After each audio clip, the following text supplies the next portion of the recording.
Recording in progress.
Muy buenos días. Nos podemos ir ubicando, por favor, ya estamos en Good horario. morning. Let us take our seats. We are on time to start today's work journey.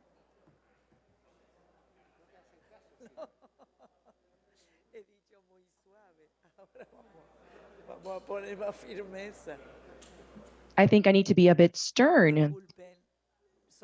Excuse me. I would like to kindly ask you all the parliamentarians, to please take your seats. We're going to start today's session.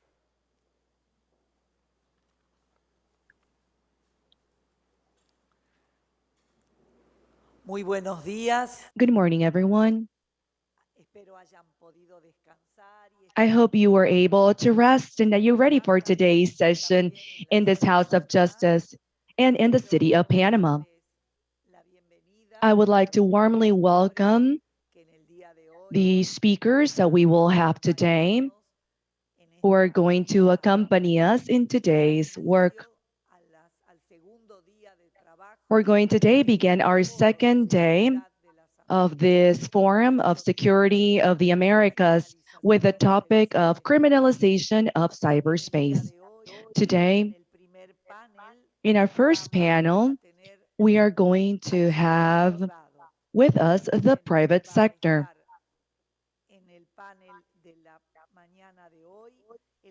The private sector, and this morning's session, we're going to have Carlos Moreira, who is connected virtually. We have, once again, Carlos Moreira, Executive Director of the Wisky International Holding, and he's going to talk about his work called Transhuman Code. Our second participant for today's panel is going to be here in person. I would kindly ask you to please come to the front and to please sit. Mr. Otto Wolfschoen. He is the chairman of the board of the Banking Association of Panama. Mr. Esteban Lopez, chair of the Chamber of International Commerce, Chapter Panama. And Giovanni Carpanetti, that represents Microsoft Panama. And our moderator is Mr. Bruno Basile, Executive Director of the organization called Sumarse.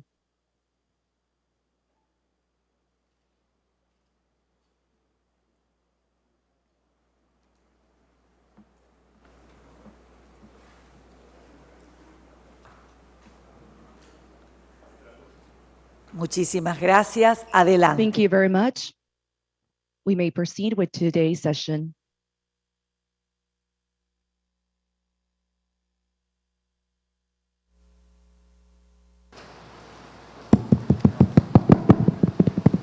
Hola.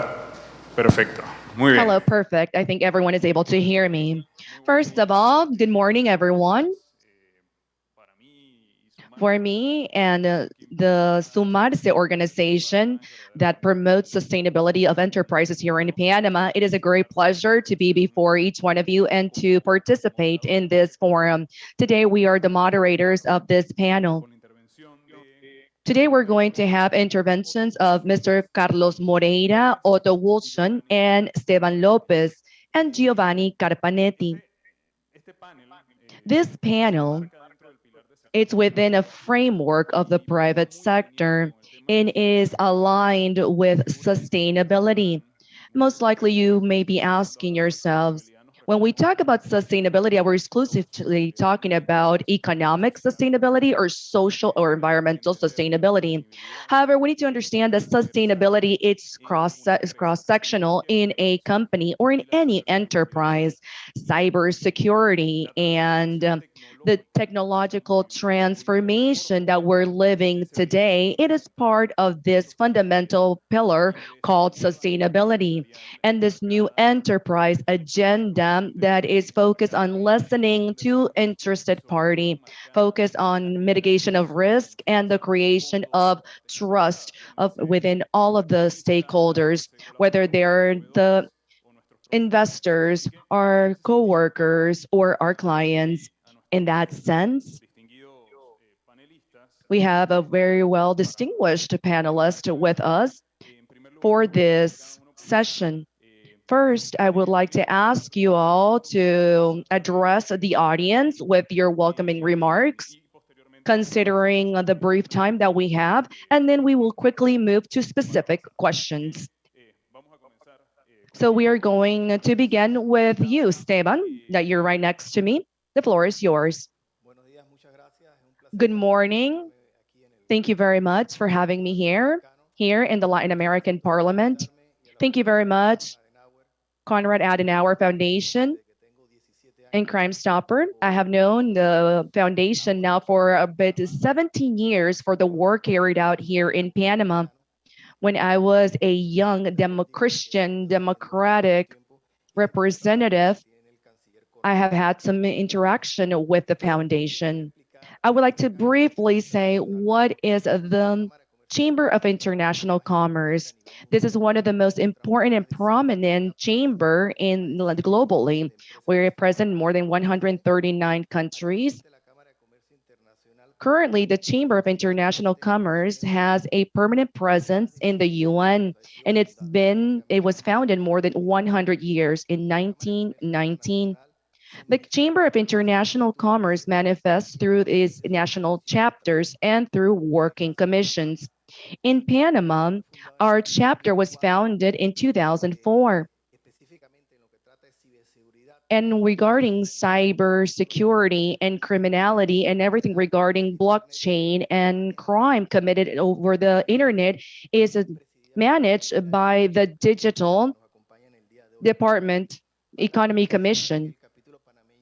The Panamanian chapter is formed by the main organization or enterprises in Panama, like the Chamber of Commerce and Industry of Agriculture, the Chamber of Construction, as Banking Association, the Authority of the Panama Canal, the University Santa Maria La Antigua, Naturgy, as many others, and legal firms. Here in Panama, as well as many of the countries, the Chamber of International Commerce becomes a link between the private sector and the public actors, developing policies, manuals, and different guides that are important and practical for the private sector in order to be voice to be heard within the private sector. In our country, regarding the crime committed in the cyberspace, we have developed in the Commission of Digital Economy, and we have collaborated with different entities and enterprises that in some way fight against this scourge. But this is nothing new. Back in 2015, the Chamber of International Commerce established the policies and manuals of crimes committed in cyberspace. Since that date, we were seeing or looking into what was happening at an international level, and we developed 5 thematic principles and 7 actions that I will later mention. These are practical guidelines or guides in order for SMEs to understand and larger enterprises and common citizens understand how this crime operates. At the Chamber of International Commerce, we've identified that due to fear or the lack of understanding, we don't understand what is happening in cyberspace. So the guides or manuals that I bring today are very easy to follow, and they talk on or address specific topics.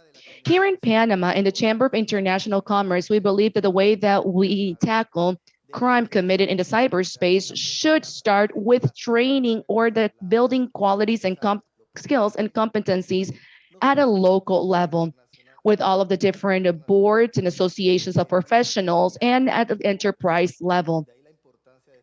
Reason why it is important to have be part of these type of forum. Reason why the Chamber of International Commerce is always open to be here and will feel welcome in this space. Now, let us continue with Otto.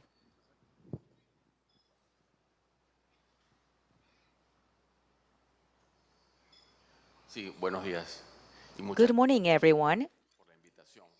Thank you for this invitation. It's an honor and a pleasure for me to be here with you today. Americanos tienen una muy buena costumbre que es comer. Americans have a very good customs. They start their participation with a joke. I was trying to find a joke about crime and cyberspace, and I was not able to find any. That does not mean, though, that this is not the right space. But if you have a joke or something, please share it with me, because it is always a good icebreaker for these kinds of presentations. The topic for the financial and banking sector is extremely important. Is that important that just last week in Panama, we were the headquarters of a cybersecurity banking congress, where many of these topics were addressed. I would like to invite you to look it up on the website, and you'll be able to find different presentations, very technical, on the topic. Para mí, el enfoque de esto es un poco siempre lo que hay que volver como enfoque básico. To me, we have to go to the basics when we speak about the financial and banking world, the evaluation and risk management. En el mundo este en que yo trabajo, estamos In the world that I work in, permanentemente we are used to and we live permanently doing a risk assessment. Traditional risks that we have had in the banking sector maybe 600 years ago is always liquidity, credit, capitalization, etc. en ese sentido, uno In that sense, lecciones we try to use the lessons learned when we have new risks. Now, this is not a new risk, bancaria es un riesgo but within the banking history, this is a relatively new risk because in the past, even when I initiated my banking career, before many of you were born, las cosas se llevaban en parte manuales, things were done manually and perfectamente cerrados, also in closed systems humana, where a physical and human intervention was needed to extract the data and to maybe cómo operaba la contabilidad de los bancos, etc. look into the operation of accounting of the banking and everything. But with cybercrime, that is no longer the case. Sí, hay que aplicar ese análisis So yes, we must apply that risk assessment, but it must be tailored to the reality and the specific risk that we talk about. When we do risk assessments, we try to do several things. First, we try to eliminate it, but there are risks that cannot be eliminated. There are risks that must be mitigated, reduced, ensured, and there is a number of things that enterprises, not only banking enterprises, try to do in order to manage the cyber risk that will never go away. yo creo que tenemos algunos problemas particulares que I quizás believe that we have very specific issues, and maybe throughout this panel we can delve into this a little bit more. I believe Esteban already mentioned this. cuando una entidad financiera tiene, por ejemplo, When a financial institution of a specific size has a problem with a specific client, for example, a payment issue, that could become public. Now, if we're talking about restructuring, for example, almost all the countries have restructuring legislations or a legal matter, that is going to be known by the public. And no one is going to like it, of course, but this is not something that people is not used to seeing, or maybe something that is going to make people lose the trust in the institution because of these kinds of risks. Now, the problem with these risks is that it creates a problem with the image. Banking and financial institutions tend to be very conservative, and usually they keep their problems inside. Now, this is something that we see every day in Panama. We all have IT managers, and among them, they speak to each other. And this is some kind of a next room situation, and problems not always are elevated or escalated to a different level where we can make decisions. And some of the things that we must consider for Panama is that we need to create a mechanism or some kind of compensation chamber where we exchange these kinds of situations or issues, where there is no shame of sharing with our colleagues what happened to us. Even Celaban is working on a fraud central where we can have that kind of communication. I believe that in that sense, the different regulatory entities can serve as a link to communicate or share all these things.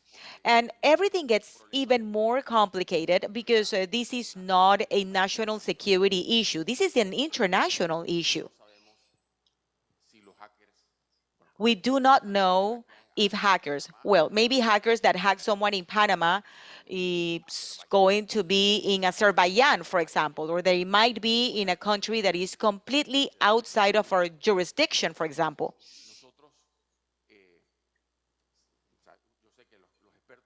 I know that experts know this. And in these countries is where we usually see this. And this is a question that I have. I do not have the answer. Does something happen to those countries? For example, in Panama, we have the famously known lists. Now, my question is, what about those countries that are the headquarters of these hackers? Does something happen for the lack of regulation? I do not have the answer, again, but if someone in the panel or someone in this room has the answer, I would appreciate it. And this is something that we have to live with. This is something that we need to consider, just like risks, with a methodology to manage risks, but of course, applied to the specific particularities of the topic. Thank you, Otto. Giovanni? Hello, my name is Giovanni Carpanetti. I work with Microsoft Panama as a person responsible. And the only joke that I thought about is how our clothes has shrunk during this pandemic. And working with my colleagues here, what we see in Microsoft as clients and public entities is the sophisticated attacks. And I say sophisticated because they not only go through a banking system, but a cell phone, a camera, or any kind of information device that you might have. In addition to the government hackers that we know, we also see attacks to health devices. For example, a hospital with beds that measure the temperature of the room, for example, are being hacked. And I agree with you. These are very malicious attacks, and this is what we see. And back in 1996, a high school group of students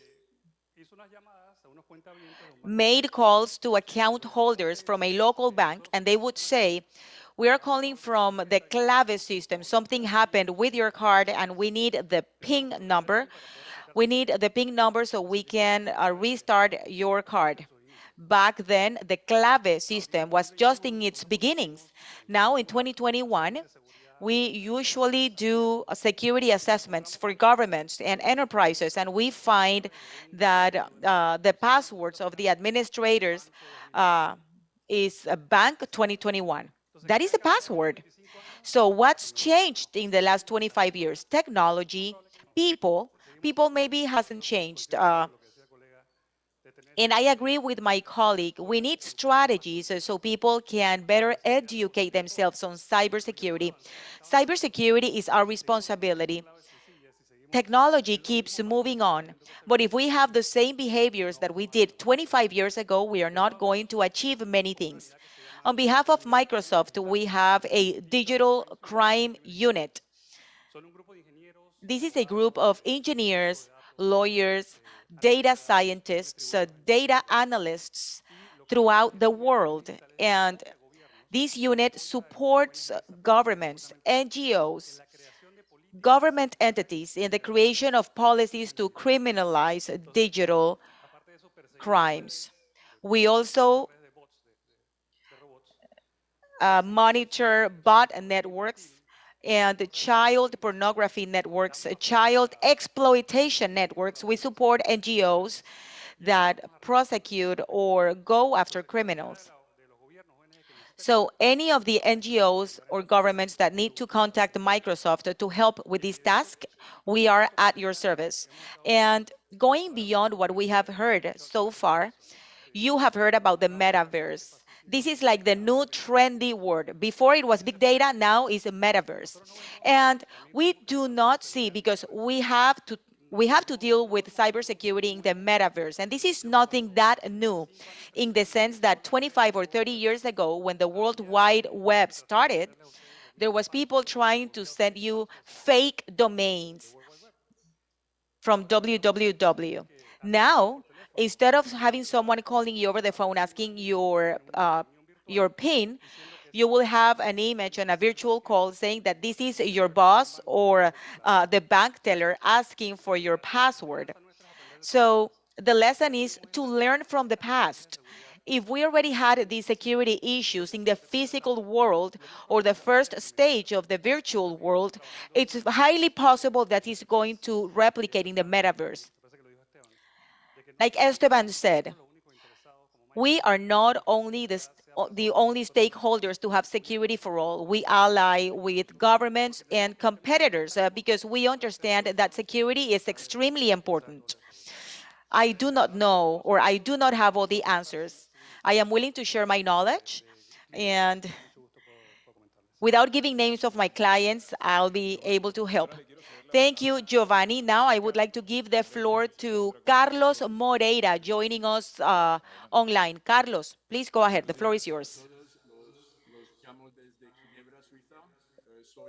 Good morning, everyone. I'm calling from Geneva. I'm the founder and CEO of WISEKey, and I was the security director of UN in Geneva.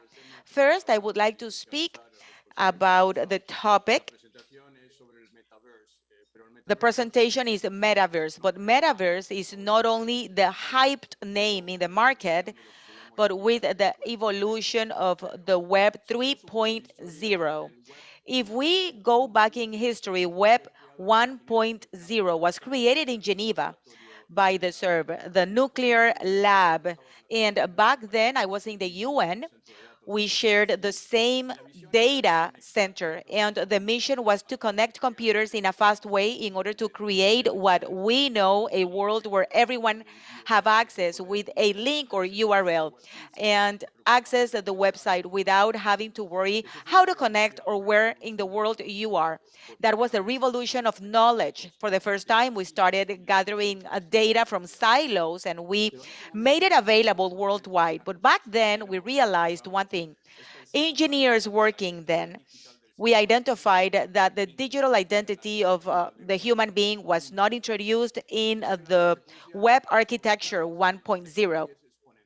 The consequences are clear. Technology is exponential, is growing exponentially, and the human being is lineal, meaning that in order to cover 100 meters, we have to go meter by meter, and technology is going to get there faster than we can. Now we are on Web 3.0. We went from 1.0, an academic web, where it was a very slow, there was just some kind of information. Then we went to the social media web, Facebook web, and that human interaction where everyone started to get connected. And now we are in the metaverse web.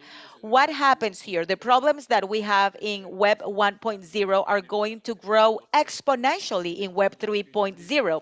In fact, I wrote a book transhuman code launched in 2016, where we started defining that there is a moment where the human being is going to have to take control of their digital identity in the metaverse. If we do not get into the dilemma that was just mentioned by Microsoft. An avatar could be me without being me, or I could do transactions with people that are not identified, or that I could buy NFTs in virtual spaces that are not verified by the original identity of the product. So what we need to do is something different. We need to start thinking of the problems that we have in cybersecurity. Some of them have been solved, but not all of them. Today, it's not a problem of cybersecurity in the cyberspace. We are in a more progress situation. We're talking about cyber war. It's the concept of war. For the first time, the concept of war has been applied. Countries are strengthening and they are separating from the original cause of where we develop a world wide web. China has their own WWW. Russia has its own. The European community is also developing their own, as Latin America and the Caribbean. So we're going to move into a model in which I called the aircraft carrier in the WWW, which was very similar to Web 1.0, which was silo protection. So we have different platforms in which we will be able to exchange information inside the metaverse.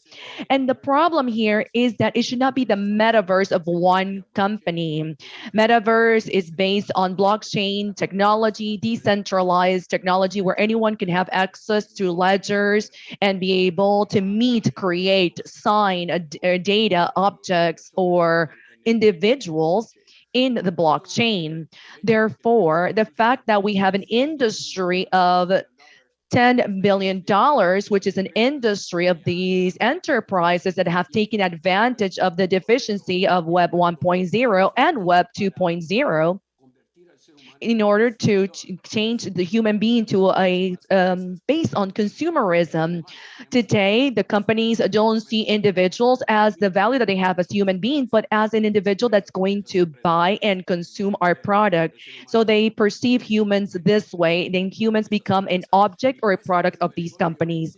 With this business model exists, Allah has allowed us to sell and to bring value to all of the things that we market. It won't be easy to correct, and it won't be easy to innovate. Another way to innovate to protect individuals, we need to consider these great forces that are involved. We need a metaverse, yes, but a more human metaverse.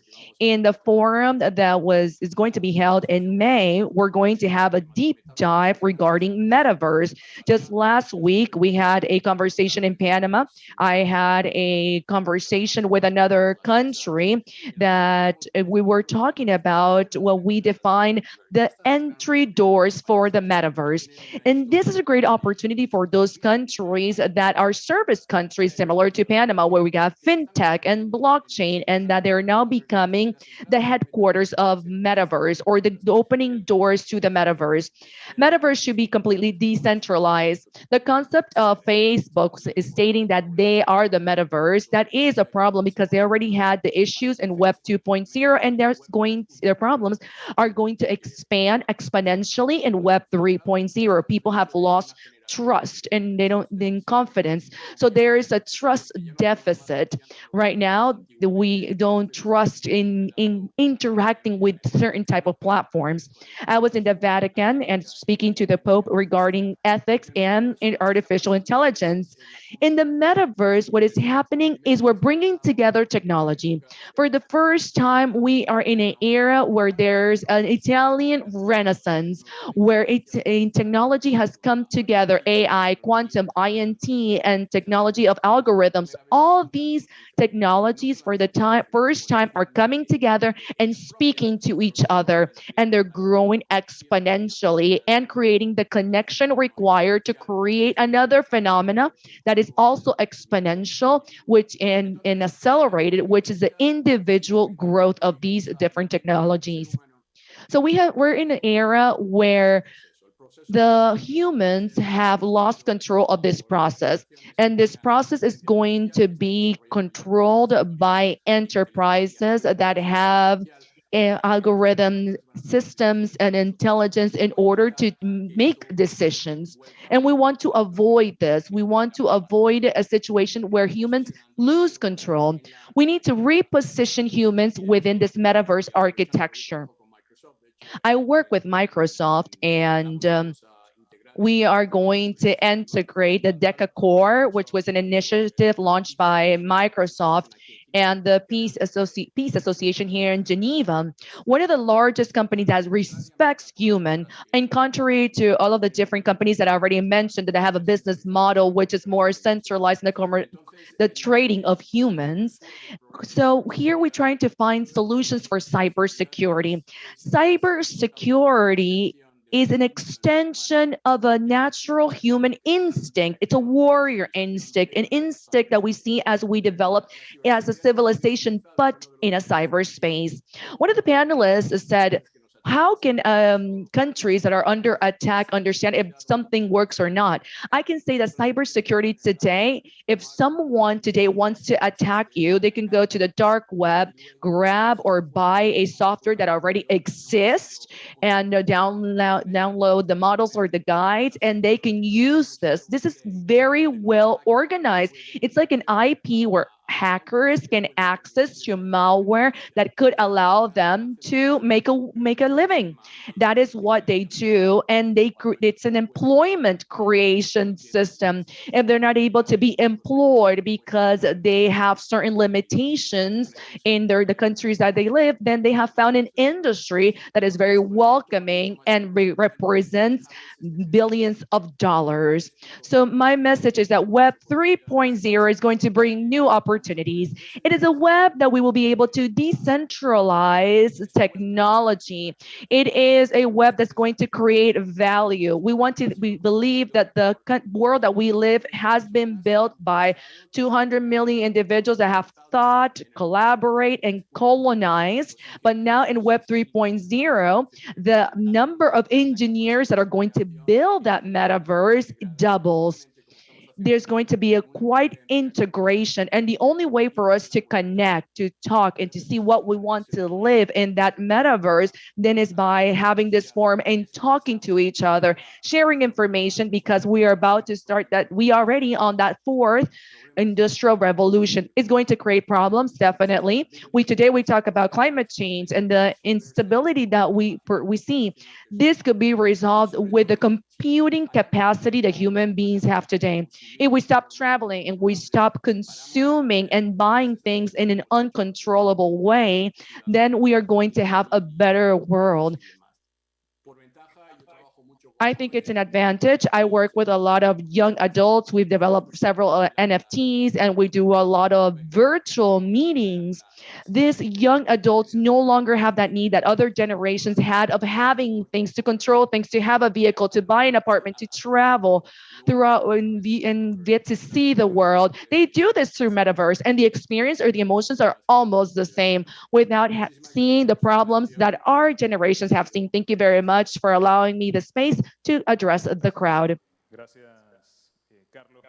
Thank you, Carlos, for your intervention. I know you have to leave before we conclude this panel. Thank you for being here with us. Within that context, Carlos has given us several thoughts that will allow us to build our conversation and bring it to our local market, to the Panamanian market. Having said this, I would like to start now with Giovanni. After listening to your comments and listening to Carlos, it is clear that digitalization and cybersecurity are material aspects or concerns for any enterprise. From Microsoft's standpoint, what type of measures have you placed in order to create that an effective digital transformation for your clients? Definitely, the comments from Mr. Carlos were on the dot. We see this daily. We want to promote a secure or a safe digital transformation. Technology continues to grow, but we also need to view other things that are not exposed very clearly, which are people and processes. These forms of criminalization need to start with raising awareness to help NGOs and government to be able to educate and develop educational programs and train individuals how to act in the face of a digital attack. In COVID, the digital attacks increased by 90% during the COVID pandemic. And through a technique called phishing. Phishing is a very well-known technique. In that sense, we signed an MOU with the government of Costa Rica. I think I've seen several members from Costa Rica in order to educate public officials and general citizens regarding cybersecurity. We developed an MOU with the government of Panama, and we're working with other companies. The people perspective is important. People need to understand their role and their responsibilities in cyberspace. There's an aspect of the people, the persona, and we also have technology. And the other things are risk. What risk can we take on? How much risk are we going to take on? Which risk are we going to mitigate and we're going to act upon? So processes are very important, and the fintech aspect is the important part of the process. Now, regarding technology, I can later share an email. We have several internal websites that we explain to IT members and general population basic guidelines to be followed in order to protect yourself in cyberspace. Number one, have a very safe password, to have an alternate identification process. Don't use the open Wi-Fi on a Starbucks. These are very simple methods or things that a citizen or an IT member can implement. I've been in the headquarters since January 2019, and I spoke to Microsoft at a global level responsible of our second factor authentication for Microsoft. I believe all of you that are here have a second factor authentication for Google in order to authenticate with other systems. What I heard from this individual is, Giovanni, if I present the statistics as how the attacks, cyber attacks on our enterprise drops only by having a second factor authentication, what do you think will be the impact of the population? What he said is that 99.9% of the attacks will drop. If the company or the platform or even the doctor's office for healthcare system implement a second factor authentication process, you will have a drop by 99% of these cyber attacks. So these are simple measures, very simple measures that you're able to implement to reduce cyber attacks. Thank you very much. Otto, we will continue with you.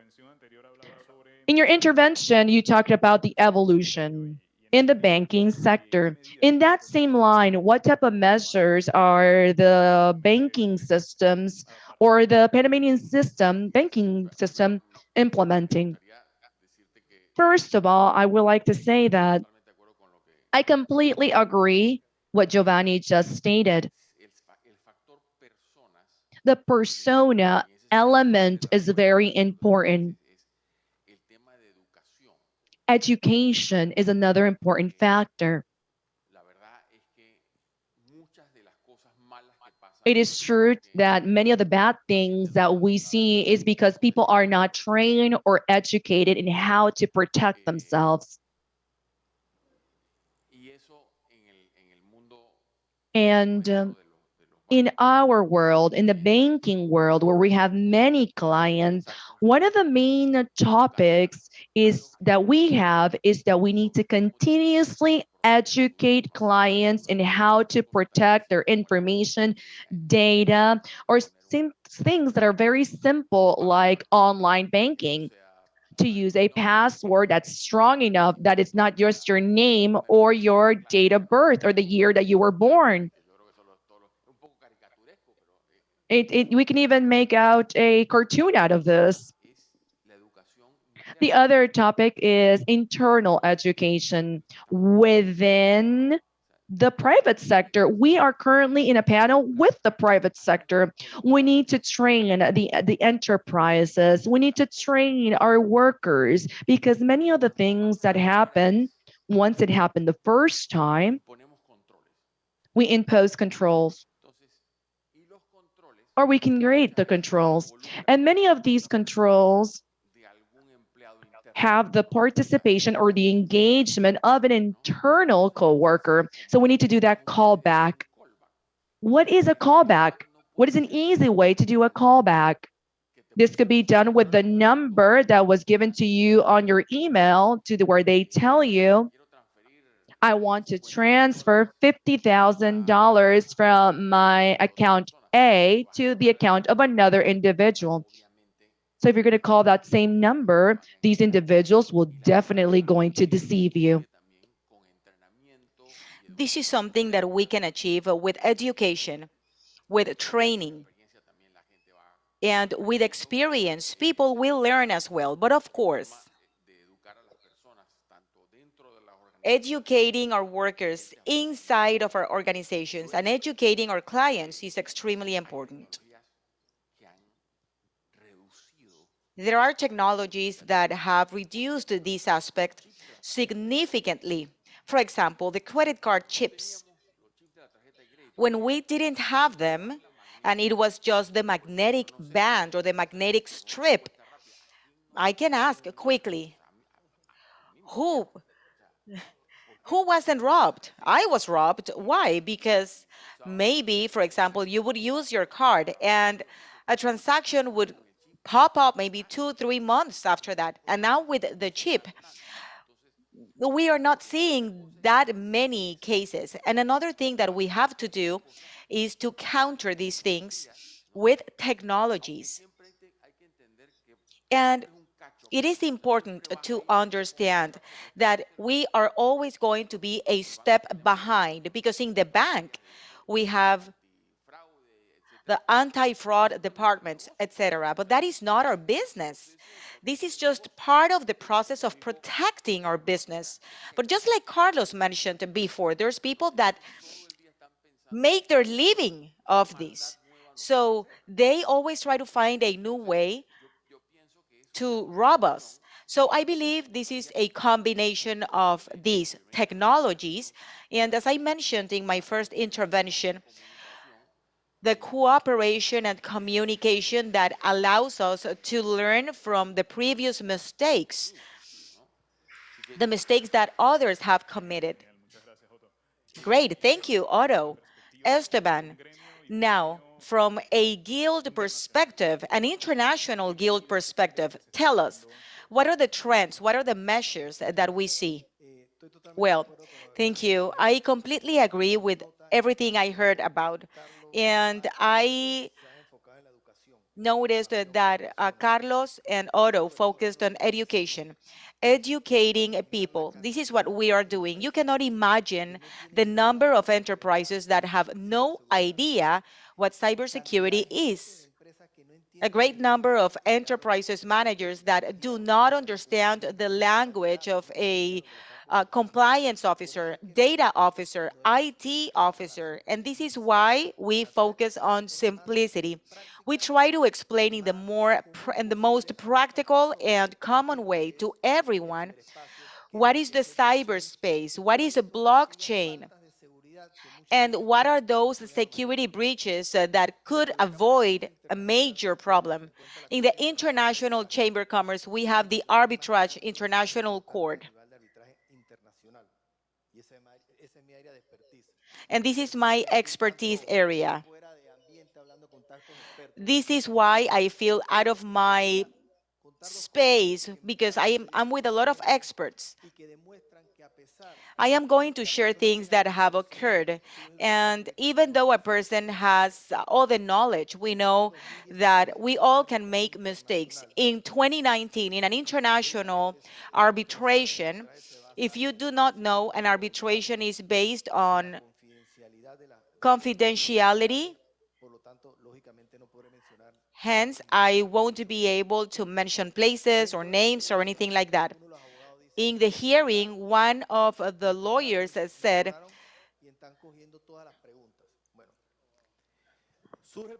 my information was cloned. Now, the question was that true? What was the ethics of that lawyer? But we initiated the investigation because he said he was cloned. Now, it turned out that all the passwords that he had in his cell phone, written down in the notepad. Marcos knows this better. That can be hacked in just a second. So everything was hacked. The question was who did it and from where they did it. I'm no expert, but we were able to identify that it was through an IP that was outside of that room. I'm not sure how it was done, but it was done. And in 2015, there was an international arbitration between China and the Philippines. And all the evidence presented in the international court was hacked. How? Because there was a problem in the firewall. When the evidence was being transferred from one country to the court. The same thing happened in Ontario. The person, at the moment of they were presenting evidence and testimonies, had the password written down in the back. So every time he did this movement, everyone saw everything. That's why I say that this could happen to everyone. Now, we work on ethics, on how to tackle, how to fight these situations, because just like there's good people, there's bad people. Just like there are good lawyers, there are bad lawyers. There's everything in this world. We have a very good lawyer right here. I'm participating in a case right now. And in arbitration, we have to make a decision within 6 months. That's the regular rule. One of the parties said all the evidence presented by the counterpart were hacked or was hacked. Now, this is the question. Should we give them enough time for them to prove that was the case? And if we assess the evidence, what happens if after 2 years the evidence was actually hacked? But if we do not assess the evidence and it turns out that the evidence was not hacked, how can we find the material true? And we are at that point. Now, many times, because of the reputational risk, people do not want to denounce cybercrimes. And I will give you an example. Law firms, small, medium, or international law firms. You cannot imagine the number of times that a law firm is being hacked. We can imagine what happened in the Panama Papers and the Pandora Papers, but that was like the case that brought everything to the front. But when a transnational company or a law firm company is hacked, they do not want to denounce. Why? Because the risk of the reputational harm, because they are afraid of who is going to receive the denounce. And just like Otto said, the competitors try to destroy you. And they say, if that happened to them, how are you going to give them your information? So that spiral down has caused us to somehow focus on education, focus on the people, explain everything about cybersecurity, explain about the importance of denouncing, reporting, and training, bottom down and top bottom. This is interesting. This is interesting because all the panelists have mentioned education. And this is a key message. Now, we analyzed the current situation. Now I would like to speak about opportunities. Of course, digitalization and the speediness when this happened has posed many risks, but also opened up for many opportunities. So in that sense, I would like for each one of you from your expertise or your sector speak about business opportunities that come with the digitalization and everything that we live. And after that, maybe share a reflection. Are we prepared for that in Panama? Now let's give the floor to Mr. Otto. Sí, muchas gracias. Thank you. En el tema de qué oportunidades, yo pienso que Okay. Speaking about opportunities, this is something that we can see at the micro level for each one of the businesses or enterprises. This is the private sector panel. So hacer las cosas bien, if you can do things right, just like with everything, crear ese ambiente de que mis clientes if you can create that environment where you are responsible of educating your clients and your employees, el tema este te va a servir como una I believe this is going to be a great opportunity. la digitalización. On digitalization, Más bien yo lo enfocaría como dentro de todo el desarrollo tecnológico. I would say that within the technological development, we have the digitalization. Tecnología aplicada al menos en el tema financiero y Technology, at least for the banking and financial world, muchas cosas will allow us to do many things, things that we already do, but we'll be able to do them even better. And that has been the experience that we've had since always, to be honest. permitir hacer cosas This will allow us to do things that we have thought about doing, however, we have not been able to do so far. But it will also allow us to do things that we haven't even entonces esas últimas no voy a hablar porque thought about doing. puedo hablarlas, pero I cannot speak about those things now, but for example, en el tema ya me aparto un poco de la digitalización, pero hablo del now tema de la inteligencia moving away from digitalization, let's speak about artificial intelligence or AI. Sometimes it might be scary, tema de inteligencia artificial but on AI con el tema combined data management with big data va management, a permitir this will allow us básicas.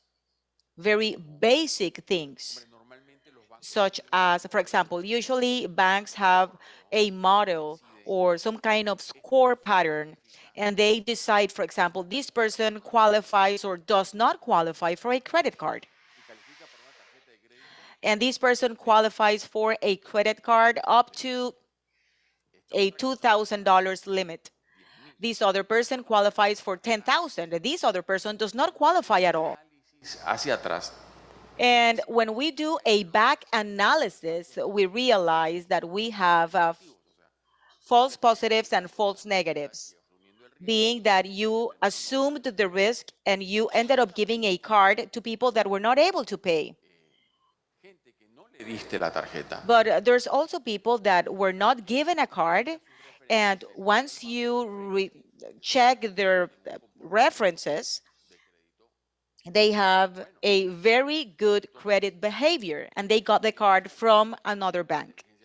So the combination of IA, big data management, the ability to interact with our clients in a digital way, Hacer esas cosas will allow us to do things that we were not able to do before. And even it has an impact on financial inclusion, because many of the people that were denied access to credit has now access to credit. Now, todas las tecnologías, ¿no? just like every technology, it might be scary, because the question then is, where is the human mind? Maybe it's not going to be part of the processes. Otros temas, ¿no? Que And there are other topics that are being discussed. For example, open banking, todos tengamos acceso, ¿no? meaning that Yo, we can all have access. I am not saying that this is not letting me sleep at night, okay? But y todas estas cosas sometimes we say, where are we going to end up combining all these? Well, vamos a tener una. what will happen is that we are going to have artificial intelligence that is going to manage banks. Sí nos abre, y eso, y yo di un ejemplo muy chiquito, ¿no? Pero ahora I imagínense gave a very small example, but let's imagine the big data management and artificial intelligence analyzing a merging between two big companies. And we know that one of the main important things in an acquisition or a merging is to lower down the uncertainty of those things that you cannot analyze until you step into the new organization that you are acquiring or merging. So I believe there is a series of opportunities that at the end of the day will help us to do many more things better. Muchas gracias, Otto. Of course, thank you, Otto. Esteban? Oportunidades. Opportunities. Well, before great challenges, we have great opportunities. I think the pandemic has taught us things that we can change. Things that 4 years ago we thought might have been impossible became possible.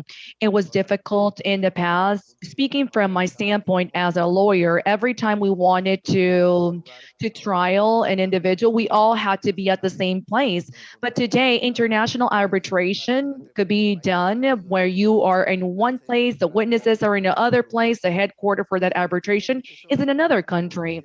Therefore, it has been a great opportunity. However, it poses new challenges. Digitalization and artificial intelligence, the metaverse that we talked about in the morning. Today, we have two arbitration that are associated to metaverse. The use, I don't know much about the metaverse, but the use of this individuals, how the individual used the metaverse using a branded purse without having the authorization from that brand in using that brand in the metaverse. And the brand sued the individual for not having the intellectual property of using that brand. However, the individual that was being sued said that he was not infringing any law. He was using all of the different protections that he could abide to in order to use that brand in the metaverse. Those are loops in the law. So simplicity is very important in how we are able to bring those principles into the metaverse. The 5 principles of security and 7 measures or actions are presented in the cybersecurity guidelines. These are the guidelines. We have summarized them in 5 principles. One, to center on the information and not the technology. To make resilience a way of thinking. To be prepared to respond. To demonstrate leadership commitment and to act based on your vision. I'm going to focus on the last two to show leadership commitment. It is not worthy if a company invests the money that they can, for example, Microsoft, if the individual that's sitting on the board does not understand or is not committed. Reason why it is important to receive the commitment from the board and to act based on a vision. The vision of a multinational company is different from a small enterprise. And the 6 actions are the following. Number 1, security copies of the enterprise and validating the processes of recovery. Almost 70% of the processes of SMEs do not have this. It seems like it is easy to do, but it is not. The update of the IT systems. You have no idea how many individuals say, I have everything, I have this and that, but have Windows 5.0. That is a problem. Invest in information. It is not the same to say I studied, as it was mentioned by Giovanni, to say I have studied the web when it started in comparison to what we have today. 2, to control the environment of the enterprise and the information environment. The information should be controlled from the start, from the person that collects the data, the person that provides that data, and the one that processes. Sometimes we don't invest in the person that collects and receives data. And only that single data is where we have a lot of breach. To have different layer defense to mitigate risks. All these topics or these 5 principles and 6 actions were written back in 2015 and they're applicable nowadays. Very simple principles that you don't need to be an IT engineer or an expert in blockchain. These actions are, like I said, simple and that have helped us to promote and raise awareness in individuals and enterprises in how to invest and how to overcome the challenges before them. Giovanni, your conclusions regarding your technical standpoint. Gracias. Y Thank yo de la you. tecnología soy un optimista. Nosotros When I creemos talk que about esto technology, I'm an es un buen momento en la optimistic. historia. In Microsoft, we believe that this is the best time in the Esta era. tecnología que nos This habilita tanto en technology derecho, that como en los enables bancos, us, de derecho whether in the administrativo, banking trae or sus retos. law, Como will tecnólogos bring tenemos que obviously también change ayudar a enfrentar los challenges. desafíos de seguridad As que presenta technologists, we also need to implement la security for the base de technology todo that buen we ciberataque create. es la identidad.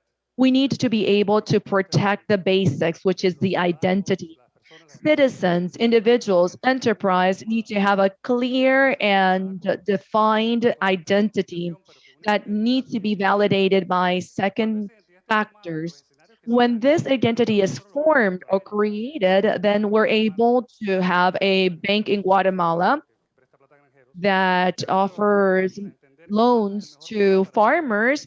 ¿Qué They cultivos tell correctos these usar? farmers or they educate these farmers the amount of fertilizers to Modo use, automático, por ejemplo, when to farm, un ejemplo what to harvest, or caso de what to phishing farm, what se to llama plant Adelos. Esto es una using herramienta digital technology. y lo When we llamamos talk porque about muchas personas mayores fishing, a veces no tienen conciencia obviously we have to raise y el banco lo awareness que hizo with fue the crear una elders. solución que What the permitía bank a did través de was to create a con la persona platform based on the si agarraba el biometric celular de esta forma measures. If the person esta holds the persona cell era phone zurda this y way, this tenía person was a solamente el left-handed, movimiento del celular and the y yo movement le patterns transmitía a otra in persona the entonces banking podría system decirle seem to esta be persona someone me hizo different from the owner of y se that supone que esta no es el primer caso online o esta banking persona me está system. intentando So entrar a we mi know that cuenta de this banco individual y is me ha dado una not the cantidad de owner, datos. or the person Este that's tipo de in escenario, that is y son los accessing escenarios de the riesgo online banking para is todas las not empresas. the retiree or the elder or the senior Perdón, citizen un poquito. that Pero la opened regulación que se that usa a nivel estatal no es online tan buena. La banking. verdad que con la IG y el trabajo que ha The hecho el gobierno ha mejorado state bastante. Y lo hemos visto en Costa platforms Rica, que es have un caso, por ejemplo, del improved. Instituto We Nacional have de seen Seguridad Costa Rica Cibernética, and the Marchamo, Social que es la Fundación Security Marchamo, que es la Institute in parte que Costa emite Rica. licencias y We have worked with ya está digital. Marchamo that Estas issues entidades licenses in Costa son Rica. son Everything is ciudadanos digital in Costa Rica. There was licenciados a que tienen la licencia. famous tweet INS en that says Marchamo that siempre decae, sin in embargo, en Panama City, Marchamo que es el it caso works reciente, pretty well during tiene buenas December. Their licencias, system does en salud, en it finanzas, runs at all y se times presta in comparison to another a un ministry nivel that de has potencialidad. not Estamos changed or has construyendo not moved un in the sistema digital de era. seguridad We know that we en needed to move realidad into the digital world, and then the state needs to move into those digital platforms, Muchas implementing gracias, the adequate Giovanni. security Gracias measures. a todos los Thank you panelistas, very much, Esteban, Giovanni. Carlos, Giovanni, Thank you, Carlos, Esteban, de Carlo, who was here Insitute. from Geneva, Estamos and Esteban. perfectamente en tiempo We are y veo aquí on en la agenda que hay time. espacio para preguntas y In the respuestas. agenda, I see that we have some time for a Q&A. So this is the time. I have my own questions myself, but let's begin. Good morning. Thank you for your perspectives.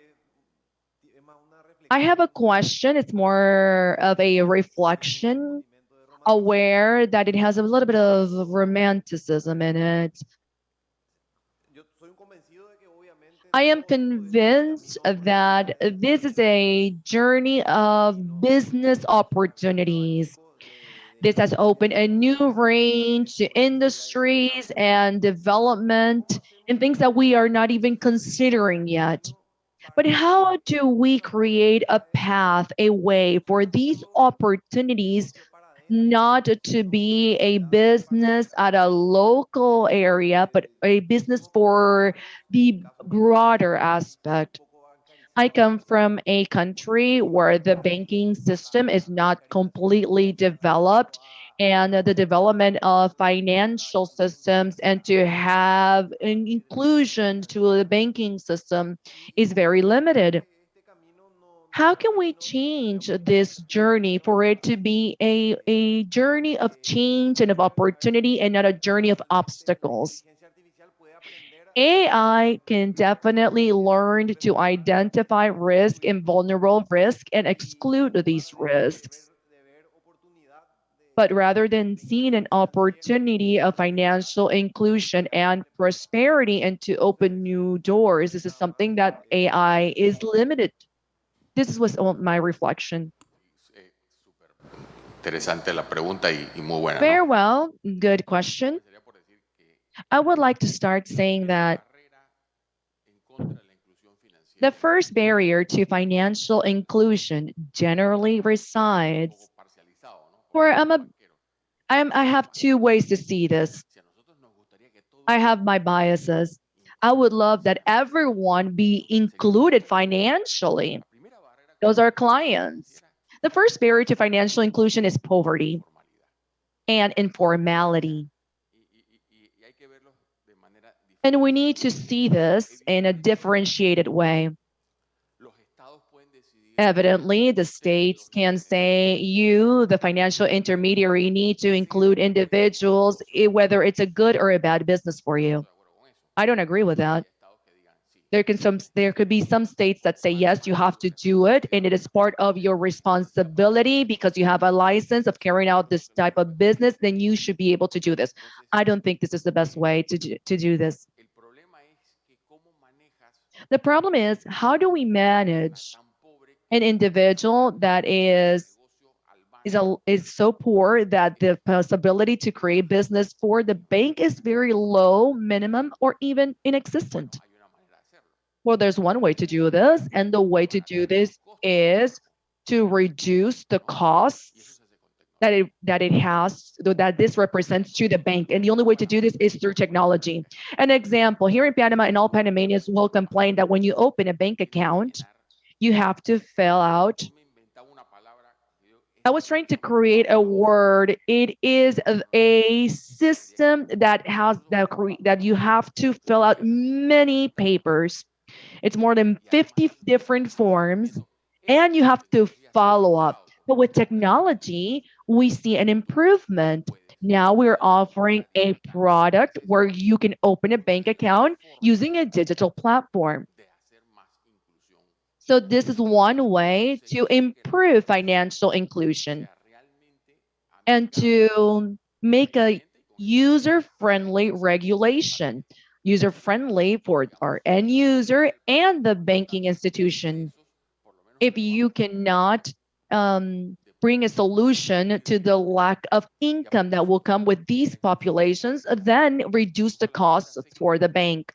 Financial inclusion doesn't only impact people in poverty, but it also impacts individuals that create things that are not included in the regulation or that is regulated for the banks, or they have a level of due diligence that is so high that they would say simply, don't walk into this industry because it's not going to be beneficial. I'm not sure if I was able to answer part of your concern. The other thing is that technology is bringing in new banks, fintechs, that have a parallel way of working. Now, what we need to be careful, and this is what we say to the regulatory body, you cannot have the same business, same industry with two different regulatory frameworks. We need to harmonize the regulation. It needs to be equal. You can't open a deposit or in a bank and then over in the fintech, you do something different. It's not called a deposit or has a different definition. We need to harmonize the regulation or the regulatory framework.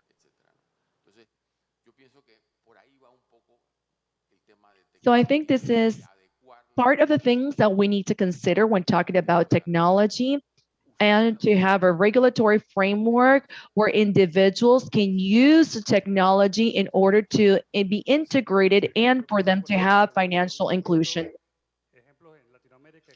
We have seen examples in Latin America where the state has less regulations and people usually regularize themselves. Another important aspect is education, especially to lower social status. We have a STEM campaign, DG Girls, where we teach girls basic English, basic IT, and security. They grow with this knowledge, and they go to businesses with this basic knowledge. Something that we have seen in the region. I am not seeing any Colombian flags, but this is something we saw in Colombia. Do we have someone from Colombia here? Okay, great. Thank you. Crowdfunding platforms. Crowdfunding means that I have a website, and I believe the most notorious example, for example, I'm a cattle worker, and they don't have access to the bank, and they raise organic chicken and or poultry, and they go to the bank and they have no credit. So they create a crowdfunding platform. They review their working plan. They say in 10 months, this is going to be the rate or the prices for the poultry, and I need 3 million pesos, for example. And I don't know, I'm not sure what is the exchange in Colombia. And people give them the money, and they get the ROI. So banks could consider this as an option. And we see new platforms that people with very little resources have access to funds through these technologies. Just to not be repetitive, another issue that we have seen is an excess of regulation. An excess of regulation. And many times we believe that if we write laws or create regulations, that is going to help us. And we haven't noticed that there are recently created legislations, but we do not have the platform to implement the law. And this is happening just right now. Just like Otto mentioned, all the regulations must be the same. Over 6 years ago, I was in the International Chamber of Commerce, and we met with all the regulators to somehow try to minimize everything related to the know your client, your KYC aspect. We would have a discussion with the banking sector, then another one with the insurance, and then we had different regulations, and it was almost impossible.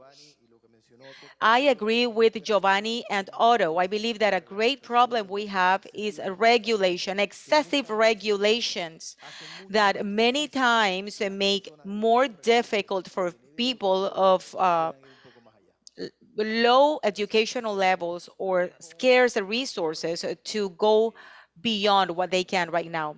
Thank you. We have Jorge, we have Pablo, and Armando, and Juan Francisco, I believe. Vanessa, Okay, yes. Bueno, vamos en orden. Ahí va. Okay, I'll be quick. My question is for Otto. What happens with cryptocurrency, Bitcoin accounts? Because in the banking inclusion, and speaking about El Salvador, I have seen how small business owners sometimes did not have access to a bank account, and now they opened a Bitcoin account, and they can purchase or sell with cryptocurrency. So what is the banking sector stance when we consider all that? Well, I would expand on that topic when we talk about digital assets, not only cryptocurrency, because that is a subspecies of another subspecies. I think that it has a bright future. Not only cryptocurrency, but all the digital currency. It is going to be easier, and that's when I mentioned technology. It will be way easier to lower the operational costs for people like small business owners without having the need of having all the paperwork and all the costs related to opening a banking account to be able to manage their own transactions. I think that is a reality. It is going to be very difficult for banks to accept it, but that is a reality that is not going to go away.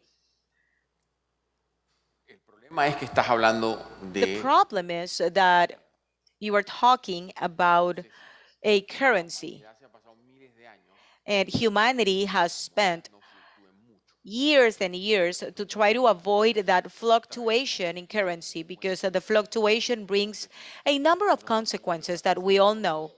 I do not know much about El Salvador, but what I understand is that the government granted a hedge to everyone up to a certain point and said, okay, listen, if you are going to sell a pupusa, don't be afraid, because it's not that you are going to have to charge in a cryptocurrency and tomorrow the cryptocurrency is going to come down by 15%.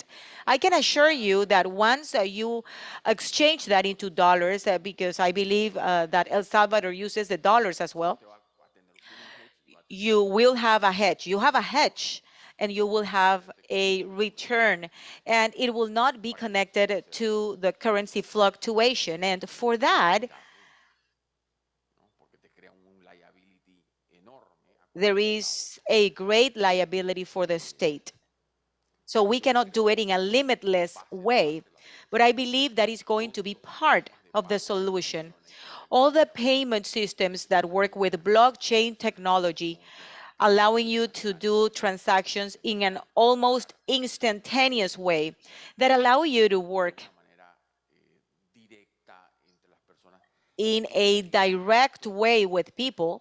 I think that for transaction matters, I believe this started in Kenya, if I'm not mistaken. People will pay with cell phone time.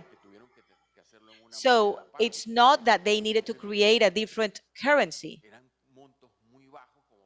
I'm talking about very small amounts for them to have to go to a Western Union. And that's how funds were moved. I believe this is a reality, and it's not a matter of liking it or not as banks. We are going to have to learn to live with it. Again, as we have discussed in this panel, with all the risks that come with that. First, there is the risk of money laundering, and that is permanent. I have heard about people talking about cryptocurrency. No, the risk of money laundering is lower.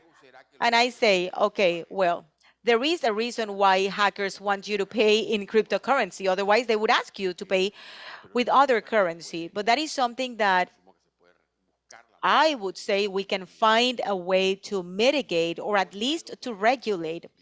Then we have the other aspect, and I believe it's an aspect related to governments and central banks of different countries. ¿Cómo hacemos política monetaria? How do we work on a currency policy in Panama that have very specific characteristics because of our constitution? I don't know what is the case in El Salvador and Ecuador.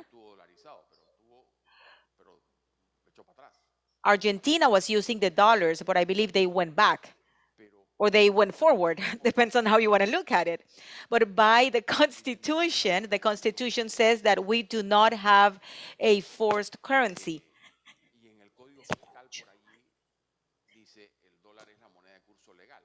Y no hay ninguna otra legislación que reconozca la legalidad de transaccionar. There's no other legislation that recognizes the ability to do transactions in any other currency.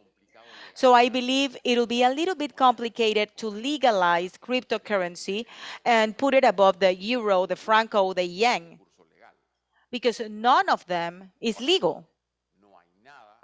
Por lo menos en el caso de Panamá, yo no sé los otros países. For Panama, at least, I'm not sure about the rest of the countries in Latin America, we do not have anything that prevents people from doing transactions with the currency they want. Be it fiat or cryptocurrency, there's nothing that prevents them to do transactions or invest or save. And I'm not sure if it's better to just wait and see what happens with that. In the US and in Panama, we use the dollar, so we have to keep that correlation with whatever the United States says. About a month ago, the US created a commission to study how to integrate all these within the American monetary system, because up until now, it happened very spontaneously. Technology moved so fast and even faster than governments were able to move. seguir la pista, ¿no? No sé si con eso contesto. I'm not sure if that answers the question. Yes. I would like to thank you all for your interventions and comments. I believe they are very valuable. I would like to address this topic from the perspective of the people and enterprises, especially SMEs, as far as the access to financial sector. And this is the sense, just like Mr. Otto said, if we enter the information of the credit requester and we do a more human, personalized, more real assessment, the numbers can say many things, and maybe the numbers are going to automatically eliminate the requester. Now, what happens? What happens is that that person that has no access to credit or funding from the regular financial sector is going to move to the informal sector. And once they do that, they fall on situations of theft or abuse or the inability to meet their commitments. And that creates a perverse chain in the system. I come from Chile. This is an open banking system. And we create the regulations we deem necessary to make it work. The problem lies not because there is an excess of regulation, but when the system does not work properly. I'm referring to the financial system. We need to legislate to protect people or enterprises. And this is the moment where we have this situation. How far do we go with regulations and how far do we move freely? What happens here is that there is a discrimination or abuse situation with specific actors. My question has two legs. First, if the credit history of people or enterprises, does it have a limit? In Chile, I believe it's 5 years. I'm referring to the credit history. If a person was not able to pay back the debt after 5 years, that history gets deleted. Because the banking or the financial system still have that history. And if that person wants access, or if that SME wants access to credit, they won't be able to. We know that SMEs or entrepreneurs, they start a business, and sometimes they do good, sometimes they do bad. And once they want to start again, they have no access to funding. During the pandemic, the financial system was asked by the executive, by the country, by the Congress, was asked to be more flexible, and it was given the legal faculties to offer funding supported by the state with funds of the state to those people or enterprises that were about to close their business or become bankrupt. Even though there were good intentions on behalf of the executive, the assessment was that the financial system kept on lending their clients and not opened up to solve the problem. This creates mistrust and other number of problems. Nowadays, our countries in Latin America and in the rest of the world need to reactivate our economies, and we cannot do that if the private sector does not do it first. People believe the state is going to solve everything, and that is not the case. And this is the core topic, the core subject. The other aspect is related to the existence of great groups of retail with their own credit cards, with their own financial systems for their clients, where they don't have that many requirements, and then the clients become captive because that credit card allows them to go to the supermarket, to the store. And that level of indebtedness is a problem by itself. People can pay up to a certain level, but if that goes beyond that level, what we are doing is making them go broke. And it creates a different rationale, and that creates social explosions, resentment, and problems that attempt against the system. So what we are talking about is much more complex. And I am sorry if I overextended myself, but I would like to hear your opinion, because we not always have the opportunity to speak with representatives of the enterprise sector and the private sector. No sé cuántas horas tenemos, pero I don't know how many hours we have for this question. The first thing that I can say is that each country has addressed this differently. I'm going to talk a bit of what happened in Panama, and those who are not from Panama may not know the situation. que usted acaba de mencionar, el primer tema, The topic that you just mentioned, cuidado. we need to be very careful to carry out social policy with the money of those who have deposited in our banks. Social policy Fundamentalmente, is responsabilidad de los estados, a responsibility of the state que pueden obviamente that guiar al sector could privado guide the private para sector conseguir ciertas metas sociales, in order to achieve social objectives like happen in every democratic and non-democratic countries in the world. es decir, I would be very careful to say dirigir el crédito para we're hacer políticas going sociales. to use the credit for social policies. In general, Uno tiene que respetar we needed to respect that those funds depositantes como from those who made the deposits, the investors, del Estado. are not state money. But if it's the state that put the resources, well, in that sense, if the resource come from the state, and it is the state that channels those resources and takes on the risks Pues yo creo que through the banking systems, cosa, that's another story. como depositante no quisiera As an individual who makes a deposit, I would not like the state to tell the bank that I deposited my money. This is a risk that you need to take on with the funds, with my funds. hombre, puede ser un poco moderado, ¿no? This can be moderated, definitely, Por ejemplo, en Panamá, because in Panama, and as much as I know, we have a través del cual a system in which the state cierto tipo de provides granting bancarios of mortgage credit. tomó la decisión de And it is the state that this subsidy or this granting is not for the banks. It is for those who receive the loan. It is the state that took a sovereign decision to offer this credit. no resulta ser But if that client is not a good client, then you as a bank made a mistake and offered a credit to someone that did not have the possibility to repay. So that is the fault of the bank. But the rate is going to be política social del Estado was going to receive a subsidy. viviendas.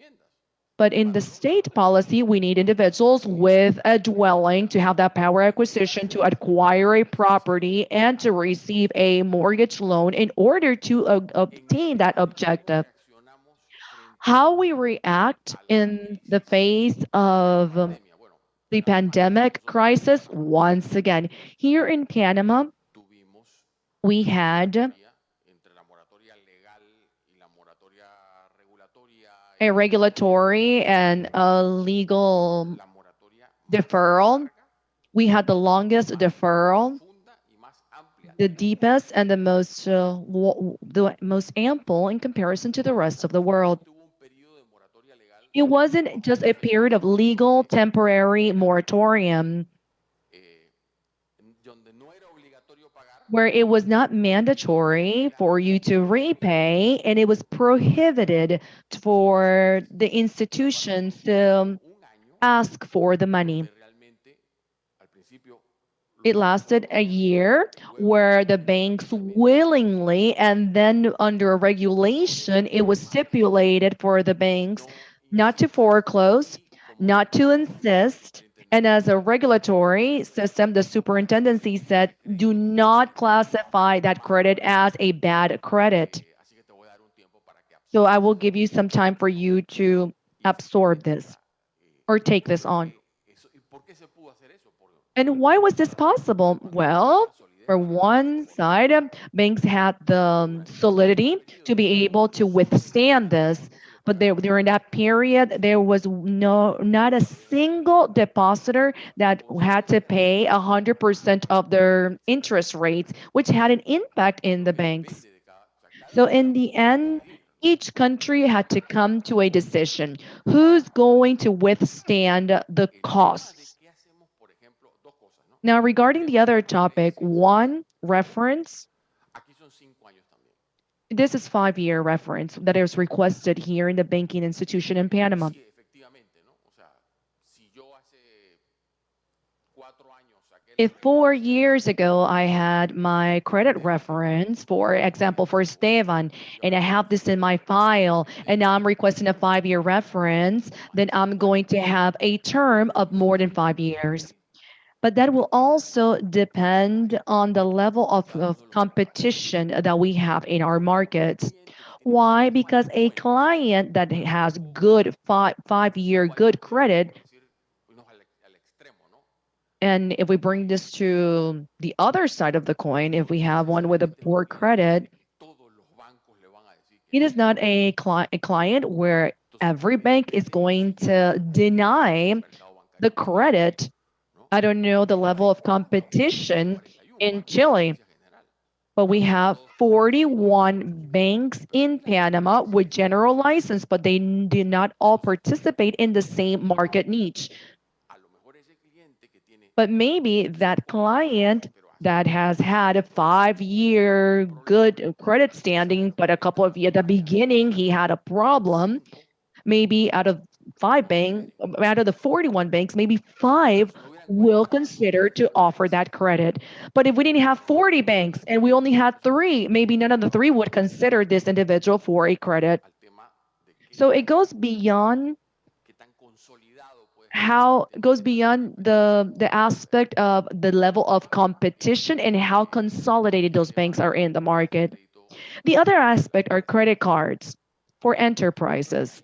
honestamente, bueno, habría una opción que sería decir, bueno, no nos pueden dar There should be an option to say, well, we will not issue credit cards, and that will be a very exaggerated decision.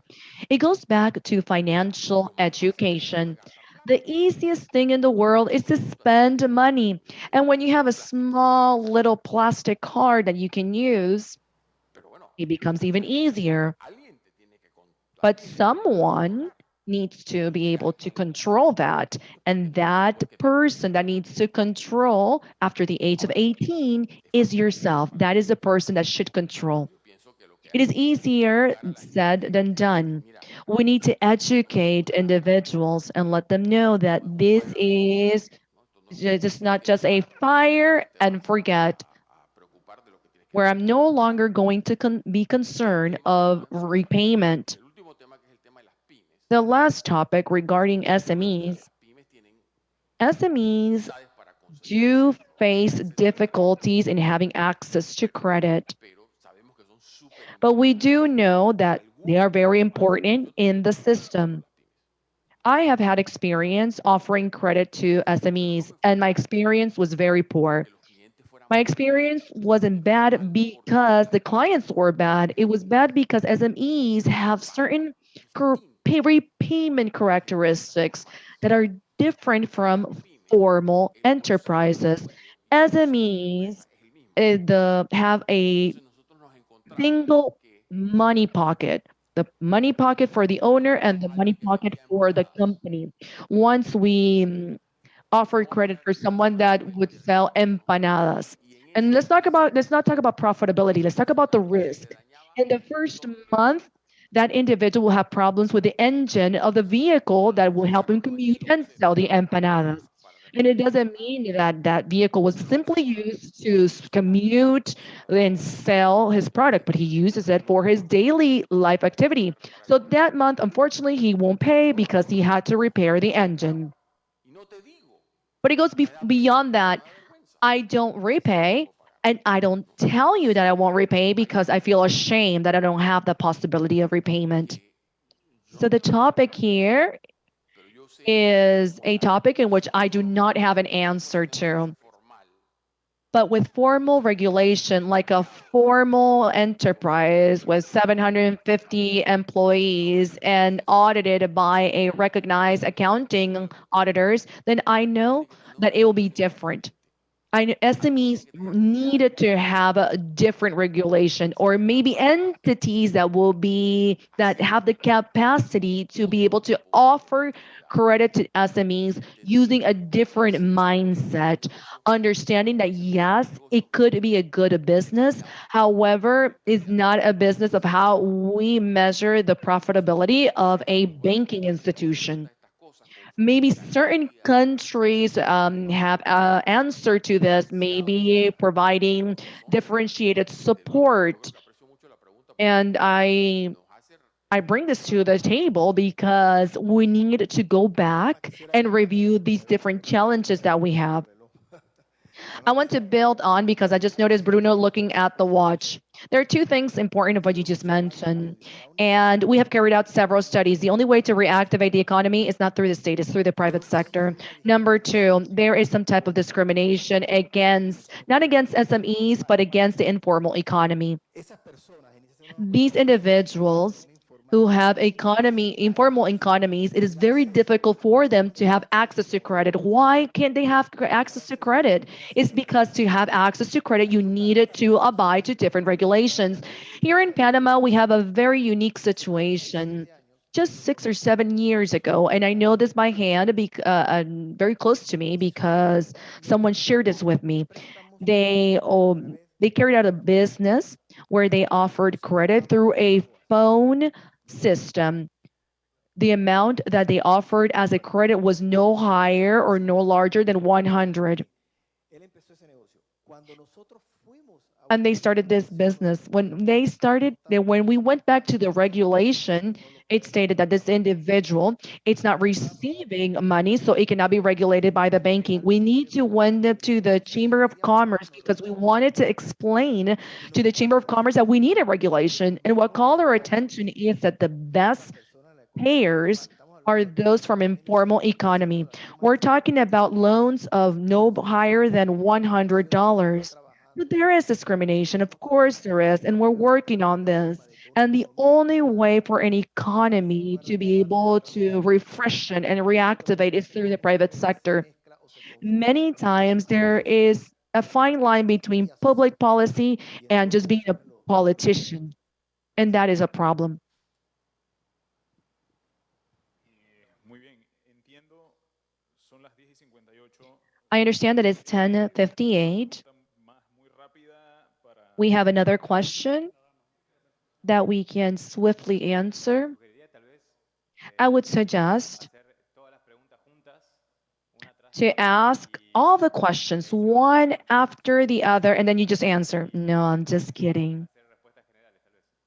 Maybe just provide a general answer. Thank you very much. I would like to greet you all. I wasn't able to be part of yesterday's session. I just want to highlight the topic regarding digital security and the great need of us that we have in digital transformation of our countries.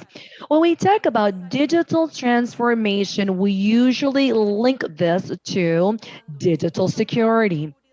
And when we speak about digital security, we also address the possibility to include a great number of individuals.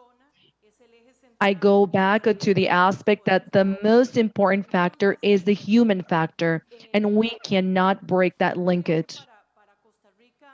For Costa Rica, it has been a great challenge. For example, back in 2018, I don't have the numbers prior to 2018, but in 2018, we managed data of 141,000 terabytes for the country. We have 2 telephones per inhabitant, and the management of terabyte is the consumption of data for Central America itself. So that makes us think or consider that in each sector, in a cross-sectional manner, private sector and all of the sectors makes us think that we need to be able to treat the development of telecommunication, 5G, digital transformation, and digital security that comes together. I believe that when I heard you talk about banking and finances, we need to think about deregulating. So there is a commitment, well, more than a commitment, a challenge to find a way to advance in the digital transformation. And hand in hand with the digital transformation, we have financial education. For all the SMEs and all vulnerable people can have access to the banking sector. We shall not look at it as a sector that does not need the attention because it's not going to give the same profit as a big sector. I believe that it is important to think that we need to reach 100% of the population. That is on the financial sector. I believe this is a challenge. It is a challenge. And it goes hand in hand with the digital security that we were talking about before. On the other hand, on justice, I believe that we have another great challenge because we cannot ignore the fact that technology moves quick. And we cannot say either, okay, let's just take a break for whenever we have greater security. No, together with the digital transformation and security, we need to work on the criminalization, moving towards justice, and the revision of the evidence in the processes. And that becomes a challenge for the justice as well. And when we talk about the mistakes along the way and what happens if we lose the evidence, we need to talk about a chain of custody, a digital chain of custody. If we base on a digital chain of custody, we have the elements to say if that party is providing legitimate evidence or not.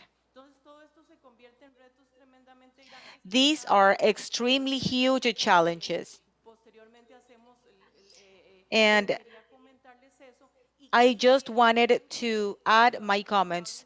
I come from the private sector, and I have been part of the private sector and the chamber sectors for the last 20 years. And we need to look at the digital transformation as an opportunity to work on that inclusion immediately. We cannot wait because remember, technology will not wait for us. Thank you.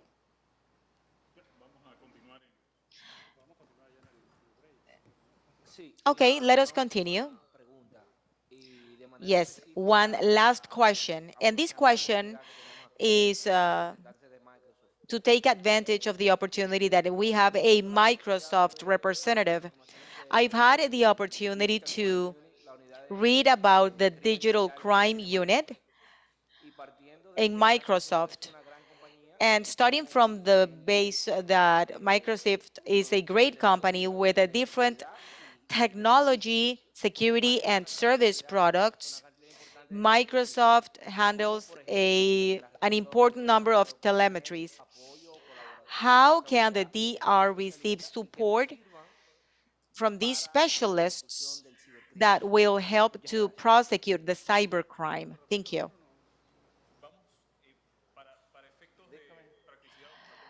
Okay, let us continue with the questions and then we can answer the questions, just to be practical.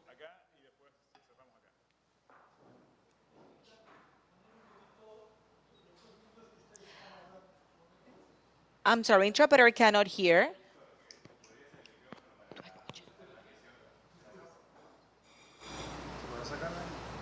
Disculpen, sí. Quería preguntarles, Okay. poniendo un poquito I apologize. I just have a question related to the previous interventions. We are comparing two worlds that seem to be the same, but they are not. The banking world, the financing world, the new technologies, etc., and the world of public institutions, the world of justice, etc. And you shared a very good news. I don't remember who did. Someone said that technologies are speaking among themselves, speaking about new technologies, IA, and that foresees a better future, a more human future. However, when we dialogue with the institutional world and the technology world, that is not that easy because that is a different rationale. We come from different logics and rationales from institutions, the legal and new technology worlds. Now, the banking world, you have been establishing very clear processes for many, many years on what you want to digitalize, and that is not the case for the public institutions world. We have a great disorder among ourselves. And my worry, my concern is that the new technology is a great opportunity to make permanent good practices, good processes, but that can stabilize bad practices or bad processes. So how can we build together new processes that must support these new technologies? And I believe that is one of the challenges. When we create norms, standards, and processes, we can do it together. So we can bring together both rationales or both mindsets. Yes, I would like to thank all the panelists, and I would like to go back to the criminalization of the cyberspace. And given the fact that this is a new setting where we are moving in, where enterprises are moving in, what is the role of the enterprise, of the business, to boost or to push a cybersecurity culture? And I am not only speaking internally, I'm not only speaking about the corporate social responsibility, I'm speaking as a citizen. How can we be responsible of the risk for citizens? This is nothing new. Yesterday, I said that we always need to bring cybersecurity to regular security. Banks handle or they manage great or large numbers of large sums of money. They need to have security guards. They need to be secure. And that takes us back to regulations. We should have regulations for private security, on cybersecurity, for those companies that expose citizens to a greater risk of becoming victims of cybercrime. Or maybe the solution is in the market. And civil society for harm, meaning that paying the consequences of not having covered the risk. And the person responsible shall not be the citizen, but the company. And that is important for technology developers, because who is going to be responsible? Will it be the bank or the software company that created that risk? And I am going to share an example. I was listening to Carlos Creus, and Carlos just tweeted a Bloomberg news from a few days ago that says Apple and Meta gave user information to hackers that pretended to be security agents. So the question is, who is responsible for that? And what is the worth of that consumer information? Because I'm sure people did not lose any money, but their data was violated, their information was violated. There is a civil responsibility. We need regulations. And what we said yesterday is, who is responsible of creating such regulations? Of course, it's not going to be the authorities of each one of the countries. It should have to be the responsibility of some kind of cyberspace security authority. It is said that enterprises bring technologies for the benefit of the consumer, but that is not always the case. And this is a lesson learned from the subprime crisis. When enterprises include assets that are just plain lies, for example, the debt of people that is not really real people, but is included in the accounting process. I have a personal example. A bank that offers insurance for a credit card or protection for a credit card. The credit card expires, is not renewed, but that insurance is still being charged. A simple technology can identify all that. However, that debt appears as an asset for the bank, and this is a debt that with just simple technology, the bank can just disregard because I am collecting for insurance of a credit card that already expired.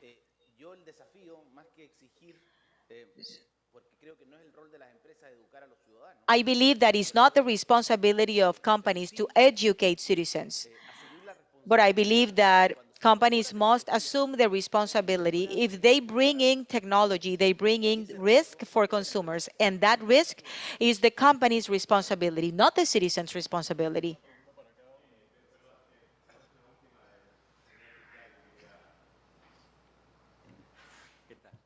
Una sola pregunta para quedarme sin trabajo. I have a question, and then I will lose my job.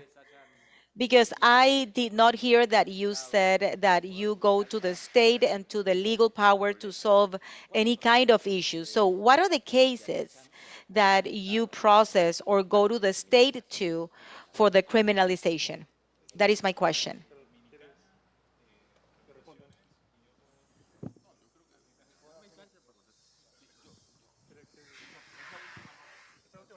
Esa última yo creo que se lo vamos a dejar al abogado. I think we are going to leave the last question to the lawyer. And this is just the tip of the iceberg. This is just the tip of the iceberg. Among other reasons, it's because I do not think that all the legislations are ready to handle all the types of crimes and criminals that we have to deal with. So it's better just to leave it as it is because litigation is always expensive. A mí me parece que ojalá tuviéramos más tiempo. I wish that we had more time. And what is your name? I'm sorry? You spoke about institutions, okay? Lo que tú has planteado es, What you said is extremely interesting. yo les planteo lo siguiente. ¿Ustedes creen que en los países Do you think, qué debería funcionar mejor? what do you think should work best in countries?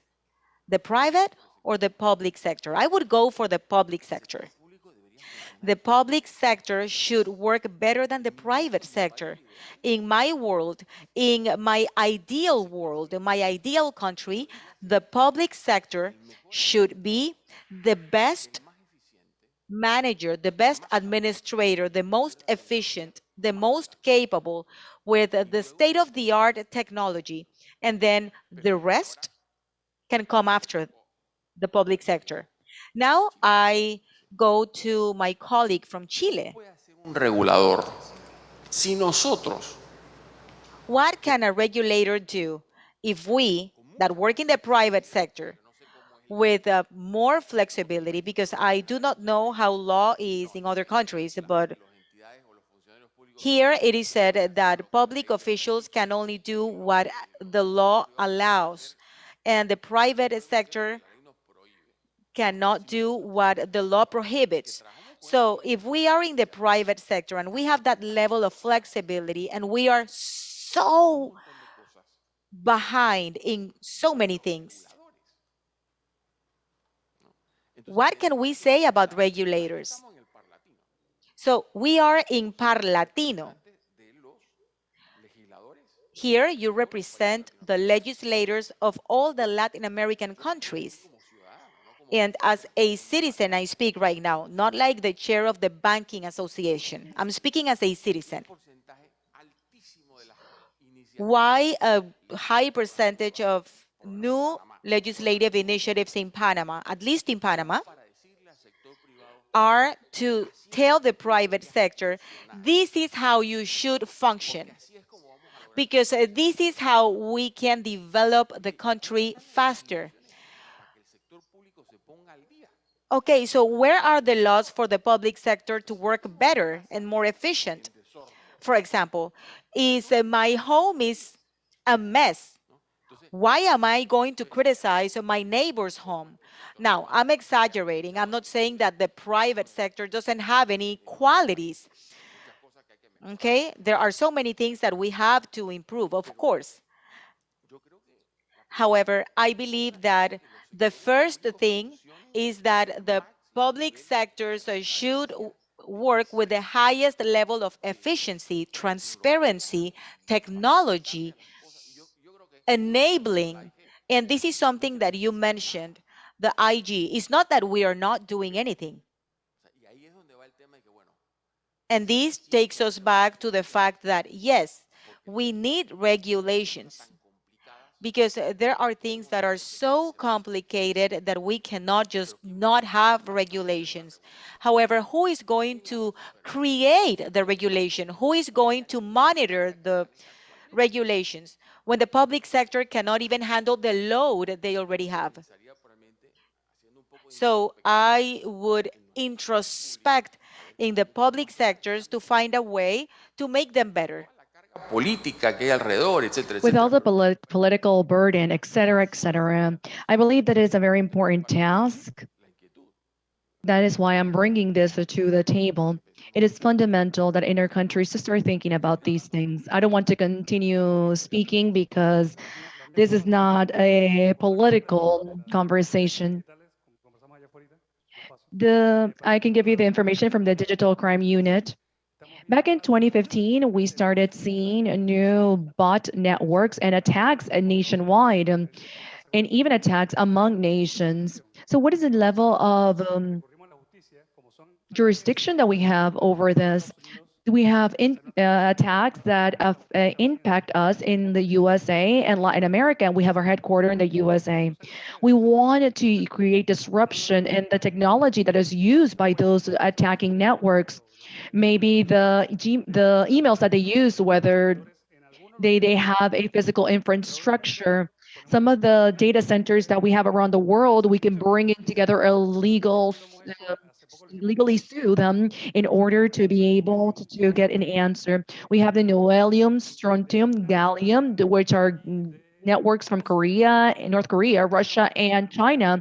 Those were the main ones that attacked, and newellium attacked in 2021, that attacked emails that had an impact in our countries, and it comes directly from our competition. We placed a lawsuit in order to address the situation. I can share this during the coffee break. Thank you. That's the problem when you're the last to speak. You have to speak very quickly. Regarding what Vanessa answered, we know that digital transformation is a must. Everything related to digital transformation is important to us, not only at the Chamber of International Commerce, but also at the Chamber of Industry and Agriculture here in Panama. We have Lilia Liu, an engineer responsible for digital transformation in the Chamber of Industry and the Chamber of International Commerce Panama chapter. It is important. Technology is one step ahead of the legal justice. We're currently working and we firmly believe that we need to make changes. Regarding the question issued regarding if we abide the law or not, I believe experience is important.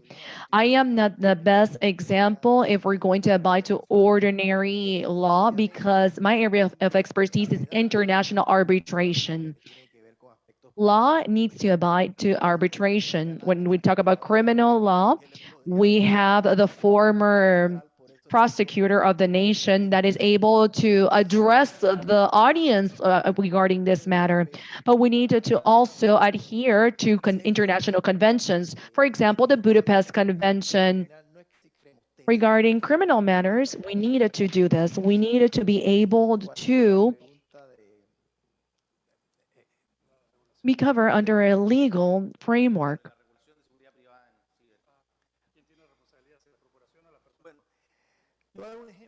Regarding the other question, I'm going to give you an example. The responsibility relies many times where the enterprise needs to educate the client. In terms of insurance, when I obtain an insurance policy to protect myself against A, B, or C, one of the exclusion factor is that the client does not fulfill the different legal aspects. And this plays an important role for the enterprise and the client. In the end, it is the client that needs to understand that the company or the client will have to cover the expenses in case they breach the insurance contract. Thank you very much.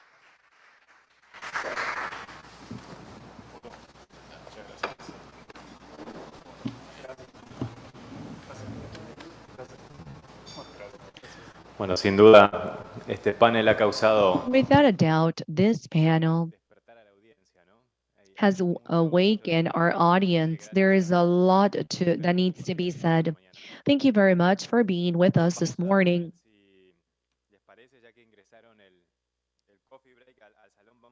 We have the coffee break here with us, and if possible, let us continue with our agenda at least for 30 more minutes.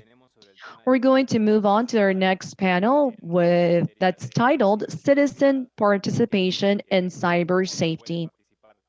How can the citizens participate? Does it need to be regulated? How can citizen participation be regulated? Representative Burgos talked about this. There is an article in the model law regarding cybercrime that talks about citizen participation. We're going to address this topic during this panel. I would like to invite Katie Harbarth, Director of Technology and Democracy from the Center of Global Impact from the IRI.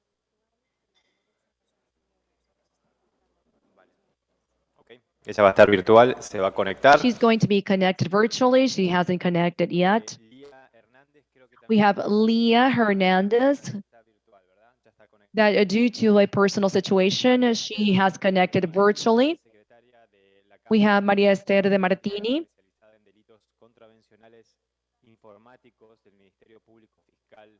from the Director of Crime Prevention, the Ministry of Public Security of Buenos Aires, Argentina.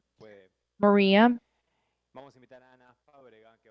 we're going to invite Ana Fabrega, our moderator for this panel, and she has a special news. Anna, in the agenda, she was, you have her as a Director of Crime Prevention from the Ministry of Public Security of Panama, but just a few days ago, she took on another role as a Deputy Director of CENIAF, which is the Secretariat of the Children, Family, and Adolescents of the Government of Panama. We are very happy because of her new appointment. I will also be part of the panel. Thank you very much. Let's wait for the rest of the parties to connect.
Buenos días a todos. Gracias por acompañarnos. en la mañana Good de hoy. morning, everyone. Thank you for being with us this morning. We are going to begin this panel with the title Citizen Participation. We have with us Alejo Campos, Regional Director of Crime Stoppers for the Caribbean, Bermudas, and Latin America. Virtually, we will have Katie Harbath, Director of Technology and Democracy for the Center of Global Impact of the IRI.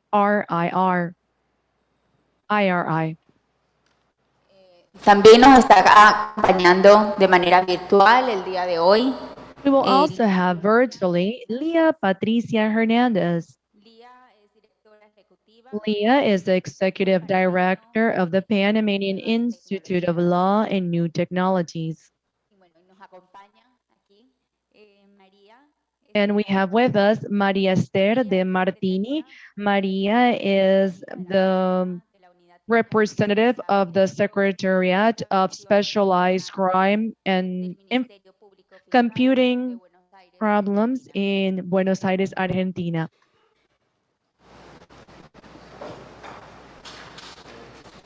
Si quieren, empezamos con María. Creo que tenías una presentación, ¿no? Let's start with Maria. I think she has a presentation.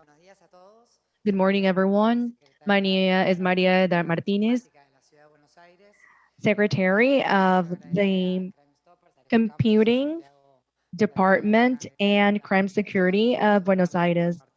Thank you very much, Crime Stopper, for inviting me. For the following minutes, I am going to talk about cyberbullying.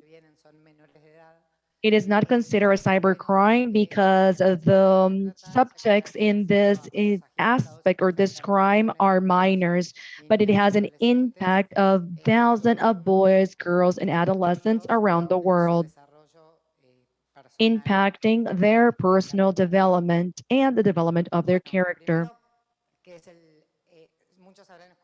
Firstly, many of you have heard about bullying or school bullying, which is a systematic aggression from one minor to another that is in an inferior condition, whether it's physical or psychological. They will always seek the weak link.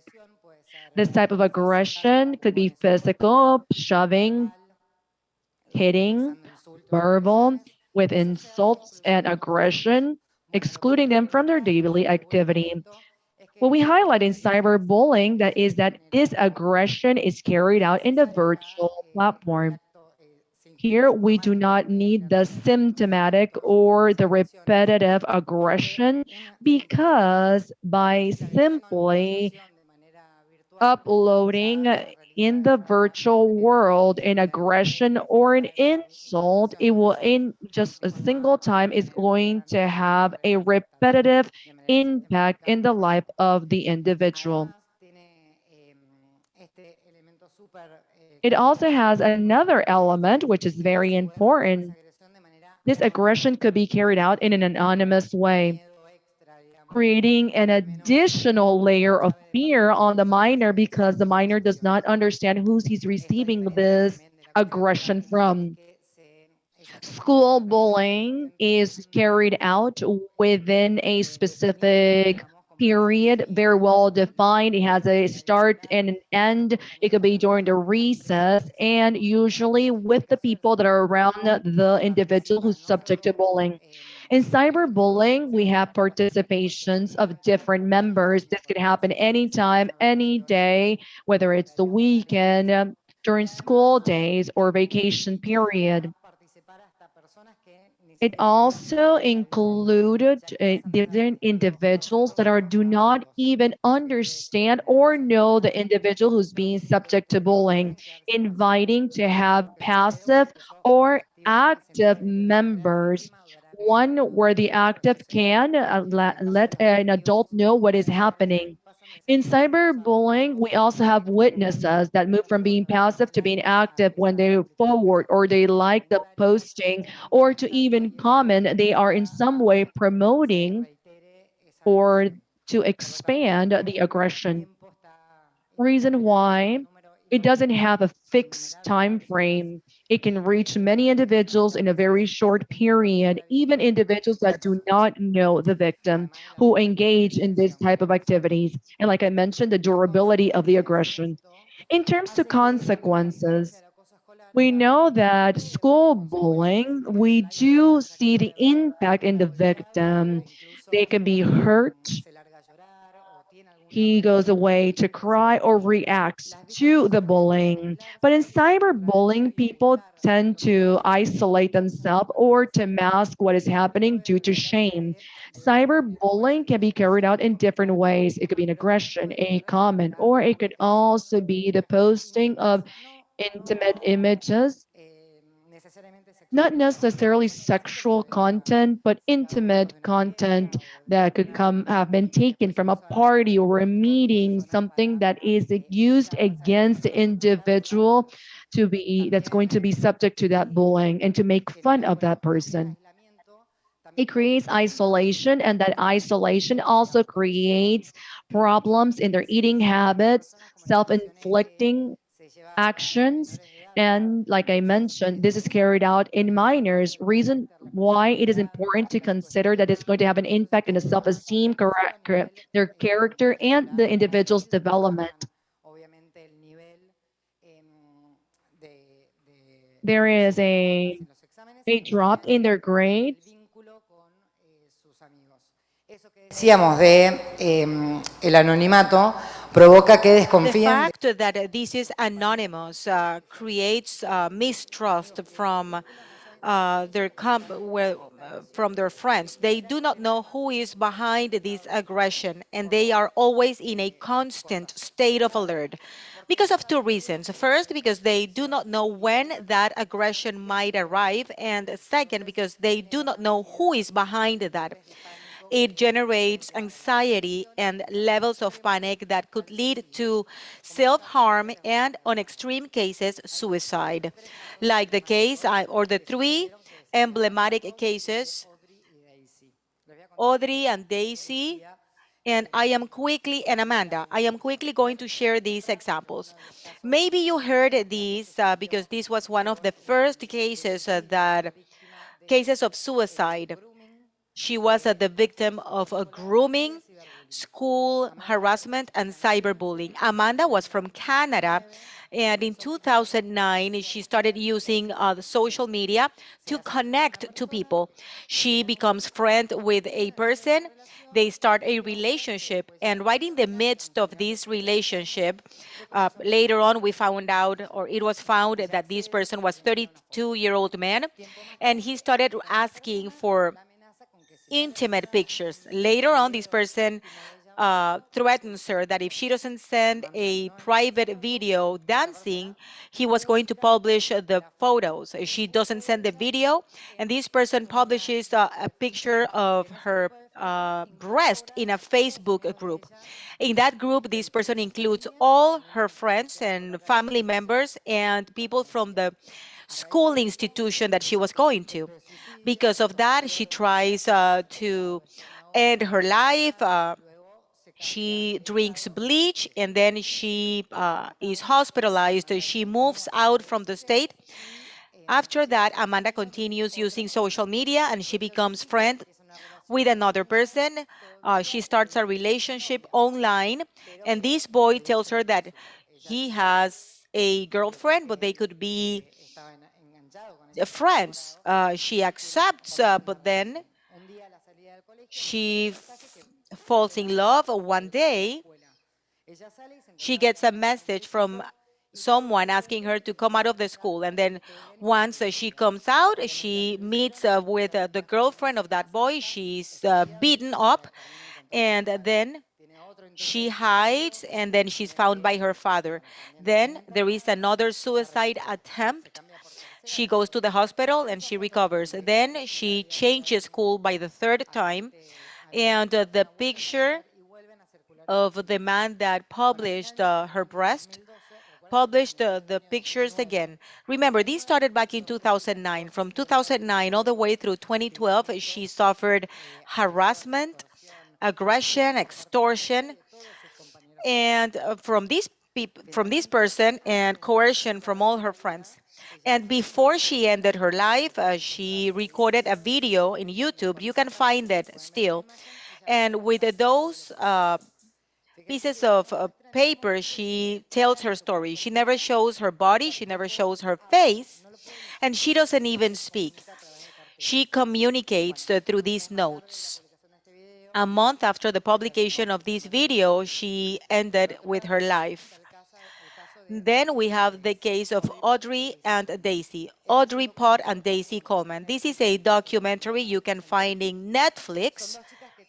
These are two girls with a similar story. Back from 2012, they are 14 and 15 years of age. Audrey goes out with her friends to a party, and she's raped by several of her friends. That rape was videotaped or recorded, I apologize, and then published in social media.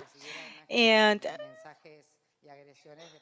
that made her receive the messages from her friends and people she didn't even know. And a week later, she ends with her life. Daisy goes to a party with her brother's friends, and their friends rape her and record everything. After that aggression, videos are published, and Daisy is able to recover. She moves on and she creates an organization to help victims of sexual assaults.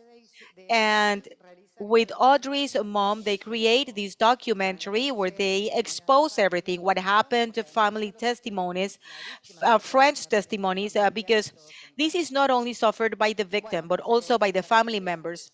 Now, Daisy gets better, but in August 2020, Daisy commits suicide.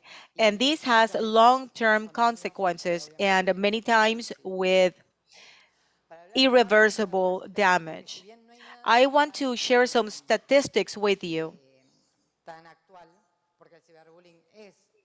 Cyberbullying is something new, and these are statistics by UNESCO in 2019. 1 out of 10 children worldwide is a victim of cyberbullying. The victims usually range from 12 to 14 years of age, and 63% of them are girls. The reasons for this discrimination and aggression is, first, physical aspects, race and religion. Of course, there's discrimination that we are not aware of the damage. And subjects of harassment and or cyberbullying tend or are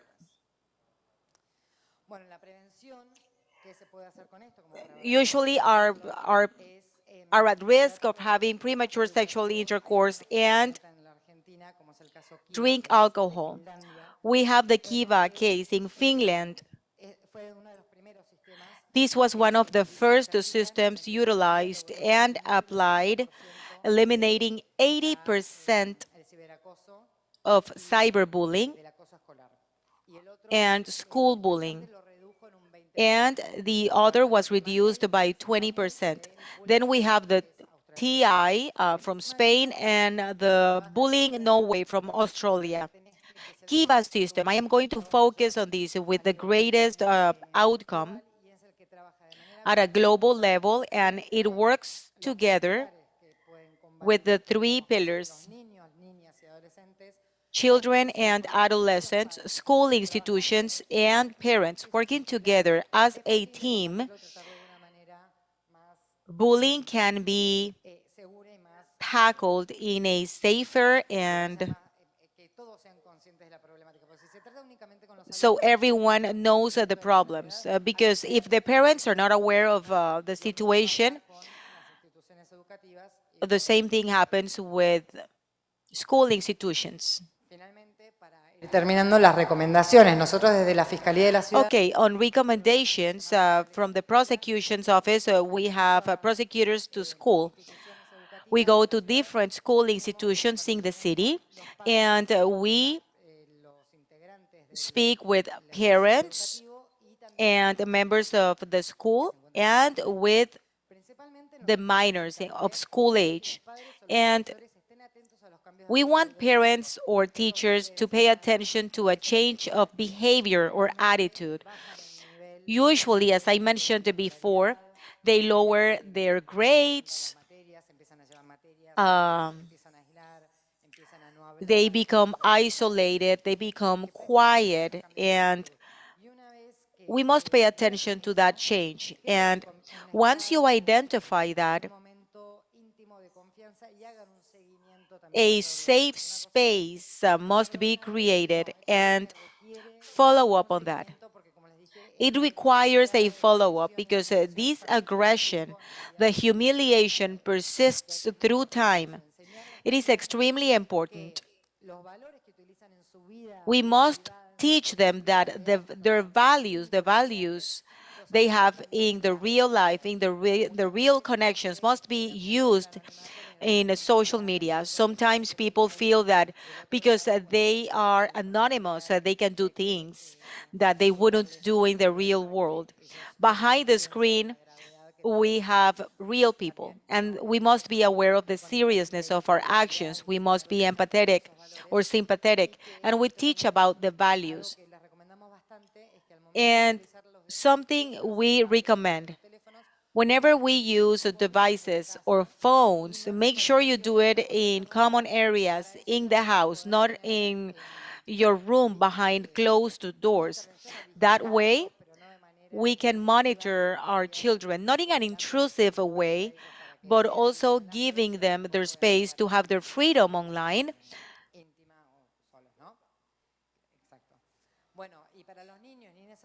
And for children and adolescents, we always say that if they are victims of cyberbullying, they must tell an adult.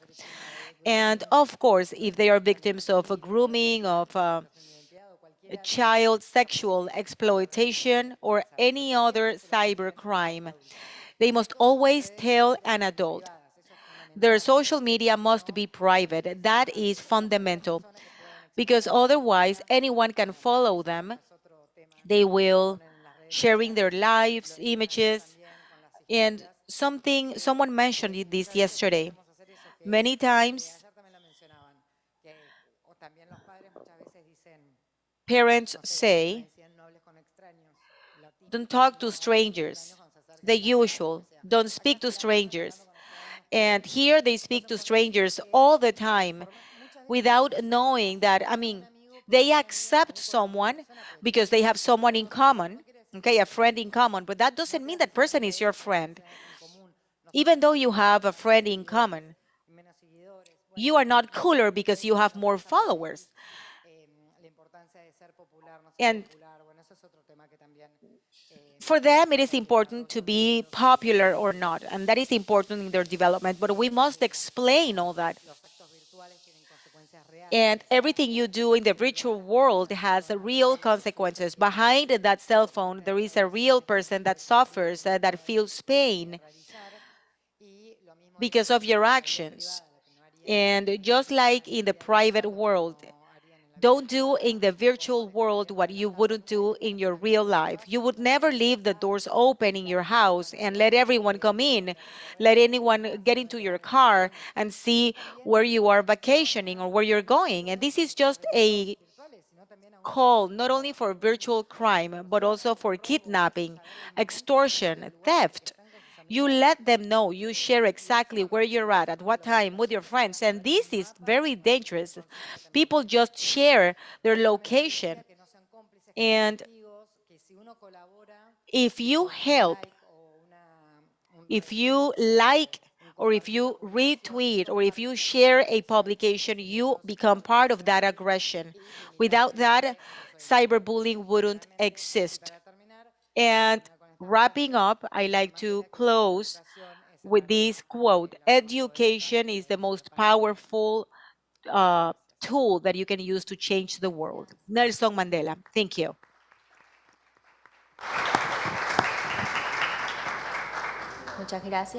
Thank you very much for sharing. Very interesting. We are now going to open the floor to Katie, who's connected virtually. Katie, the floor is yours.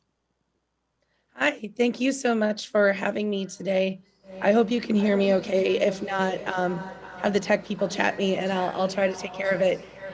It's so nice to be with you today. And I wanted to chat a little bit about a topic that I'm familiar about and work on a lot here at the International Republican Institute, which is that around disinformation. And I wanted to share today some trends that I am seeing in this space that I think is important to think about as we continue to look at how to combat mis and disinformation online. The first thing I want to share is that uh, tracking and monitoring disinformation is getting harder. We are seeing not only the continuation of people using big tech platforms like Facebook, Google, Twitter, and YouTube, but they are also starting to use messenger services more, such as WhatsApp and Telegram. You also are starting to see more people using things such as live audio spaces or Clubhouse. And you're also seeing many more people also using things such as podcasts. By having so many fronts of potential disinformation, this makes it much harder to monitor what is happening and also think about how to combat it. In addition, we are really looking at as well types of things around the fact that we need to look at future technologies that are being created right now, whether that is things around cryptocurrency, the metaverse, artificial intelligence, artificial reality, and virtual reality, Web3, many of the things that Silicon Valley and the tech world is moving to, or else we also need to continue to think about these problems of the present and how disinformation is being shared amongst all of these different platforms. At the same time, too, we need to be thinking about how do we build resiliency amongst the 3 billion people that have yet to get online. What we are seeing is, as part of all of this, is that bad actors are starting to really use a lot of these different platforms to spread their disinformation. They are doing a much better job of trying to look like real individuals, as well as also capitalizing on polarizing topics that people are talking about already. For instance, we're seeing this a lot right now in terms of Russia and Ukraine, where this is not just an issue of misinformation going into Ukraine or what is happening in Russia. We are seeing that information being spread in places like Latin America, Africa, and Asia as well. That is very important to think about, as well as how to combat. And so as we are thinking about many of these different things and what we need to do, I would recommend a few different things in which to think about and be prepared for. One is to think about how you are best to be able to monitor what is happening across all these different platforms in terms of social media. There are some tools that many journalists have, such as one's called CrowdTangle. There are also many wonderful fact checkers and stuff that do this information already and can help you to monitor and track this. Two, make sure to not just be thinking about foreign interference, but what is happening domestically. There are many agencies and others that can be hired to spread disinformation on behalf of whether it is campaigns and others that is happening. And it is important to be monitoring not just what is happening from overseas, but what is happening in your own backyard. Be thinking about your own communication strategy and how you can, the best sometimes combat to disinformation is to get actual real information out there and to call out the fact that people are trying to spread disinformation. This is a lesson that we definitely learned from the Russian invasion into Ukraine, is that being transparent from the beginning and trying to help people to understand how to identify the disinformation that might be happening is important to try to help to combat it. Next, I would recommend that you look at not how things that might be happening around the world could be spreading in your area and how they might be being adapted. For instance, I've already talked about a lot about what is happening in Ukraine and Russia. But what we are seeing, though, is in other parts of the world, is that message is not necessarily trying to justify Russia's invasion, but is more talking about anti-US sentiment and other things that they are trying to be polarized on. So I'd highly recommend that you think about those things as well. The other thing is to be looking at all the different formats and ways that you can be pushing this out. So it might be through traditional media of talking about this. It might be through your social media platforms. It could be in rallies and campaigns of thinking about this, but all of that is very important. And the last thing I would say too is just definitely work with the tech companies on this. Many of them are already doing fantastic work in trying to help to combat some of these efforts, whether it's taking down coordinated inauthentic behavior, providing safety tools for people to understand how to stay safe on the platform, and how to try to prevent harassment and those things as well. So those would be some of the things that I would recommend. I really appreciate your time today, and I'd be happy to answer any questions.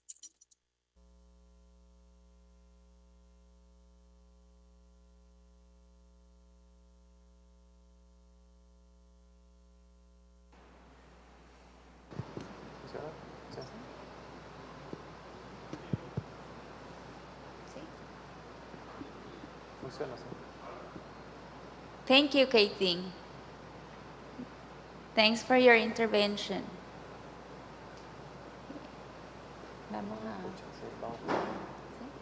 Vamos a darle la Thank you, palabra. Katie. Thank you for your intervention. We will now open the floor to Leah Patricia Hernandez, who is connected virtually.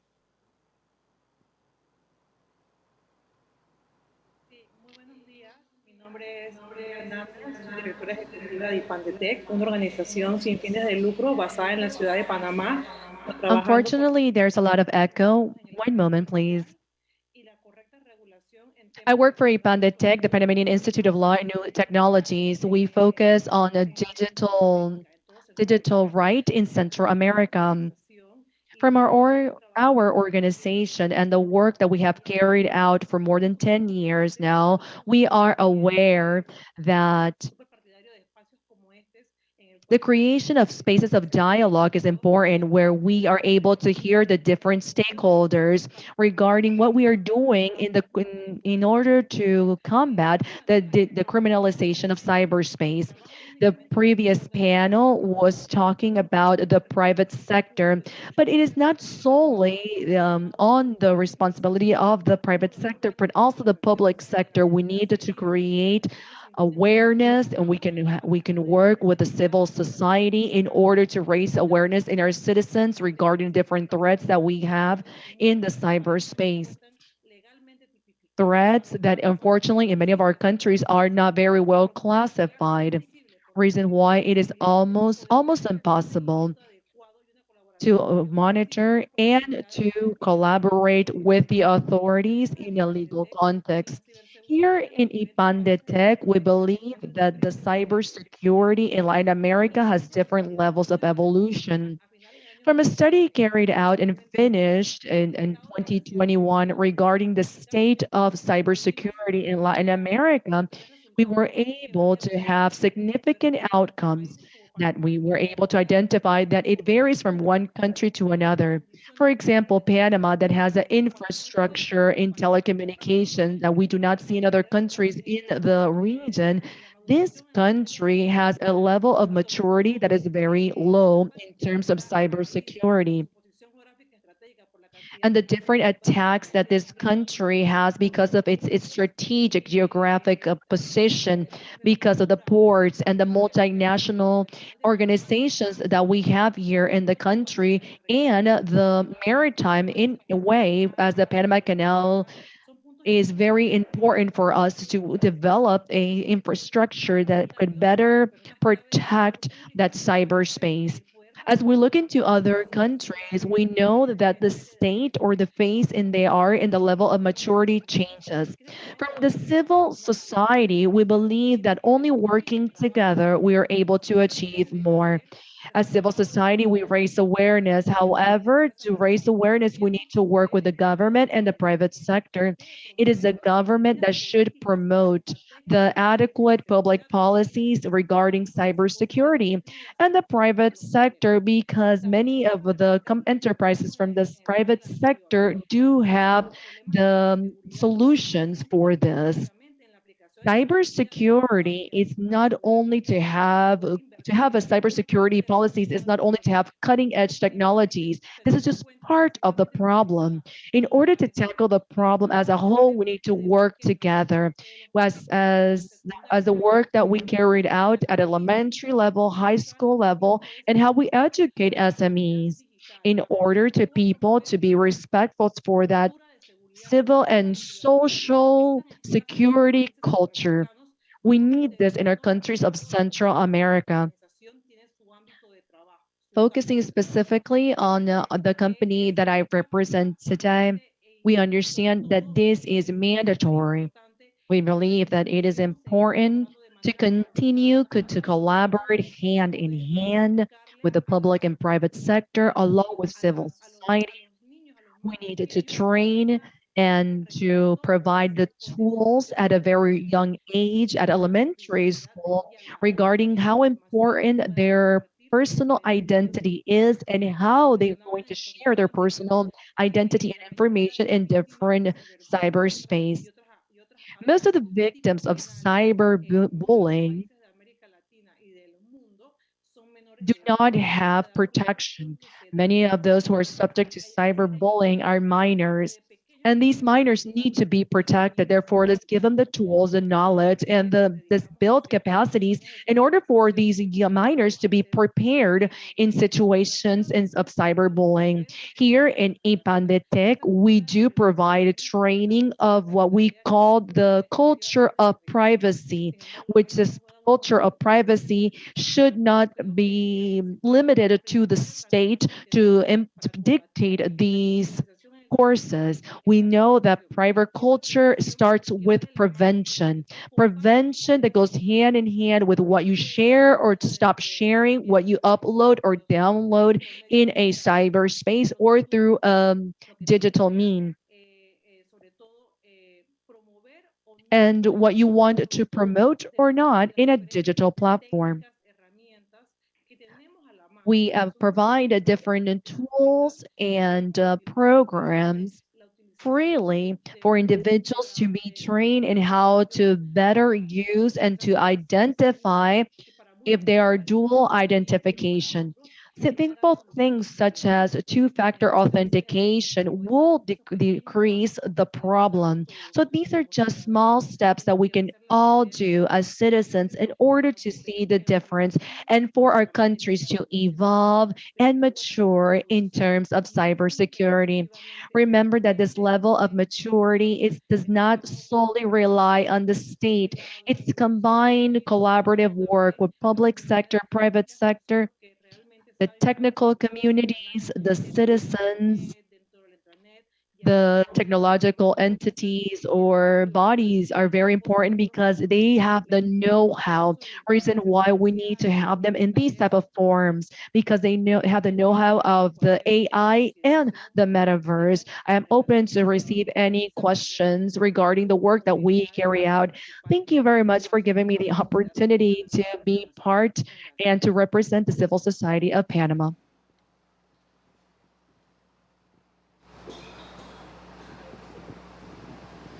Muchas gracias, Lía, por tu participación. Leah, thank you for your participation and thank you for your important contribution. Now let us close this session, giving the word to Alejo. Alejo, please go ahead. Thank you for the coordination and thank you for planning this activity. Thank you, Ana. Thank you for accepting this invitation. I know that you are in a transition phase. And I want to quickly share, as part of the citizens' participation, what it is that we are doing so you can disseminate and see how you can implement it in other countries. Crime Stoppers is an organization that is born inside the United States Police Department over 47 years ago. And we aim to create a safe bridge between the citizens and authorities. the population with a 70% of information that is not shared with authorities. Why is that? Maybe out of fear. And in other countries, maybe if it's not because of fear, it's just they don't want to be involved in an investigation process, to be called to be witnesses or to testify. So it's easier just to look the other way and not share the information. At the end, it's 70% of information that is not reaching authorities. And the competent authorities, be it the prosecution office, the police department, customs, financial analysis unit for other countries, they need this information in order to act. And people or the citizens only share. When I talk about citizens, I'm also including the private sector represented here,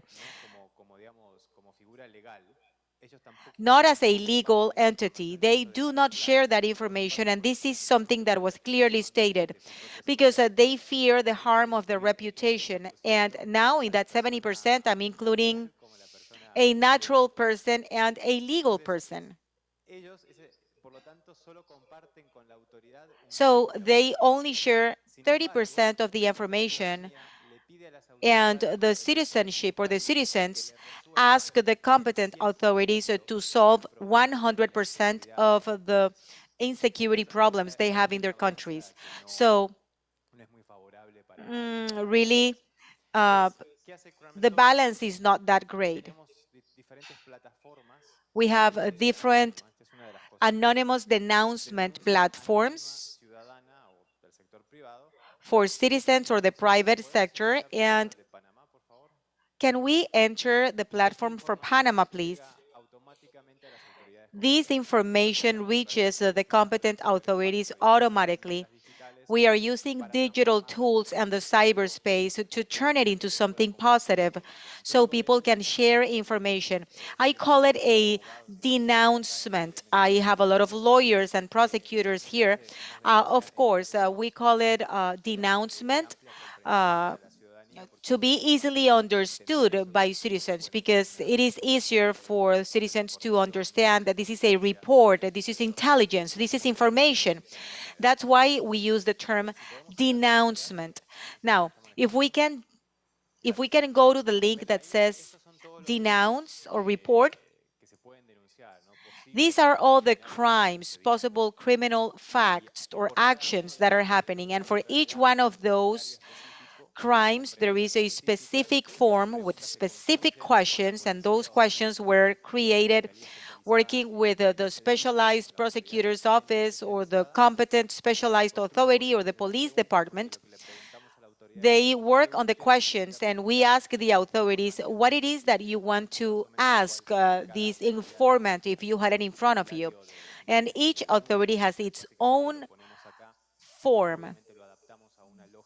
We adapted to a digital rationale, and here you can see the user experience report. Let's click on any of those, please. Domestic violence. That's a new one. Okay. Here you can see the steps to be followed as if we purchased something online. It's pretty easy because people nowadays, after COVID, people is pretty used to use forms for pretty much everything. We still use forms to go into countries, to travel, for PCR, for vaccination. So we are used to use digital forms, step-by-step forms. So people must complete this information. They must have or they must share a lot of information. And this is how we want it, because there's no point for authorities to say, okay, this is a domestic violence report. Someone saying, okay, in front of me, there's domestic violence. There's no point of getting 100 of these reports. We need the information, and people have that information. They just need to be guided on how to share it. These are mandatory questions because we need quality and not quantity information, because we need to follow up, we need to monitor, and then we have wrong statistics, because then we can say the Office Against Domestic Violence is getting 1,000 reports and we only have one success case. But out of the 1,000 reports, 999 were pointless because who really wants to share something because they want to share it goes through all the steps, fills out the form, and send that information. And that's the kind of information that we really want.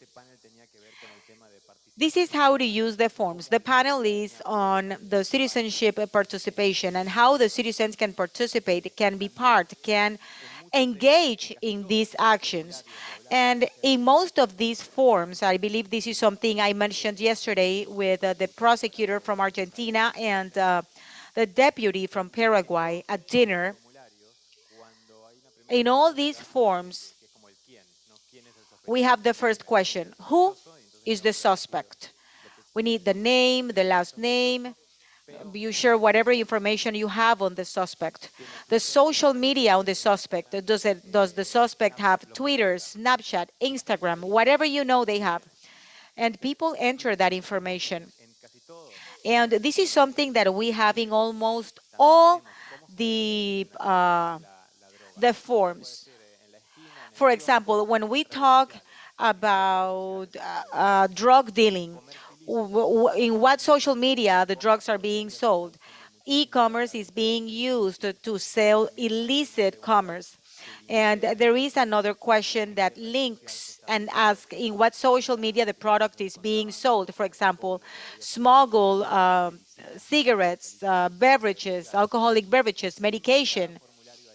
And this is something that we have in every form, and this has helped us to advance investigations because sometimes it's more difficult or slower to be able to connect a person to the social media because in social media, they can use whatever name they want. They can post whatever they want. And there's a lot of people that do know the person's social media. So this is an open book of information for investigation units in the police or prosecution office. And this has helped us to move forward investigations because in social media, in this case, for the good of authorities, the possible criminals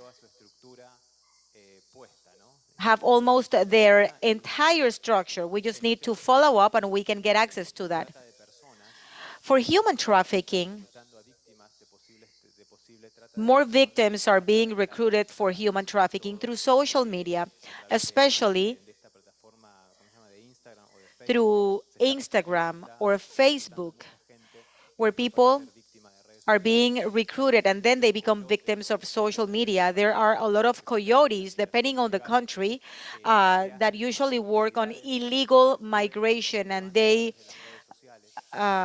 do their publicity through social media. So all the forms have been updated so in a way that people can share information and it is extremely effective. We always tell the citizens that they must be part of the construction, the security of the place they live in. It doesn't matter if this is a city, a small town, or a country. Everyone must participate. There is a citizenship co-responsibility. Security is not exclusive to authorities. They do their part, of course. Citizens must do their part. The private sector should do their part. International entities and NGOs, they must do their other part. And the solution, the way out, is when everyone works together. What's the responsibility of the citizenship? The solution is not to buy illegal arms, not even legal arms. That is another conversation. Let's focus on illegal arms. You don't have to buy illegal arms to feel safer when you use it, because you will use it at some point, and that arm is going to kill someone. The solution is not either to create self-defense armed groups like it happened in Mexico a few years ago. Those groups are illegal, and many times we can see neighborhoods in our region. And participation is about sharing information, sharing what you know, because it's impossible to send a police officer to each home. That will never happen. And this is not related to public policy or national budgeting. It's just unfeasible. We cannot do it. So, who is in each home, in each corner? We are as citizens. who is at the entry of every business, the business owner. They should have this co-responsibility, sharing information with authorities. Are you afraid? Well, you can use platforms like the ones we promote, and we've been promoted for over 40 years worldwide, where you can share this information. And in this way, we can close the circle and we transform it in a virtuous circle that can really support the topics on construction of security. A lot of crimes can be reported or denounced. Of course, we have been forced to adapt ourselves to include social media and other communication platforms in the forms that we use in order to facilitate the information and complement the information we are getting. This is just in a nutshell what we do and the way the organization is moving. And this started in a very makeshift way 40 years ago inside the FBI in Albuquerque, New Mexico, USA. And this is a way of citizenship participation of the social media back then. After a big homicide, the FBI did not have any leads. And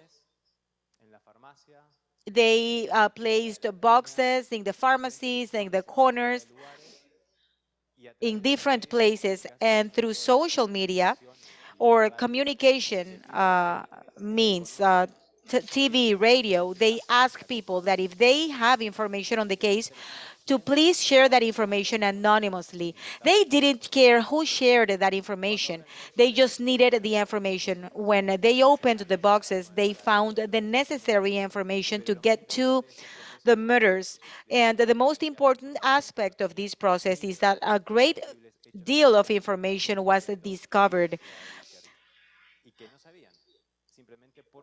They were completely oblivious because they did not have the human capability, less technological back then, to get to each one of the corners or streets in the city. And that created the need to bring together the citizens to authorities to share information. And from there, this is born. 45 years later, we use digital platforms, we use apps and call centers worldwide, capturing these anonymous citizenship information. And this is what I wanted to share with you, Ana, today as part of a solution, part of a tool that's working, and it's becoming very active in Panama. It's yielding very good results in Panama. And one of the cases, and now that we speak about children, it was an 8-year-old girl, and thanks to an anonymous citizen's report in a area here in Carrasquilla, this was made public. This little girl was being abused and prostituted by her own mother in the back of her home. They had a small business.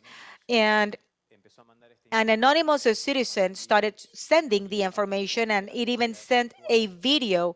Authorities quickly acted, and the girl was saved.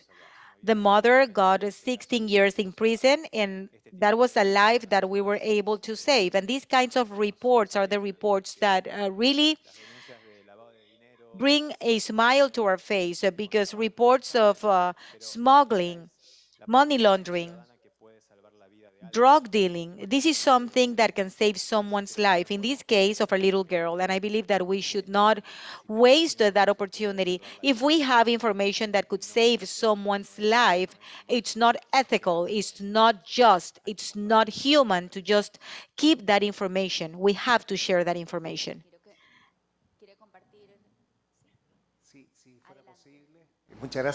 If possible, I would like to share. Thank you very much for the presentation, and thank you for bringing the cyberbullying to the topic. They mean people do not treat this as a crime because we usually see minors in cyberbullying, but it was an adult that led that child into the situation where she was subject to cyberbullying. It is important to classify this as a crime when we identify that there was an adult involved. It's important to update the Crime Stopper classification. Regarding the three pillars that you talked about, there's a third element, which is the state where we have an adult. The state should be involved when there is an adult involved in cyberbullying. We had a similar situation back in Chile where we had a child that committed suicide because she was subject to a cyberbullying, and she was subject to the cyberbullying through an adult. I remember that campaign back in Chile, and I remember the parents started the campaign. In the case of Amanda Todo, we see several elements. Number one, cyberbullying, but it was also the grooming, extortion, and here the prosecutor's office, they worked on this report when we were able to identify the aggressor, which was an adult. But we have other individuals that use other identification, and that is, we handle this differently in Buenos Aires, Argentina. In order to be processed as an adult, you need to be 18 and over. In the prosecutor's office, what we do is that we bring the parents to the office along with the child. We explain the situation. We convey to the parents and the minor that we had started a legal process against the act of cyberbullying. Many times the parents have zero idea of what their children are doing with the telephone device. So here we need to raise awareness, talk with the parents, let the parents know what happened. I think we have another question from our audience. The floor is yours. Yes, hello everyone. María Esther or Alejo, maybe you can answer this question. I want to address the topic on cyberbullying. Is there any way to systematize the patterns, like early warnings, early detection, specifically in school grounds? Because many times we transfer the responsibility to parents and teachers. The teachers act in a very empirical way. 80% of teachers have zero idea of what's going on or even what's happening in their own classrooms. Is there any way to identify those pattern of exchange of information? For example, at this time we see this pattern where this information is being shared in the school campus or among campuses. And who is deemed responsible of having this type of monitoring system? Would it be the police, prosecutors? And should they need to be specialized in working with children? Who would be behind these monitoring systems? Thank you very much, Diego, for your question. In cases like this, it's not completely linear. It is true that it has certain characteristics in the child. We see a drop in grades. The child completely isolates him or herself. We are able to identify that the child is perceived with a lot of sadness. He or she looks dull. Those are different features that we have identified as a common features in a child that's being subject to cyberbullying. Another thing is that the child will express that his tummy hurts and he or she doesn't want to go to school. We have a child back in Spain at the age of 8. It's a recent case where he stopped going to school because he's having an upset stomach. He wasn't feeling well.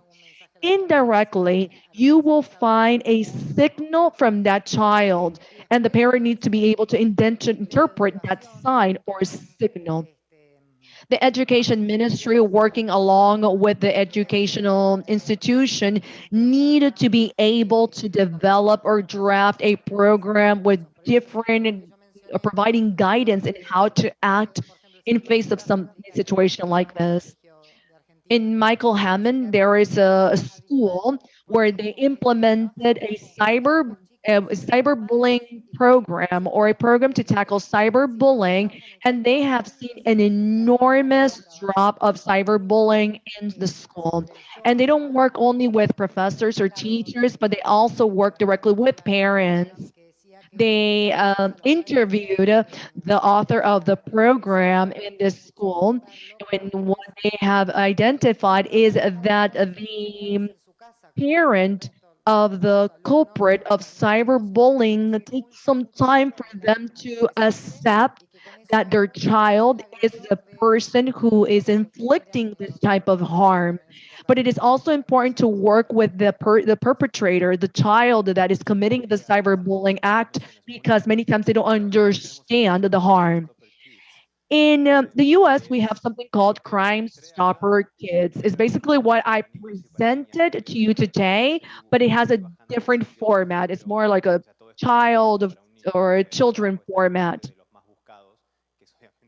We have a list of the most wanted, even for children, but it's a different portal, a different website. It uses a very simple language. You see cartoony figures, and the child is able to identify where the problem starts, whether it's a school, home, or neighborhood. The child clicks there, and then they are able to identify different crimes, and that child files a report. And they do this in a very playful manner. The other thing that I want to go back is to what Maria mentioned, because this is a real problem. And we can't just wait for public policies to be issued. We need to understand the reality, and the reality within that environment that this cyberbullying is happening.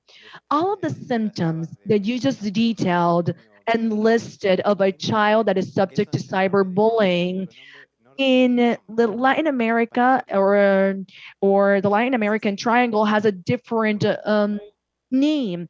It's a gang.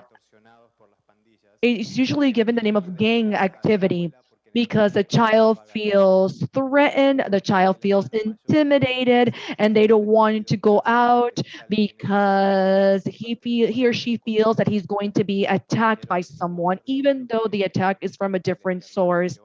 Or they're in a situation where their older brother does not go out of the house because he has some type of tag on him that once he's outside and identified by the police officer, he might be detained.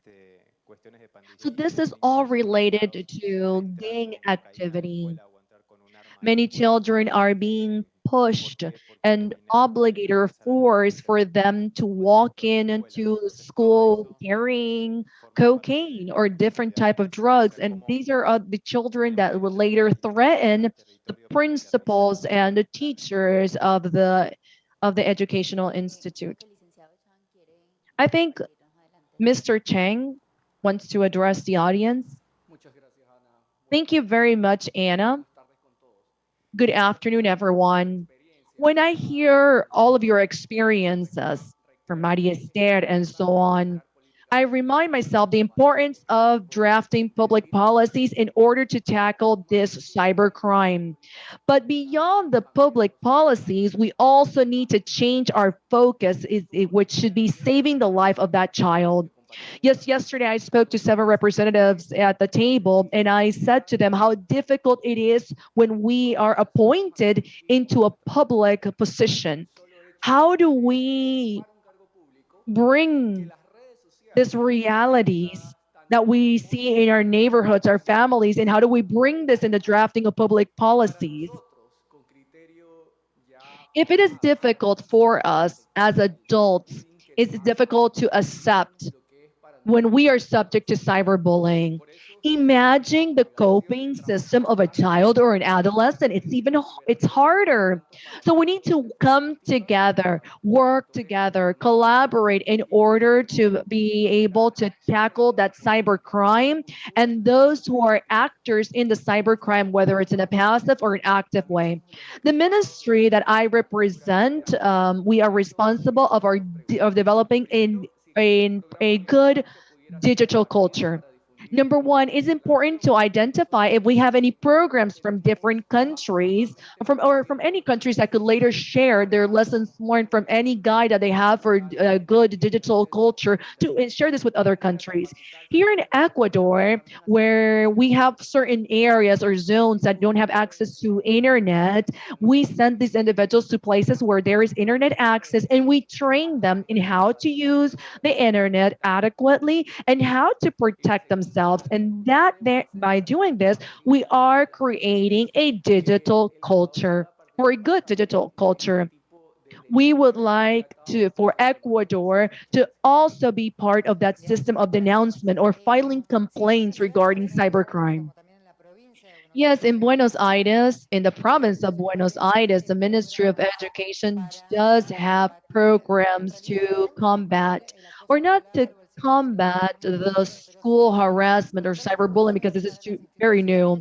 But we do have protocols of how to act at a educational level to avoid discrimination and to collaborate. But we do know that we needed to include cybercrime and cyberbullying, even though once again, we do have some programs that provide some action plans. Children file a report, they share their fears, they share what they are living at a school grounds. And we also have a program online where they can file reports. Que tengan conocimiento de la investigación que se llevó a cabo y de la tarea. Pero así precisamente de ciberbullying hay muchas asociaciones civiles, que sí, Argentina Cibersegura, y muchas ONGs también destinadas a esto. Pero me parece, coincido con lo que usted dijo, que hay que darle también un enfoque. This is your interpreter speaking. The interpreters will be out for a 10-minute break. We apologize any inconvenience. Ya te respondo a lo tuyo, pero antes quería decir algo. Este foro es criminalización del ciberespacio. Y en este panel estamos hablando de criminalización del ciberespacio y hemos introducido, casi que se dio solo, el tema de los niños y de las niñas como foco de la discusión. Les quiero poner dos ejemplos que están sucediendo hoy en día en El Salvador. También suceden en Guatemala a través de las pandillas, ya sea la MS-13 o la del barrio 18. Es una estructura piramidal. Esa estructura piramidal en la base tiene algo que se llama colaboradores. ¿Colaboradores quiénes son? Somos todos, voluntarios o involuntarios, queramos o no queramos. Si yo vivo en el territorio de esa clica, yo automáticamente soy un colaborador. No quiere decir que sea pandillero, no lo soy, y ellos tampoco me consideran pandillero a mí, por lo tanto no me van a cuidar, pero yo soy un colaborador de la estructura. Si yo no quiero colaborar en algún momento, puede ser que alguno me saque del territorio o directamente me mate. ¿Cómo se colabora? Se colabora pasando información, llevando una cosa de un lugar a otro, diciéndole algo a alguien en otro lugar. Con pequeñas acciones pueden ser muchísimas. ¿Cuál es la forma hoy en día de comunicarse con alguien? A través de las redes sociales. Y sobre todo a través de los mensajes de Instagram que se borran automáticamente, que cuando se leen desaparecen. Pero a la otra persona le queda el registro de que se leyó el mensaje, por lo tanto el mensaje le llegó al colaborador y el colaborador no puede decir, ah no, yo no estaba enterado. Segundo ejemplo, cuando pasamos de ser colaboradores, los niños, las niñas de 8, 7 años, ¿qué es lo que hoy en día más que nada quiere un niño a esa edad? Teléfono celular. Y no un teléfono de los tamagotchis viejos, ¿no? O sea, un teléfono inteligente, medianamente inteligente. Los reclutan para la primera posición, que ahí sí ya empiezan a tener alguna vinculación más orgánica con la pandilla, que es ser poste. El poste. Yo soy poste. Postes antes eran muchachos de 15, 16, ahora son niños de 7, de 8 años, son postes. ¿Qué hace el poste? Y por eso se llama poste.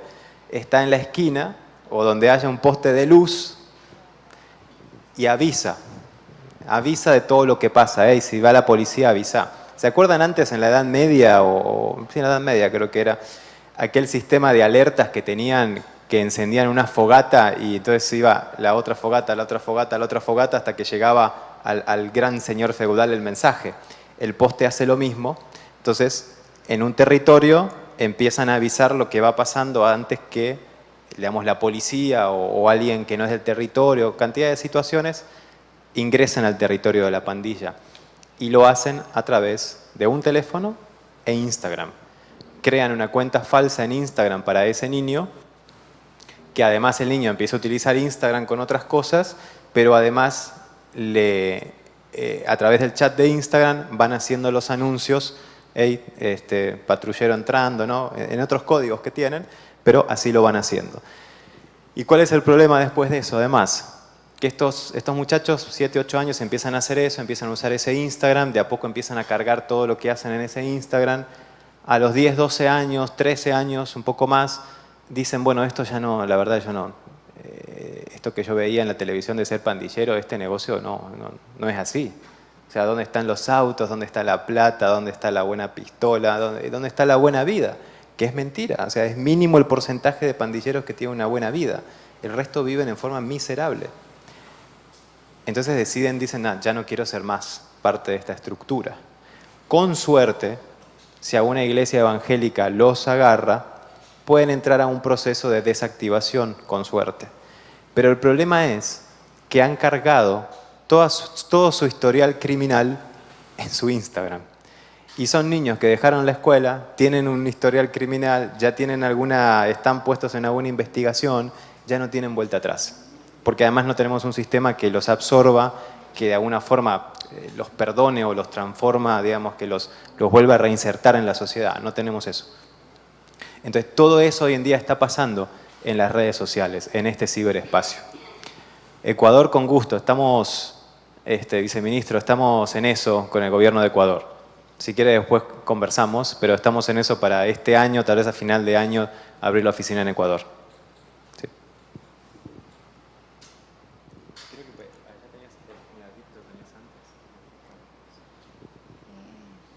¿Dónde hay? ¿Acá? Perdón, no, quizás ya puedo aportar poco porque ha resumido muy bien. Quizás un poquito la preocupación y vinculándolo con las conversaciones anteriores.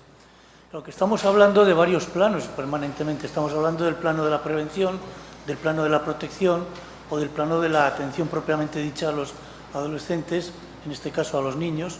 Y efectivamente el contexto manda mucho en todo esto, porque no es lo mismo el contexto de una clica o de una mara en El Salvador que el contexto de un colegio en España, ¿no? Pero es cierto que hay algo transversal, que es lo que nos está trayendo aquí, que es la utilización de las nuevas tecnologías, de las redes. Por eso yo entiendo que quizás desde mi punto de vista y en la experiencia que llevo teniendo en muchos años, es que estamos construyendo muchos proyectos, muchos programas, muchas acciones, pero que son parceladas, que son cada uno desde una perspectiva, desde una instancia, desde la Fiscalía, desde, por ejemplo, los ministerios de la niñez, que tienen la competencia en protección, son clave en todo esto y muchas veces están ausentes porque no han tenido los instrumentos, no se les ha dotado de los recursos. Pasamos de la educación, que muchas veces no está, a la Fiscalía, ¿no? Y a veces en medio todas esas instituciones protectoras y preventivas pues no han tenido las capacidades.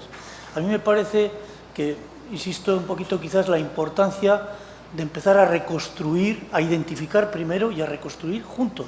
Es decir, desde distintas perspectivas, desde distintos niveles y desde distintas instituciones, incluyendo a las empresas y a los especialistas en las nuevas tecnologías, porque en definitiva es ahí donde es el instrumento y es donde también podemos encontrar a veces elementos, como decíamos antes, incluso decir, bueno, ¿bajo qué indicadores empiezo a asustarme, ¿no? Los padres no sabemos muchas veces, en los profesores tampoco, y también yo creo que a veces hemos pretendido de ciertos colectivos hacer de ellos lo que no son. El profesorado de un colegio podemos prepararlo un poco en estas técnicas, podemos hacerlos una parte importante de la prevención, pero no van a ser nunca los especialistas en eso, ¿sí? Es decir, yo creo que que amerita una reflexión, una reconsideración de todo. Thank you for holding. We will continue now. It is very important to map the problem in collaboration with all the different stakeholders. Yo quería hacer una pregunta a I wanted to ask a question. Sure. Leah Hernandez. I'm not sure if Leah Hernandez is still connected virtually. Is Leah online? ¿Escucha? Yes, Leah. Porque, We can see you. si hay algo que el mundo digital está cambiando es el tema Digital world is changing, and what's changing is the difference between the private and public sector, and they are promoting a culture of privacy. That's what you said. But what is a culture of privacy? Thank you very much. We promote a culture of privacy.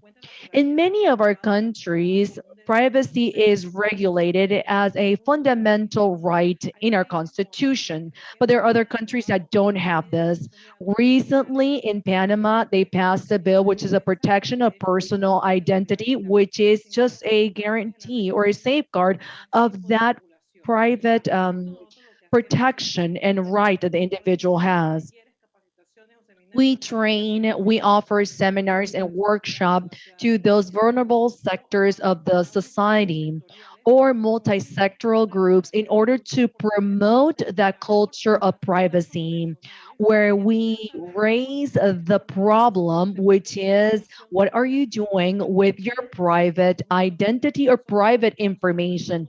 How are you sharing this? What information are you providing? And what protection are you implementing or putting in place to protect your information?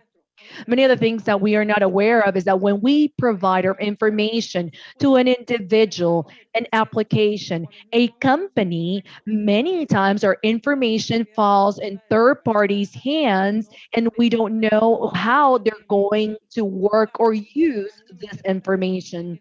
Reason why we need to promote that culture of privacy. It is important for our countries to know and to train their citizens that if there is a private information that I did not share, and if this information is exposed in a social media or is opened or to other entities because of that third party provider that was supposed to protect my information, then that third party vendor should be subject to a prosecution. Our personal information is important. Many times we think as we provide more personal information, then we are being more transparent. Yes, that is important when it comes to the state and the public actors. But when it comes to our privacy with third parties, with apps, we need to be careful what information we are sharing. Those elements or our information that we do not want others to have, then we should not provide it. Understanding that this information, it could be exponentially exposed. I have a question for you, Liam, and it's aligned with what the prosecutor mentioned. Something that happens to me and I don't know how to manage. If you're sitting in a bar and you're drinking a beer or coffee with a group of friends, and the person in the table that's next to ours starts recording the bar and the individuals that are in the bar. But when they come close to a specific person, they slow down and record it. And they say, they post this. And they say, I'm in a good place. Hey, I'm hanging out in this bar. Someone can do this. That is a decision made by this individual. But how is this perceived by your entity? Is this perceived as a violation of privacy? Very interesting, because last weekend I was speaking to a person that addressed me with the same question. What happens if I'm in a public place, but I do not want my image to be part of a recording that will later be in a social media? In many parts of the world, the person that's recording protects his or herself before recording and before posting. Even more when we have minors in that public place, because this could lead to sanctions. It is true that the person that uploads the post should also include that they have they have received consent from those individuals that are in the video. If I share a video on a social media with my friends in the video, is because my friends have consented for me to upload that information.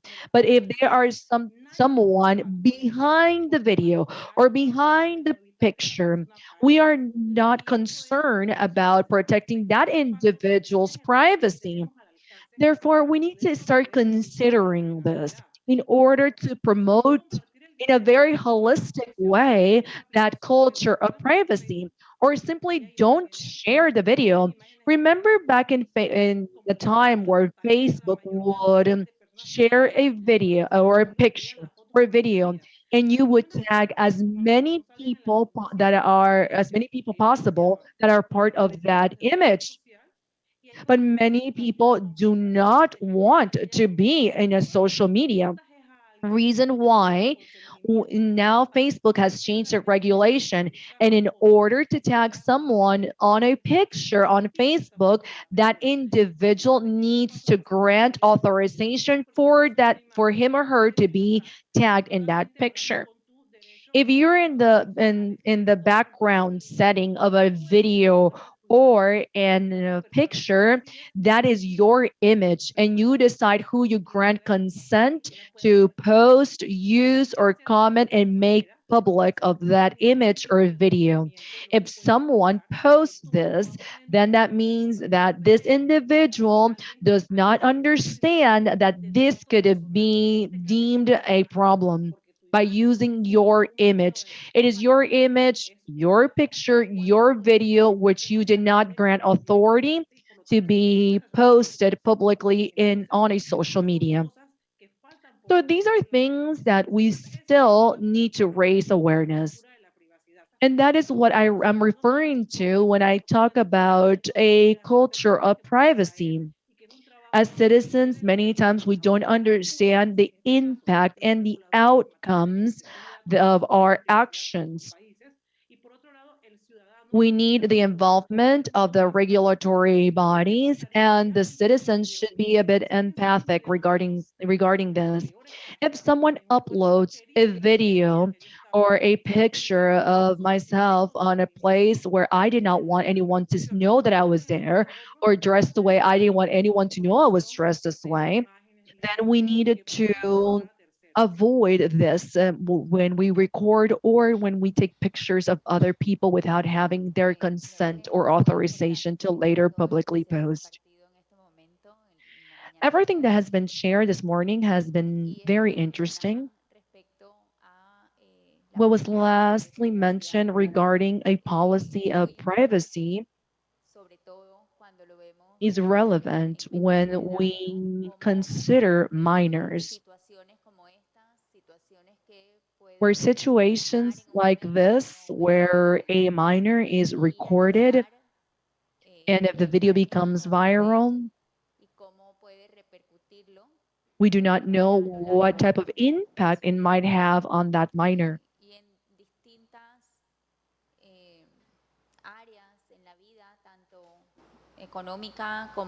In different stages of life, whether it is economy, development, and the security and safety of an individual or even minors, we need it as the state and different countries as a region try to come together to strengthen and legislate in common grounds in the provision of security in cyberspace.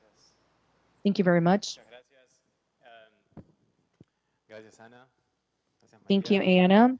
Thank you, Maria. Leah, Katie, gracias por Thank estar you, aquí, Leah and por Katie. acompañarnos. Thank you for being here with us. Acá vamos al almuerzo. We're now A going la tarde, to aquellos que se tienen que to go for lunch. At 1 p.m., the PCR testing will be carried out by a mobile laboratory that is here in the Parliament. We will reconvene at 2 p.m. as we can move on to the closing remarks and the conclusion of today's working table. Thank you very much.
Buenas tardes. Good afternoon. We will try to start after lunch.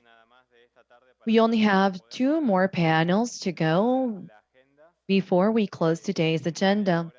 We have a panel regarding discussions, and we would like to discuss with the crowd. Could we please bring down the music? Thank you. After the panel, we would like to move into final statements. We would like to hear your recommendations and next steps in order to develop a work plan, or that could be the first result of today's or the 2 works regarding cybersecurity, and to see ways that we can have progress in our agenda. Yesterday, we talked that one of our commitments could be the revision and the update of the model law of cybersecurity issued by the Parlatino. We had several experts that participated back then, and we have more that can engage in updating the content of this model law. Along this action, we would like to identify other actions that we can come together to develop. Before we begin the panel, you should have on your table this document. It's a survey. We would kindly ask you to please fill the survey, as it will help the organization in improving for the future. And there you have a space for recommendations that are necessary. Thank you once again for filling the survey. Antes presentes, vamos a hablar sobre el tema de la innovación para la prevención, experiencias de las oficinas de innovación de la región. Un poco cuando planteábamos la agenda de este foro, decíamos, bueno, vamos a invitar a... The agenda for this forum, we decided to invite 2 key sectors if we want to create medium to long-term changes. One is the parliamentarians related to the creation and the legislations in countries, and the other one was the executive power connected to these topics from the executive power, where public policies are generated. On one side, the legislation, on the other, public policies. Now we'll be speaking about public policies with representative of executive powers. And for that, I would like to invite Felix Chang from Ecuador, Vice Minister of Information and Communication Technologies. I understand that Luis Oliva is not here, right? Adelante, por favor. Perdón que no me han puesto aquí su... I'm sorry, I don't have the information here. Juan Ramón from AIG, the General Administrator for the National Authority for Governmental Innovation. And from Paraguay, we have Patricia Clos, Secretary of ICTs of the Patria Querida Party. Please go ahead. Vamos a empezar por casa. Juan Ramón Anria. With Juan Ramón Anria. Welcome. The floor is yours.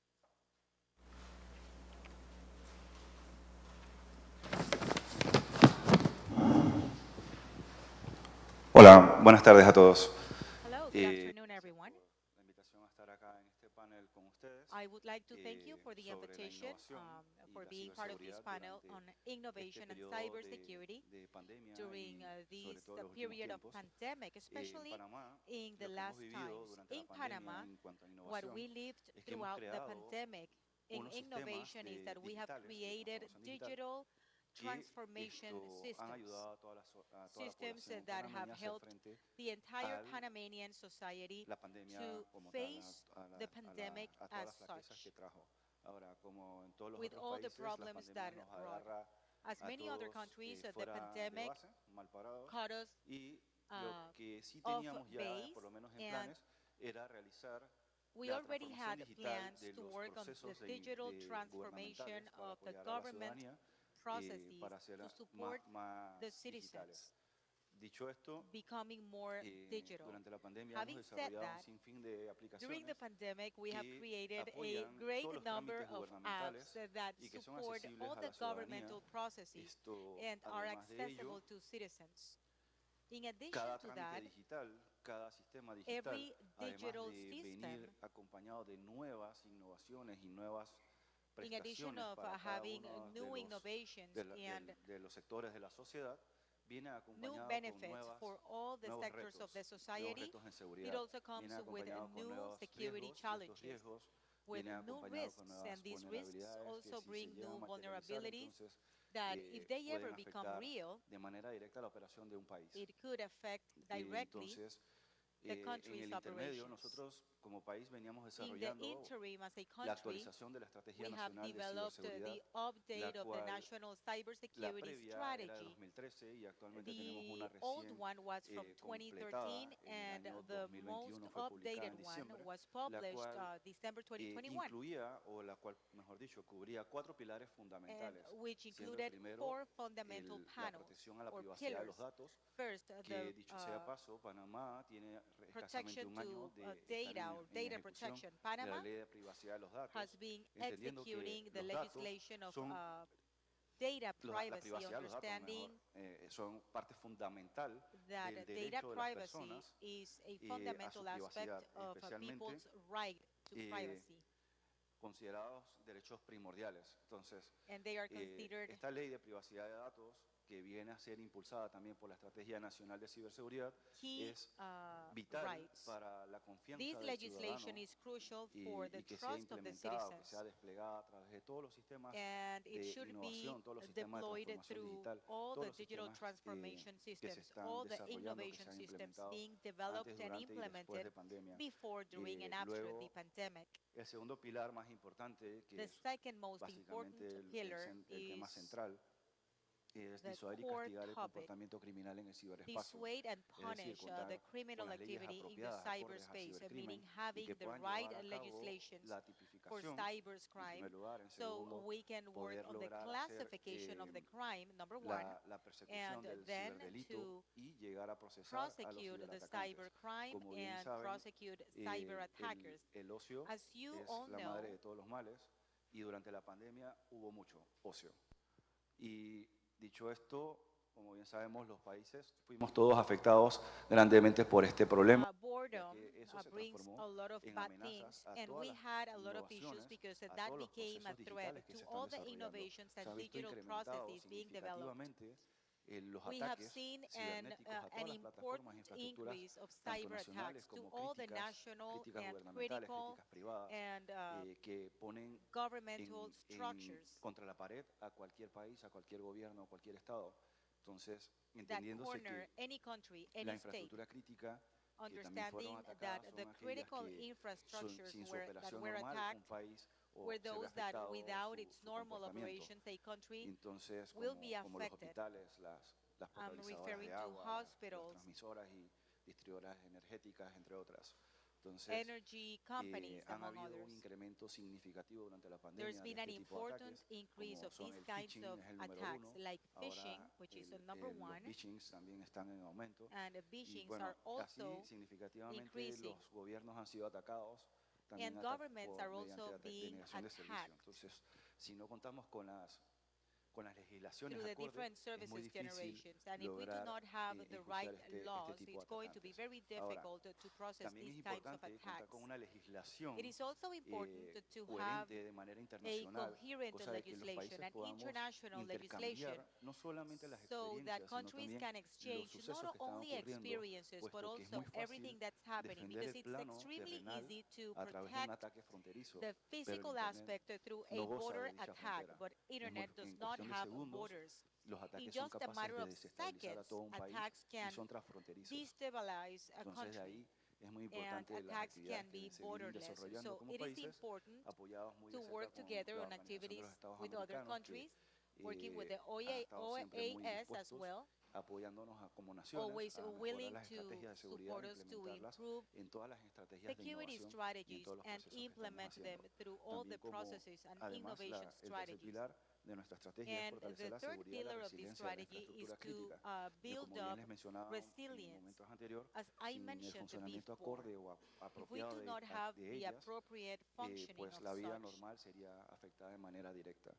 our Entonces, daily es lives importante would que be tanto las directly empresas affected. como el gobierno Hence, it nacional is important for o los companies and the gobiernos national sean, government or governments trabajen alineados, puesto que la to work ciberseguridad no es responsabilidad de uno, sino que es in an responsabilidad de aligned todos, manner, because entendiéndose que cybersecurity la is not only ciberseguridad one person's no or es state algo que compramos, responsibility, it no es is un producto, everyone's responsibility. no es una Cybersecurity is aplicación, not a es un product, it's proceso, not an app, y sobre ese it's proceso a process, hay and muchas capas que cubrir over that desde el process, plano there are too legislativo, many desde el layers to plano cover, from the judicial. legislative aspect, Por the supuesto, legal las aspect. tecnologías y las aplicaciones Of son course, importantes, las technologies and políticas son apps importantes, are important, pero mucho más policies are allá important. de But todo esto, beyond all that, las personas. Es importante las personas y de ahí people are nace important. el cuarto pilar que va a And fomentar la from cultura there, we nacional de have the ciberseguridad, fourth pillar, puesto fostering que the national es culture necesario on que cybersecurity, todas las because personas, it is sin importar la edad, important for everyone, tengan regardless conocimiento de of lo que es their la age, ciberseguridad y que la to puedan know implementar about no cybersecurity, solamente to know how to en implement su trabajo, cybersecurity, sino not only llevarla a at la casa work, e implementarla en but su also propia vida bring it cotidiana. home and Y ya be hoy en día able to conocemos implement it in their daily que tenemos lives. las casas digitales, Nowadays, we podemos know manejar that cualquier we cosa have desde nuestro digital dispositivo homes. móvil, We sea can donde manage estemos. almost Entonces, anything todo esto está from our cell conectado al phone. Internet, And everything o is al Internet de las connected cosas. Entonces, to the las Internet políticas o of las Things. estrategias nacionales So the tienen policies que or the estar national cubriendo strategies todas must cover, estas must iniciativas o todas address estas all nuevas these tecnologías. initiatives and Como all bien les mencionaba, technologies. As las I mentioned tecnologías y la before, transformación digital traen technologies and digital muy transformation buenas cosas positivas a la sociedad y a nuestras bring vidas, a positive nuestros things to hogares, our pero con societies, ello vienen muchos to our riesgos y muchas lives amenazas and homes, que and buscan with that we have a lot of mitigar risks el and threats comportamiento de nuestras redes, that seek to de mitigate the nuestra, behavior of de nuestro our diario vivir y nuestra convivencia. daily lives.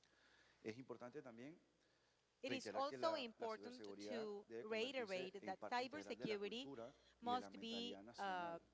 Para an ello, important part of our culture. estamos buscando incluir And for que that, la cultura de ciberseguridad we venga want en to primer lugar desde el include hogar the y en segundo cybersecurity lugar desde los culture. colegios, First, implementando coming from planes home, and second, innovativos from que different schools, inculquen a los implementing innovative estudiantes plans that desde teach kinder a students conocer from la kindergarten ciberseguridad y to aprender know desde about temprano cybersecurity a and aplicarla learn en sus from an entornos early digitales. stage to use it in their digital Y surroundings. bueno, no menos importante es And last but not least que las estrategias important nacionales, is that the bueno, national hago un paréntesis, strategies, es lastimoso que or no todos los países allow me to de open la a región cuentan parenthesis. con It una is estrategia sad that not nacional, all the pero bueno, regions in cierro ese that not all paréntesis. the countries in the Lo region importante es que la have estrategia nacional national sea strategies, but the desarrollada national teniendo en cuenta strategy las must be necesidades de los one, países y developed, la sociedad y la keeping idiosincrasia. into account Dos, the que needs of the country. las Number two, estrategias nacionales de ciberseguridad deben, the como cybersecurity national material strategies innovador, deben ser vivas y estar should be sujetas a live cambios and subject to a changes, corto plazo. No son una estrategia que hayan llegado para no ser short-term revisada más nunca, changes. sino la propuesta es que These deben ser strategies actualizadas must entre 3 y be 5 años revised para every que 3 to vayan 5 acorde years a los tiempos to make cambiantes, sure that they sobre todo los move along tecnológicos. with times and Bien with the sabemos que technology. la innovación We all es algo know que no se that detiene, todos los días hay algo nuevo y cada cosa nueva trae innovation nuevos riesgos y nuevas vulnerabilidades. Y por último, la importancia del is compromiso something new, internacional and the donde importance podamos of the nosotros international todos intercambiar commitment where we can all las exchange legislaciones, como les mencionaba, que podamos intercambiar legislations, los where we sucesos can y los eventos de exchange ciberseguridad y que cybersecurity vayamos acorde o events que vayamos alineados con for el convenio de everyone to be Budapest. Es aligned importante with que the los países lo Budapest llevemos a Convention. cabo. It is important Panamá for estamos all trabajando countries to do fuertemente that. In en Panama, desarrollar, we are hemos working desarrollado la on propuesta developing, or we have de developed actualización a del Código proposal Penal y del to Código Penal update the electoral, criminal Código code Procesal Penal para la tipificación del cibercrimen. Actualmente está for la crime Asamblea Nacional de classification. Diputados We pendiente have de the su National discusión y Assembly aprobación.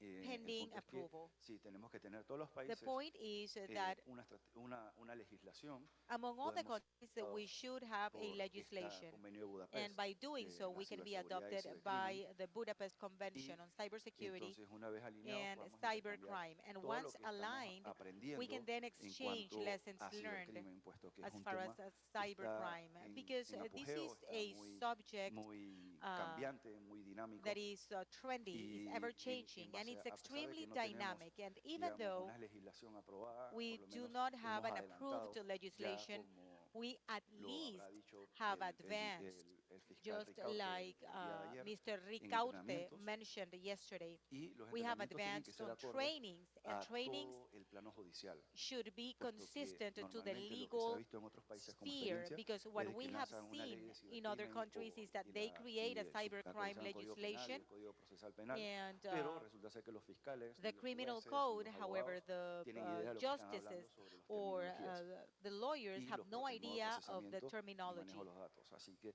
es muy importante que todo esto esté contemplado This en is todas why las it is estrategias very y en todas las important to innovaciones consider all en these cuanto a aspects las in all the leyes de strategies and persecución del innovations as far ciberdelito. as the legislation to Y prosecute the con cybercrime. eso creo que puedo ceder el micrófono. And with that, I believe that I can give the floor Muchas to the gracias. next speaker. Tiene la palabra Patricia Clos de Thank Paraguay, you. por favor. Patricia Clos from Paraguay. You have the floor. Thank you. Buenas tardes. Si bien yo no soy representante del Ejecutivo de mi país, I do not represent the executive power in my country, but I would like to give you a brief summary of everything we're doing on Paraguay cybersecurity. hasta la actualidad no ha sido un país de alto riesgo de Paraguay ataques has not been a cibernéticos. high-risk Cuenta con un equipo y una country for estructura básica cyber que pudo attacks. reaccionar a We have a determinados basic incidentes structure, ocurridos. and we can react to En specific Paraguay se incidents encuentra occurred. vigente desde el In 2017 un Plan Paraguay, Nacional since de 2017, Ciberseguridad we have a a través cybersecurity de la national Senatix, plan through the Secretaría Nacional de Senatix, Tecnologías de la the Información y National Comunicación, que Secretariat a partir for del 2018 es un ICTs. ministerio, el And MITIX, since 2018, it y became con a participación de ministry diversos sectores, with entre the ellos el participation of apoyo y la different facilitación sectors, de la among OEA. others, the OAS. Este plan define los ejes, objetivos This y un plan plan de defines acción para the la goals ejecución de la and an Política action Nacional plan de for the Ciberseguridad, execution of de the la cual participan cybersecurity en el proceso de national plan. implementación varias entidades gubernamentales del We have sector, el different sector privado, government la entities with the academia y la sociedad exception of civil. the private sector, the academia, and the civil society. Nace el CERT a través de esto, el Centro de Respuestas a Incidentes The Cibernéticos, Center of específicamente, que Response for ofrece los Cybernetic siguientes servicios. Incidents is La born, gestión de offering the incidentes following cibernéticos. services. Dicho servicio se encuentra These disponible services are available to any individual or organization free of cost. Any citizen, solamente para entes gubernamentales. not only government entities. Organismos gubernamentales se encuentran obligados Government organizations are obligated to resolución report any cybercrime, a través de and this is a legislation since 2020, and it should be done through this response center. Just to offer some statistics, in 2013 to 2021, there has been reported 9,174 incidents, de los cuales los únicos which incidentes únicos atendidos fueron the only incidents that were attended were 3,158. Services provided by CERT are newspapers and alerts of cybersecurity,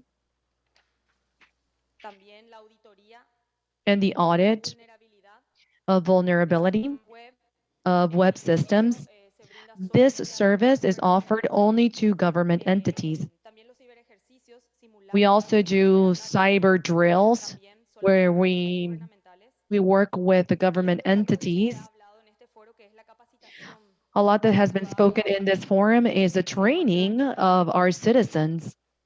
capacitaciones virtuales We carry out virtual que han training sido realizadas en 3 ediciones. that have been carried out in a total of 3 different editions. And we have had more than 1,000 enrollments, and 300 individuals have concluded the training. This was carried out in a security operational center that currently has a minimum human resource, 1 member that is a permanent member, a hired technical or IT, and 2 temporary members from the Army. The budget or its budget comes due to the credit agenda of IDB that has a value of $3.5 million for a period of 5 years. That's the only funding that they have received, and that is for 2020 through 2025. In our technical role, where we provide advisory, we provide mechanisms and tools to avoid the criminalization of cyberspace and for it to continue to grow, which will lead to a constant feedback and collaborative work among the different actors. It is key in that sense, all of the work that we are carrying out in this forum, where we create collaboration and links that will allow us to share experiences, learn from mistakes, and from cases of excellence. And for those who have progressed in this sense, our objective is to develop a proactive and robust structure that would help us with the digital initiatives that come from the executive.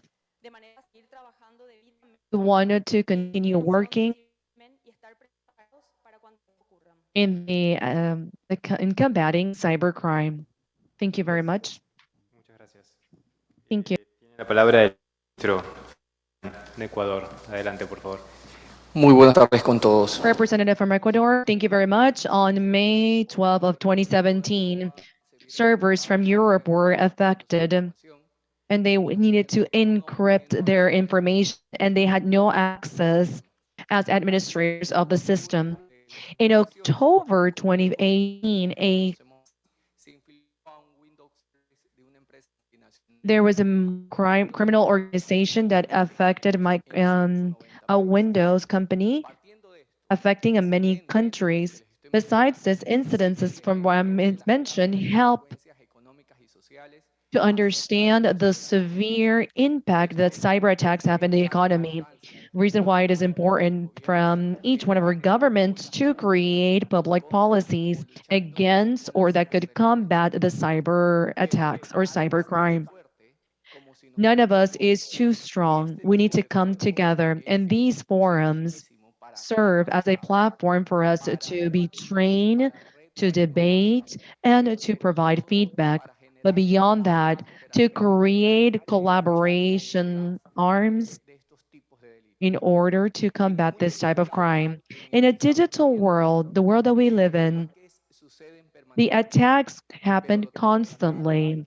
But what's transcendental is that we need to prepare ourselves in order to have preventive actions and corrective actions. Regarding the cybercrime index issued by the ILO last year, Ecuador is number 19 out of 35 countries in their scale. However, we are the second country that is more attacked in terms of cyber attack. We have acted and we have worked in collaboration to improve our ranking in the index. In the last 10 months, as a government, we have had a 0.5 increase in the ILO index. In the countries of Latin America, we ranked 7 points higher than previous years. So we are proving that we are working toward improving this. We have developed the national policy of cybersecurity, working with all the different institutes of the government, the academia, civil society, and public sector. In the last 2 days of this event, as I had the opportunity to talk to many of my colleagues here, yesterday I answered a phone call because I received the news that one of the most important institute in our country, there was an presumption of attack. So we are exposed to attacks. What is important is for us to understand that we need to have policies and follow prevention policies, but also that in case that we were under attack, we should also have a disaster recovery plan, which we have spoken to several technicians in order to have our system ready without having a severe impact in our information. But it wasn't only bad news, but they also called me for 2 good news. Number one, we were accepted yesterday in the Budapest Convention, which is something, as you all well know, is very important for all of our countries that are combating the type of crime. Additional to this, the European Union, through Cybernet Institute, has selected us as a sub-regional hub for the Andean region. Ecuador is going to lead the training and other initiatives to combat this type of crime. Considering that we all should act in the face of this type of scourge, we have developed a national community for cybersecurity. We have main ministries involved. We stopped working in silos. We have allowed each ministry to work independently. We work with the Defense Ministry, the Ministry of Government and Domestic Needs, the Department of Intelligence, foreign affair, and human mobility that is responsible of the diplomacy in cyberspace and international cooperation. We have seen great outcomes at a national level.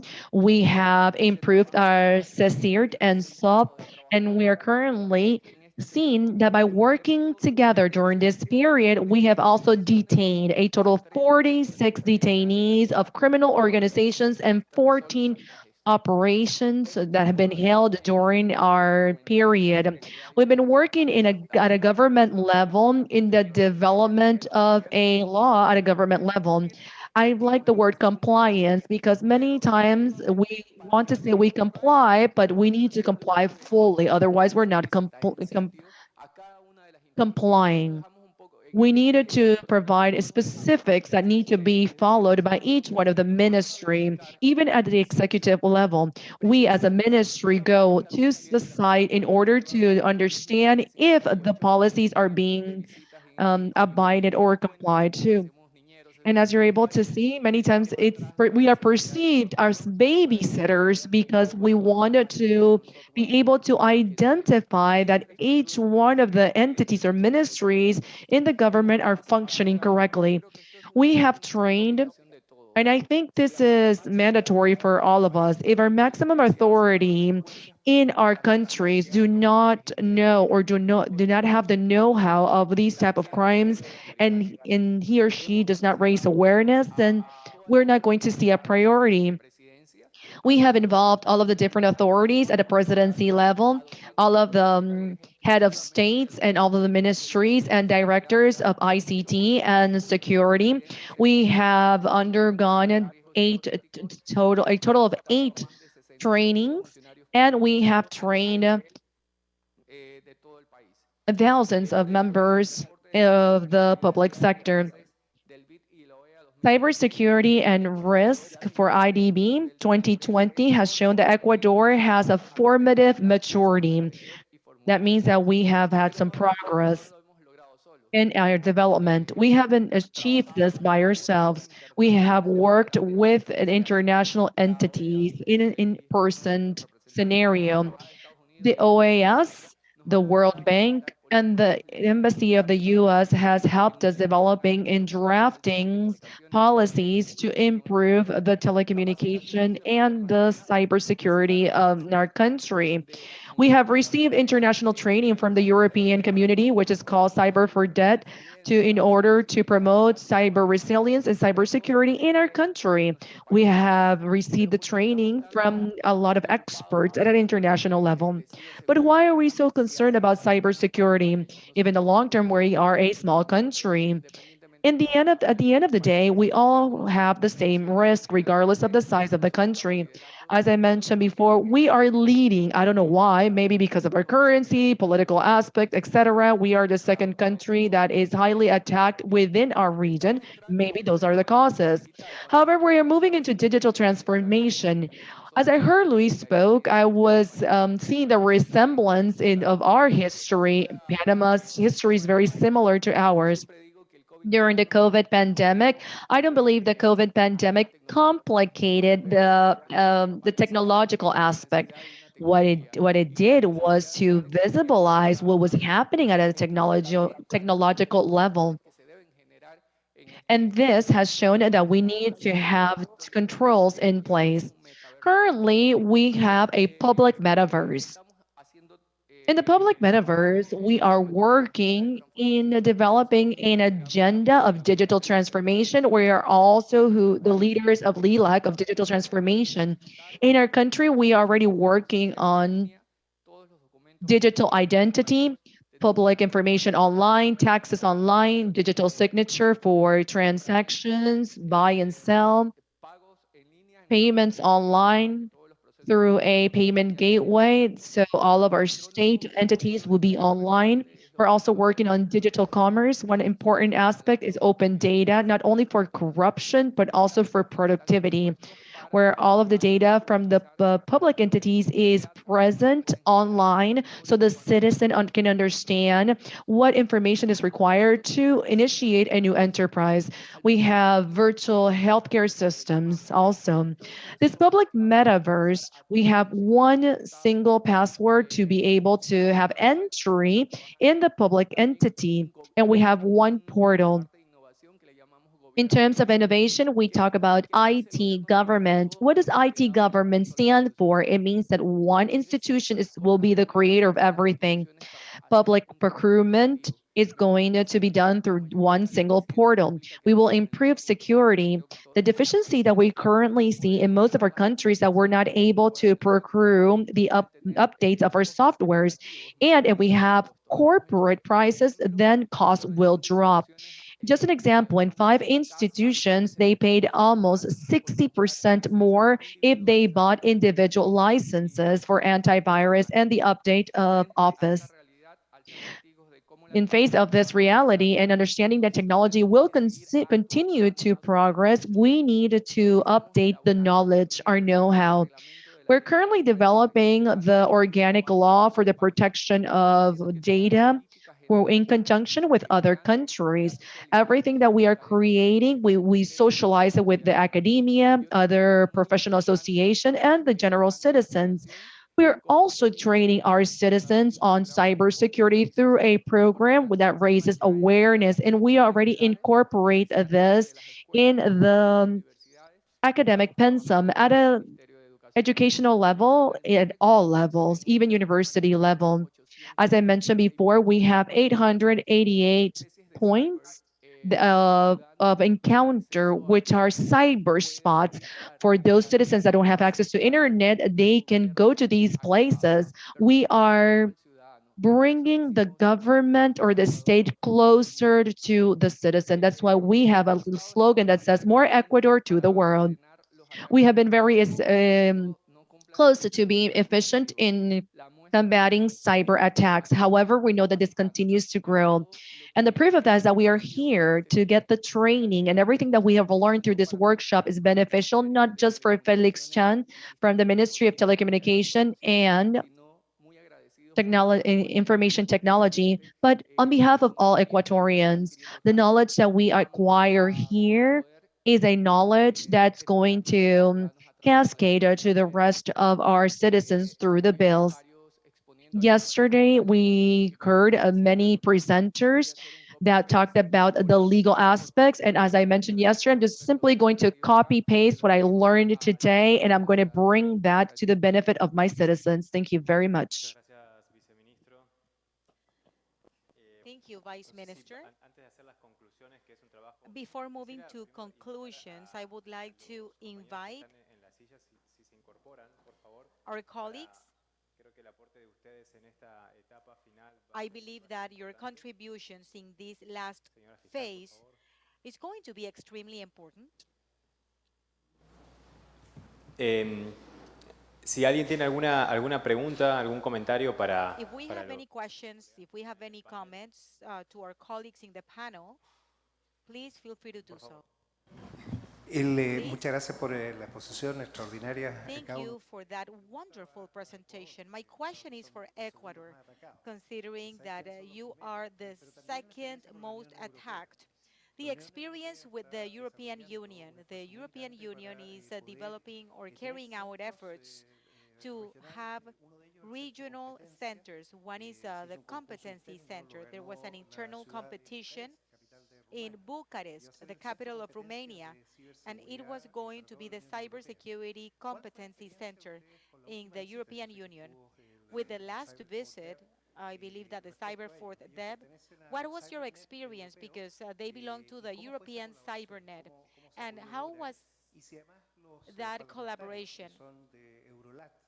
And all the parliament members from Eurolat that participated in these activities, did they get a chance to interact, not only from the technical aspect or the executive aspect, but also from the legislative Eso sería la pregunta. were you able Sí, to muchísimas carry gracias. out any activity with the Nosotros parliament somos de forma members? transversal, Okay, justamente well, el we Ministerio are de Telecomunicaciones transversal. y The Tecnologías de la Información telecommunications generamos y and comunicación, entonces estamos information como en todo, technology en todas las minister partes donde se create maneja la información, communications, so protección de we datos, are entre otros everywhere temas. where we manage Experiencia information con el data Cyber protection.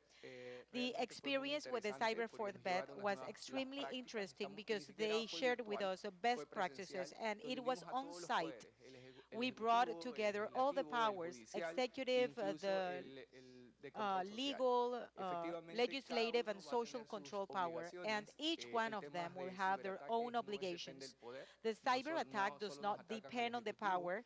Not only the entonces executive casualmente power is trabajamos being attacked, articuladamente para so la we work defensa in o para la, coordination a for través the del EQSER defense en todos los or poderes, through cuando EQSER el Parlamento throughout en all the nuestro powers país, when la the Asamblea es parliament in our atacada, cuando la country and the Fiscalía es assembly is being intentada attacked. atacar, todo depende de nosotros y por When the eso fue prosecutor's office is being attacked, it all fue depends algo on us. compartido, o sea, todos And los it poderes tuvieron was sus something representantes para shared. All así the poder powers had efectivamente generar representatives. una política no del Ejecutivo, sino una So política in an pública de todo el effective Ecuador. way, we could create ¿Y el public país más policies atacado, for cuál es que Ecuador. consideran ustedes? And what is the most Venezuela. attacked country? Ok, gracias. Venezuela. Adelante, Juan Francisco. Juan Francisco, please, you have the floor.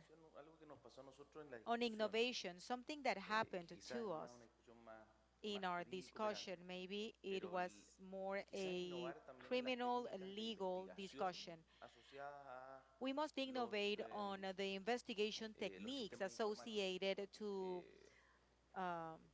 ¿Qué information nos systems. pasó en la discusión que tuvimos en Chile sobre delitos informáticos? What Porque al happened final, in that conversation we had in Chile on es muy IT difícil crimes? traducir It las is garantías very procesales difficult to translate the legal las guarantees limitaciones de no vulneración de and derechos. the Lo vimos limitations durante toda of la the no discusión, yo creo, violation of durante la rights. So this is dos something jornadas. that we Hoy heard día, through respecto al all grooming, the etcétera, presentations. el We conflicto heard about the era grooming and the hasta dónde llega la conflict was intimidad, hasta dónde llega how far la protección de la intimidad y la privacidad de las or personas how much para protection efectos do de we la have investigación. for privacy.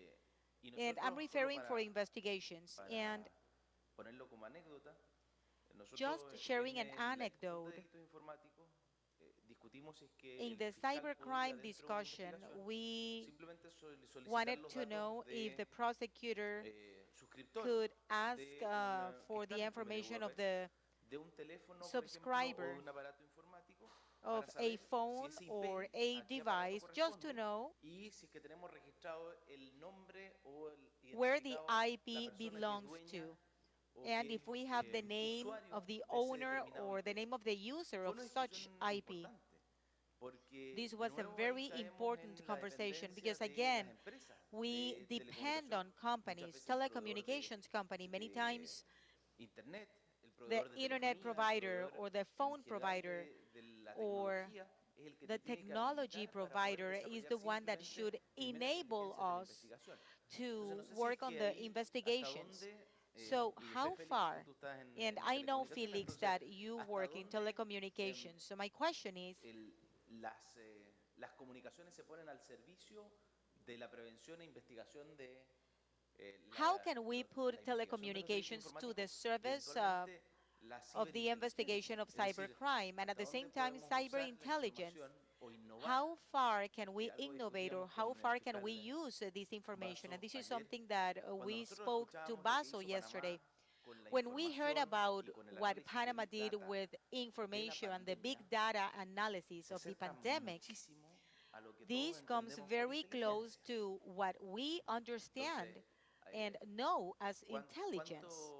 ¿Cuánta innovación hay que So poner en how eso much more también innovation para are we efectos to de put prevenir y también or combatir la invest into criminalización that en in ese order to espacio? prevent and En el tema counter técnico the es como medio cybercrime? complejo Okay, on cuando, the technical aspect, cuando it's a están little los abogados complex when versus we have lawyers al tema técnico porque versus es the es technical difícil aspect describir. Por because it ejemplo, is very cuando hablamos de difficult las to IP, describe.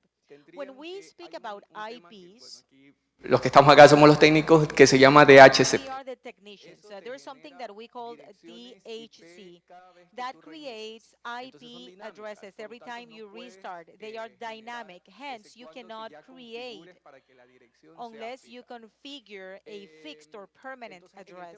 Comunicaciones, por lo menos nosotros tenemos Communications, we have cooperation conventions para temas ya for procesables, pero realmente en investigations and prosecutions, but on the technical aspect, it's very difficult to determine that because a user with basic knowledge can easily configure his or her IP, with the exception of having public policies so we can assign a permanent or fixed IP address. But there's also the Wi-Fi access, common accesses, and on telecommunications, we have the email of your team. However, now we already have software so where you can update your cell phone ID. And as a country, we are trying to work on a wide list. I mean, to list all the IP registered, so if they are managed, then they can't modify the services. So this is a technical aspect mixed with a legal aspect. Para fines preventivos esto no debería ser tan disruptor. Okay, this shouldn't be that disruptive. It's as easy as knowing or having the name of a person.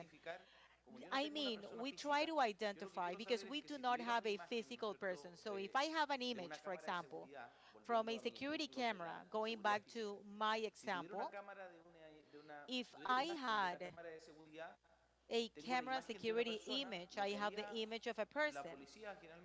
And what would police do or the prosecutor do?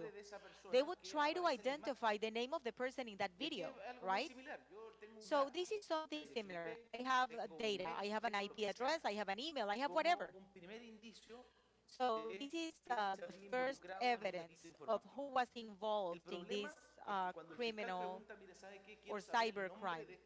When the prosecutor asks about the name on that image, the name of the person on that image, no one asks if the name is personal data, hence I am not forced or not obligated to give the name of the person in the image. That discussion does not happen. Everyone would give out the name. Someone would say, well, that person looks like Juan Francisco Galindo.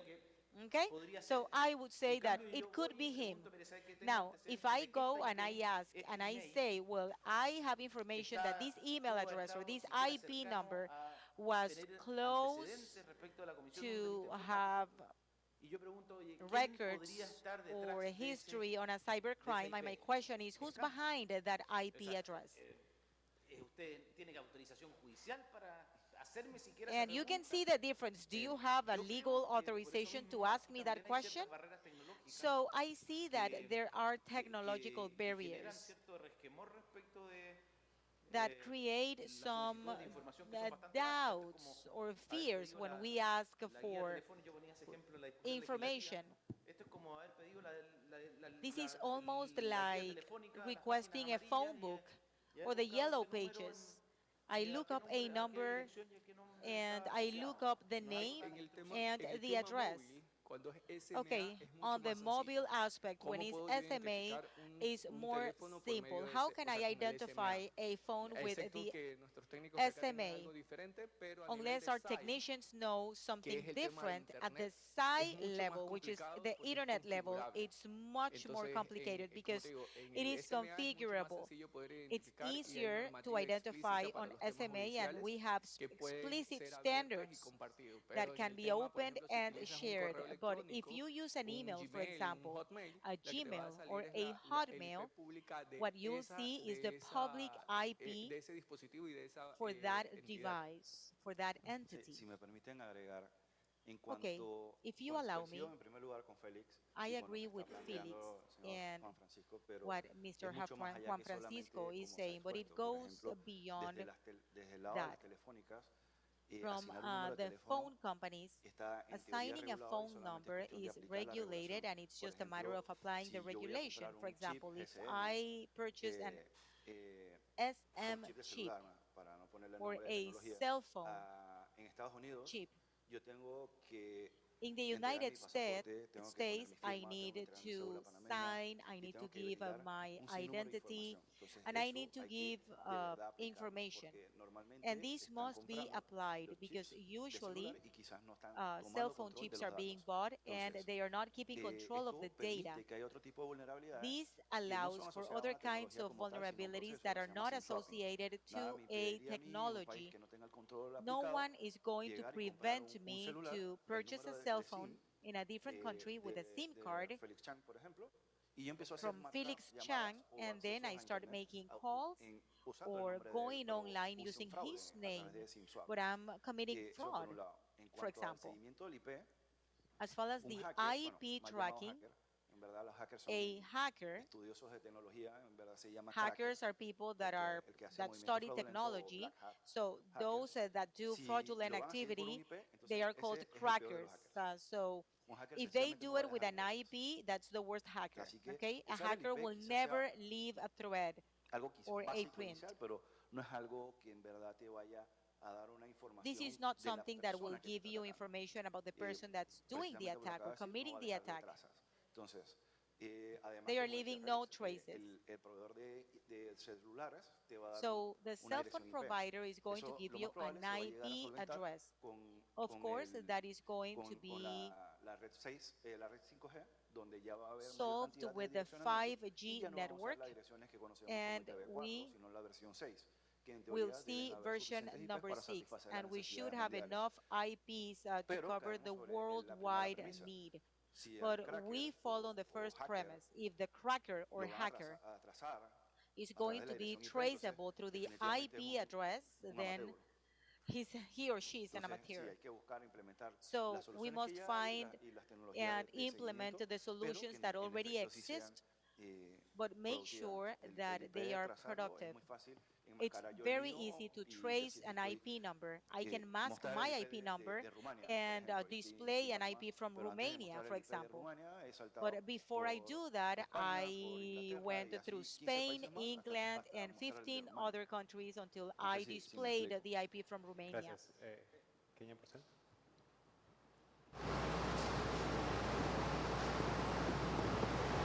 Gracias. Buenas tardes a todos. Thank you. Good afternoon, everyone. My name is Kenya Porcel, and I was appointed. I was the former prosecutor for the nation of Panama. I can give you some idea. The political constitution of the Republic of Panama stipulates that there is a need or prohibition or respect to privacy. Reason why in a criminal process, when a prosecutor has information where there has been some type of violation regarding the privacy, then as most of the countries, we have the criminal trial. And it is the judge that's going to determine the petition of that prosecutor that has that private information. In terms of mobile phone, if a prosecutor needs to intervene or have access to a communication, then they have to go with a judicial as house that we will authorize that individual because we are against time. If there was a kidnap, we need to have this authorization immediately, usually no more than 30 days. And there you should have a report and answers. And then we continue implementing the authorization in order to have open access to communication. If there is an elevator and there's an individual that is there, we have taken the image, then all the individuals that are part of the crime commission are going to ask if you know this person or not. But the law allows to communicate, bring down the face, and or visibilize the face so the citizens can respond. The Criminal Code of Panama has more than 450 articles, and we do have some dispositions regarding cybercrime. Regarding money laundering, we have that entity. Crime against environmental crime, we also have that entity. And illicit activity, we also have that entity. What it is important for us to highlight is that we need to condense or to call to political actors for it to have the strength that or the power that this type of crime should have. Since it's new, most of the time there is fear to what is new. But if the citizens is trained, they have the knowledge, fear will be dissipate and they become the ones to file a claim or denounce. That way the Department of Justice is able to process this. We can have the law, but if we don't have training, technology, and raise awareness, then we don't have anything. It would have been interesting to have the Judicial Investigation Department, which is the police or the law enforcement that provides accompaniment to the judge. That is the technician that has the support and the know-how in order to be able to process each one of these crimes. Thank you very much. Armando Diaz. Juan Francisco. That same challenge that you just presented is the same challenges that we had back in the Dominican Republic. Prior to 2013, cell phone providers provide that information. Yes, it is considered a personal information.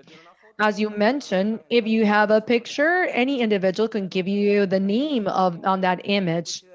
But back then, I believe that there was no awareness of the information or the data that was being provided, and it was limited to the content.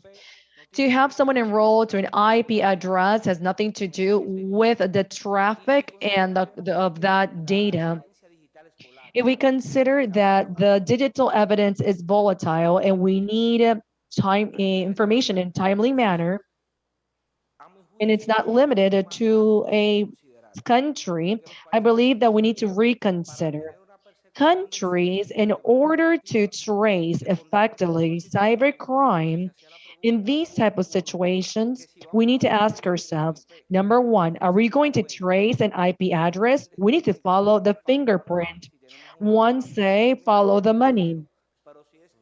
But if it's attack where there's a denial of service when I don't have money, then I need to follow the footprints that I have.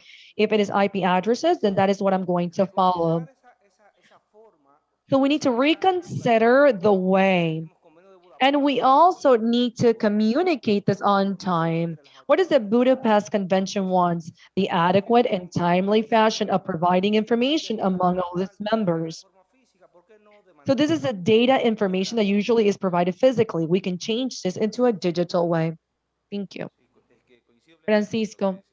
Yes, I coincide with what has been said by Armando regarding this topic, but I want to bring a differentiation to the table. There could be a technological gap, and it seems like the protection of intimacy, privacy, or individual data and the way we protect this is more stricter than how we protect physical integrity and protection. I'm not going to talk about the IP because maybe it's not the best example, but this gives us an idea that the digital data is more private than the physical individual. When I walk into a grocery store, I provide certain information. I use my credit card, but I don't feel like I'm being placed in a position of vulnerability when I share my information at a grocery store or a public entity. Reason why we need to consider prevention. Pete from the FBI mentioned yesterday, what do we need in order to commit a crime? A victim, the perpetrator, and a guardian that's not able to protect. So what I'm understanding here is that the guardians of cyber crime are limited than the guardians of those who protect the individual physically. Maybe it's due to the complexity of the technical infrastructure. But this makes us, or at least I assess this as, we are being poor guardians. So we have a victim, the individual. Now we go back to Gary Becker. If the individual carries out a test of likelihood and the likelihood of being discovered committing the crime, then if the likelihood is less, then it'll be less likelihood for us to identify the victim and the perpetrator. We need to work with internet providers, need to work with telecommunication providers and at the legal system. If I'm going to ask the guarantee judge an authorization when it attacks sensitive personal identification, but this could also be applicable in the physical world. And it brings in another layer of restriction. I know it's an individual behind the screen. If I have in technology, I have 5 different emails that are in the site where the crime was committed, then I need to ask myself, what device was used? Was it a phone or a computer? And is there an individual behind that email? But if they tell me you need a judicial authorization and the judge tells me, do you have evidence that all 5 emails were associated to that crime? I would have to say no, because all I know is that those 5 emails were linked to the site where the crime was committed. We need to protect digital information, private information in the digital world, but we also need it to, for it to be parallel to the same protections that we provide to a physical entity. In the legal aspect, we do have a lot of complexity, but in the technological, we also have another problems, which are the laws. Those are issues by the senator, representatives, whatever you want to call them. But technologically, we can do anything. If you ask me, am I able to trace someone, identify the individual? Of course, because even a cell phone tells you where that device was or has been. So with the device, I know where that phone call was made, and then I can check the phone and understand where that individual was. And I hope the representatives of my country are listening to this.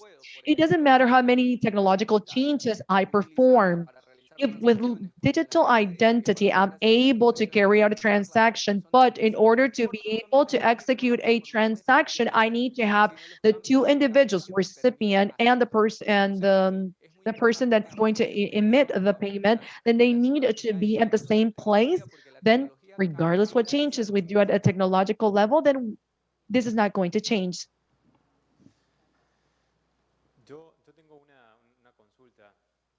I have a question. This is after the presentation that we had in the inaugural present ceremony with Luis Ojiva. I think this could be answered by Paraguay or Ecuador.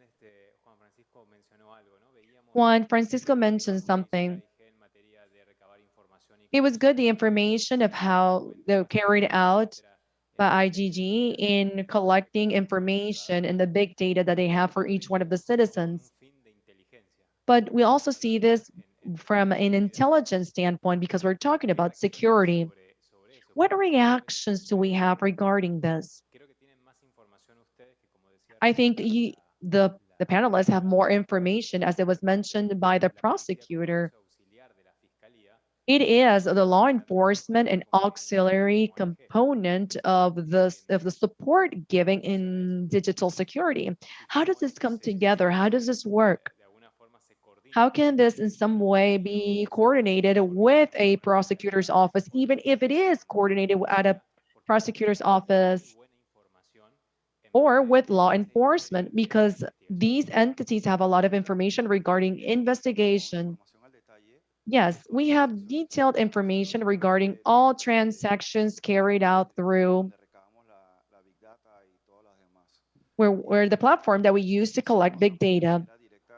We do work directly with prosecutors and through the different processes that are carrying out. and through protocol processes where they place a request and we collaborate openly with them. Depending on the type of information that is requested, we are able to share. But would it work if the public office places a request and do they have to have access to, will they have access to your system only through under a request? In Ecuador, we have a DINAR for digital management, and they're the only individuals that are responsible to authorize who has access to this. If a prosecutor office can identify that they need information from one entity, you only have to do it once, and after that, you already have an updated system that you can have access to and indicate who are the people that are in that system. If the person passes away, you will have all that information. But the only way that this can happen is through DINAR, that's responsible of interoperability. I just want to say that it's very interesting what you have asked them. Recently, or almost a year ago, I think the other representative mentioned this yesterday, we had this data topic as a sensitive topic in Costa Rica.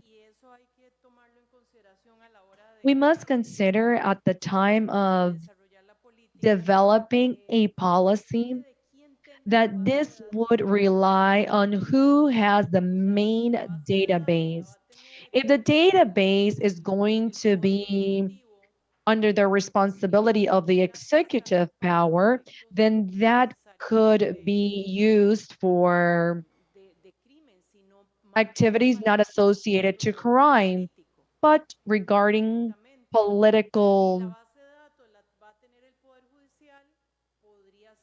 aspects or political order.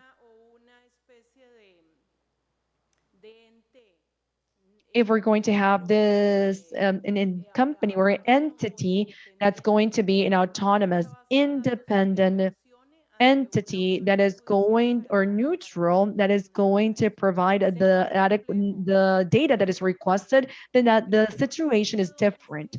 I know it is complex, but depending on where this data is stored, then that is the way that to determine who is going to have access to it and have use of these data. This data is not only general data, but also locations. In this way, I can map where every citizen is located. And depending on who has access to this information, it could be used or not.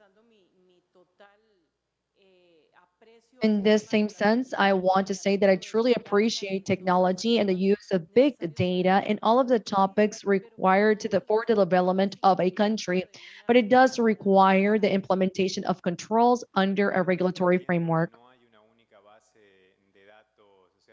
Hoy con los sistemas de blockchain, o no sé cómo lo harán, pero no existe ya una única base de datos donde esté todo, son varias y se consulta, pero por favor. Es justo lo que le iba a comentar, no es una base de datos, sino son muchas bases de datos las que están conformando la Big Data. There is not just one database in big data. There are many databases. So if you have a piece of data that you need, for example, an ID, you get the pertinent information, and if you need to go to the public registry or to other institution, there are several databases depending on the need. So that is correct. There's not just one unique database. Yes, and that's the good aspect of the blockchains. There is not one owner of all the information. There are 100 owners with 100 pieces of information. Somehow, this offers some kind of a guarantee to someone that has its information distributed through 100 databases. This is an interesting conversation. Do we have any more comments? Well, I thought we were not going to have any questions. Well, from Argentina, if I need the data of an IP from Ecuador, Panama, or Paraguay, can I ask you to give me that information directly, or are you authorized to do that? Well, it all depends on the situation. Usually, there are different aspects to be considered on how we collaborate between countries, depending on international legislations. But usually, if there is any kind of event or something happening in a nation, the first point of contact is the ICC. If that investigation goes above a simple attack and wants to be processed, then we have to go through different means, through prosecution offices and legal offices. Well, at the government level, we can work on cooperations. In the Andean sphere, we have a free roaming. If you go to any of these countries, you do not have to pay for services, and this is through intra-country conventions. So the exchange of exclusive information through the regular entity can be shared, yes.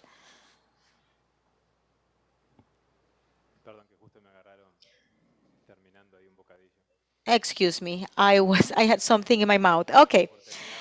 Well, we can wrap up this panel. Thank you, everyone.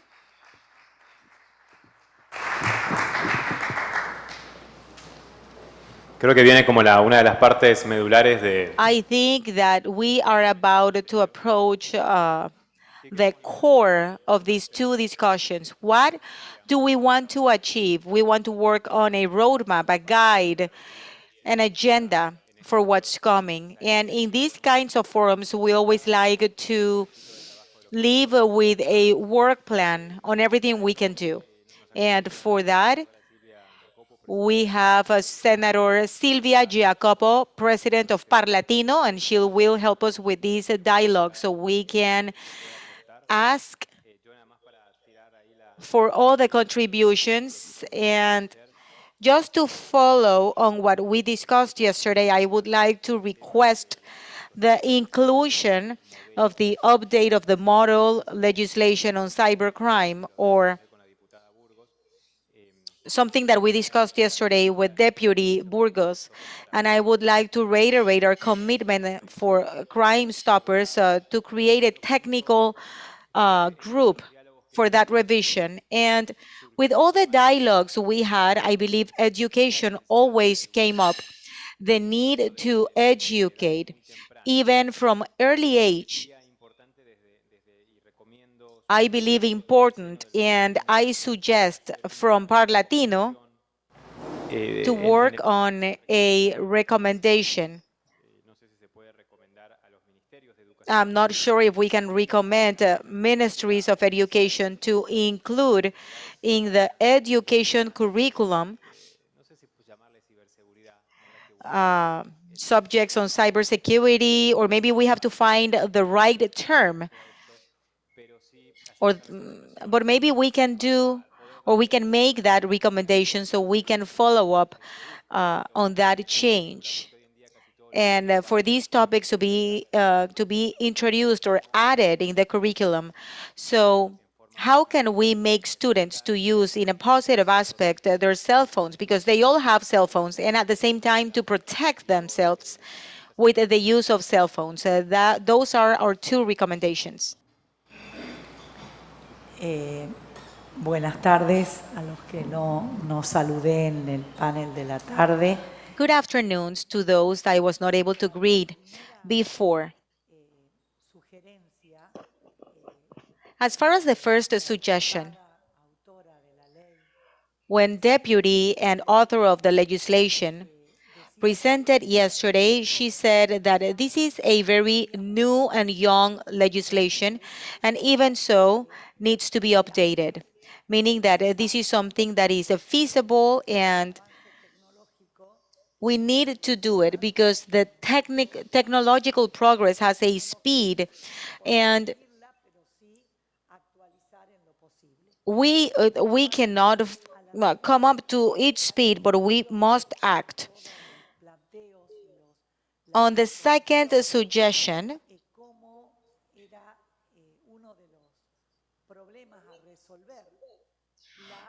one of the problems to be solved was user education and how from the parliament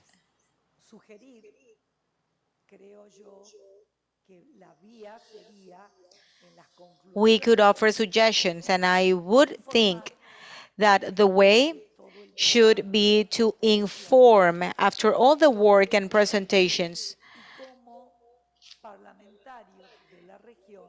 what were the concerns and how we can transfer these conclusions to our governments, because we are the members in Parlatino. We are representing our respective parliaments. That would be the way, because institutionally, this wouldn't be a technical recommendation, which is really a recommendation, but the way comes from a conclusion of a forum through which we heard all the voices of experts and experiences were shared. Hence, I believe that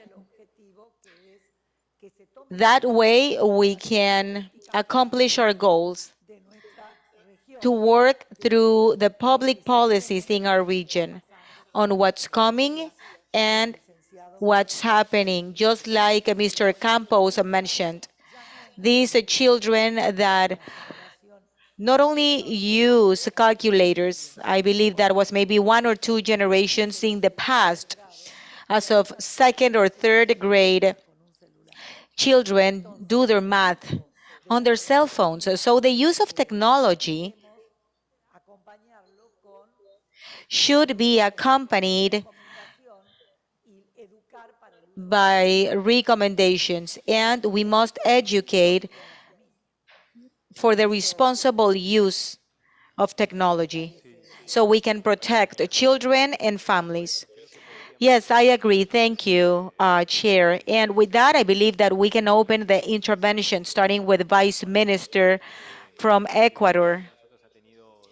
Each one of us have had direct presentations to the panel or from our seats, and I believe that it's worth from each one of you to give a suggestion or recommendation to be included in this document that the chair or the president just mentioned. And this is going to be conclusions or the recommendation of the forums to be shared with the parliament members or your government. So we can start with the vice minister, please.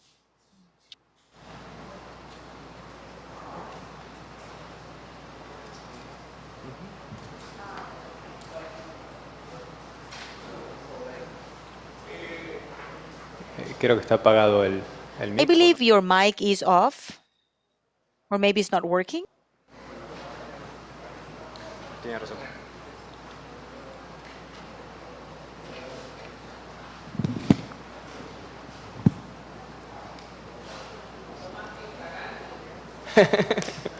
Hay que participar, diputada. Me cogió en el celular. No, realmente hemos compartido muchos criterios acá. Well, we have shared a lot of criteria, and I think that one of the relevant aspects is to be able to share not only the knowledge, but at the country level, Latin American countries, the budget allocated for different projects is just not enough for the technological aspect.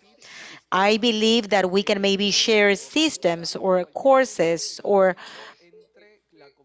anything technological with the community. For example, if I have a system De firma electrónica digital, pudiéramos for compartir. a digital electronic signature, I can share that with the countries. So everyone can have the software ready or the classes or trainings or courses. Thank you. I would like to give the floor to Senator from Chile. He has to go to the airport. Thank you. Thank you, Alejo. Thank you, everyone. It's been a pleasure. And I would like to thank this opportunity. As he mentioned, I have to go back to the airport, and we are in the process to assign or to appoint representatives, and the senator working with Parlatino should consider this topic as a priority. So what are we requesting as a country? First, to recognize or acknowledge the efforts of OAS working on the 4-year measurement. This is a concrete agreement that really helps OAS in adopt the maturity level as the standard to develop public policies. This is not a final number, and we assess all the dimensions in an independent way. Through that way, we can verify if the public policy developed is working or not. Otherwise, we won't have a reference framework. The second aspect is related to the international days, the International Day of Personal Data Protection. We have the Internet World Day. We have another day for the elderly. And I hope that the parliaments on May the 17th can hold activities related to that. In the month of October, in the Senate, we launched the official activities for the Cybersecurity Month. And that helps. This is a European initiative from the European Union. And finally, on updating the legislation, I believe that is an extraordinary idea, and I would wait for the second protocol to the Budapest Convention, speaking on the exchange of information, because if there's something that we have to advance and work together, is this. So we can work with a second updated protocol and then give out the tools so we can be efficient and effective. Up until now, this is only a declaration, a convention, but we do not have a consequence to the crime. We need penalties. We need people to know that the law is going to be applied. I'm at your disposition for whatever you want, and this has allowed us to meet each other. This is one of the first meeting post-pandemic, and we used to meet before through Zoom, and the commitment is to continue working. The official delegation is going to stay here. I would like to thank Juan Francisco Gali, author of the legislation, along with the executive power of cybersecurity and protection. And we'll be sharing all the experience. Thank you, and best wishes to you all. Thank you, Senator. Thank you for your contributions. Ms. Claus? I agree with what Felix just mentioned. What he just said is something that we were having conversations during the dinner period. It is important for us to work together, specifically in the technical side, to share tools that in some country may be working but be lacking in another country, and this way reduce costs, which we know that it is one of the most difficult aspects to have the budget in order to address cybersecurity topics. Cooperation South-South in cybersecurity. Thank you. Representative Burgos. Well, as I mentioned it yesterday, I am in favor of the modification of the norm or the standard. What the senator mentioned, I believe that it will be good to waste the second protocol from the Budapest. Many of us have an idea of what's going to happen, but I believe that it'll be best if we wait. This meeting, this forum, visibilized or made visible our problems. It's not a lacking of one of a state, but it is that we are all lacking because this is a new topic. We need to make this type of meeting more visible for this to cascade to the state and later to the society. Through social media, at least in my province, We made the province aware of this forum, and we received many calls and messages through different social media where they have asked, what was this forum about and what topics would be addressed? That makes me understand there's a scarcity of knowledge and the harm or how this could have an impact in the society. More or less by Juan Francisco said yesterday, there is no sense of harm or the risk that the inadequate use of this technology in our societies. We need to be more specific regarding this. There's no sense of insecurity when we use digital means. Now, regarding to what you mentioned last, we also look at the mechanisms. The Parlatino cannot impose. We can only recommend. To bring this to the educational levels is fundamental for the new generations to have greater knowledge of the use and the tools regarding security that you will have available to you in your device or even platforms. For me, this is an important aspect. Thank you, Representative Garcia.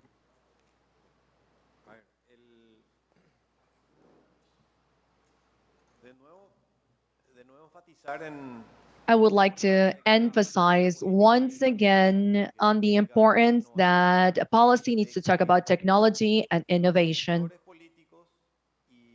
The public sectors, political parties, and the political spheres needed to make decisions with information at hand. They should have technical evidence in order to make a decision. This should be addressed at the political spheres. We need to have a more active engagement to sit down with executors, those who work on this day to day, that daily work on these topics, so they can play a primary role and be more relevant. Because in the future, when we talk about funding, we understand that budgeting and funding is a political aspect. So when we need to train our members, our human resources in technical or specialized topics, we need to have the funding. Reason why it is important for them to play an important role not in a reactive way. We understand how severe or how relevant this topic is, but we don't remind ourselves until something occurs. We also need to work with indicators, measurements. We need to have parameters, as it was mentioned by the representatives, in terms of legal aspects, results or outcomes, or the KPIs for each country according to the realities of the country. I believe that it is important for us to decide what type of measurement or index we're going to follow. There are other measurements that are being carried out. In Paraguay, the government is focused on improving the doing business ranking. So that is what we are assessing. But there was a collaborative work of improving our doing business index. And when we talk about the GAFILAX list, everyone was focused on this. There was a common ground in which we were all working toward achieving a good ranking in that index. And when it comes to education, I am an advocate that this type of topic should be taught at an early age. Education for the adoption of technology is important. People should understand what does it entail to use a cell phone or to click the terms of use. and the use of the technology nowadays and its impact. Education should be very basic, however, yet very important and should be addressed and should follow some measurements or index. Diego? Before starting, I just want to thank Parlatino, the Conrad Foundation, and Crime Stopper. Closing remarks, I could say 2, 3, or almost 4 topics. Number 1, to promote the exchange of information in an intersectorial way, to be more open to exchange information to response teams, law enforcement, critical structures, banking system. This is key. Next, we would need to create spaces of dialogue like this one, and even go beyond this. Bring in drills, role play, where the judicial, legal, law enforcement, and banking one again would play a role. And to move from a reactive role to a more proactive role. In the last few days, we have talked about denouncement, but why don't we talk about preventive data flow? And this way we can avoid the filing reports. Continuous education and training, as it was mentioned before, to harmonize the taxonomy of classification, incidents, cybercrime. We all need to speak the same language. Another important aspect that we spoke to yesterday with the prosecutor is that at the end of the day, we need to stop hiding. When we talk about intelligence, sometimes we become scared. But we all carry out the work of data intelligence activities. And that is what we need to focus on, to be proactive. This is something that we need to start working on at all levels, which is data intelligence and differs from the intelligence at a state level. Thank you very much, Diego. I would like to open a parenthesis with what you just said without trying to create any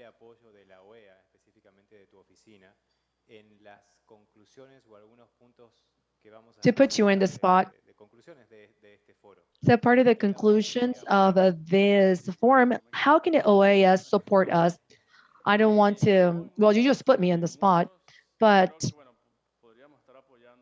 we can support with the discussion in the creation of events where we can all collaborate. We work well with task forces and policymakers. So it will be interesting how we can bring this together. We would also like to welcome parliament members, law enforcement to our in-person events. In July, we're going to work with the CIVE in Spain, where we bring in the members from different countries for a 2-week training. And we train at different communities. So that is what I'm saying. We can provide the accompaniment of the workshop. We can also work in promoting these documents and issue recommendations. Sí, en primer lugar, agradecer la invitación. First of all, I would like to thank you for your invitation. I would like to thank the organizing committee, Konrad Adenauer Foundation, Crime Stopper, and the Parlatino, and the IRI. Some of the lessons learned from Chile, which have been painful lessons learned, I would start with more conceptual aspect that we need to gain legitimacy in terms of how we combat criminality in cyberspace. So first is to bring in the aspect of legitimacy. And I go back to what Gabriela mentioned about risk perception. If citizens do not consider this important, then they're not going to consider important our actions toward fighting the crime in cyberspace. So we need to increase that risk perception of our citizens. This could be done through presenting the harm associated to this type of crime, what is being exposed, our patrimony, our assets, our intimacy, our privacy. When we issued surveys of the priority of our citizens, we will find that crime is number one. And when we talk about cybercrime, most likely this will be ranking number 40 when it is the same thing. So first, we need to raise awareness to be able to increase legitimacy to later move into actions. And regarding actions, I coincide with the common issue by Representative Dew and Sebastian. We need to have homogeneous indicators or measurement. The maturity measurements from the OAS is a model that we can follow. It has helped us. Number two, the model law should also respond to this, to have homogeneous actions that will allow us to see progress, common progress among the countries, regardless of their realities. And then we could later compare good practices and positive initiatives. So those are the two things: raise awareness and legitimacy and homogeneous initiatives among countries. Prosecutor Vassal.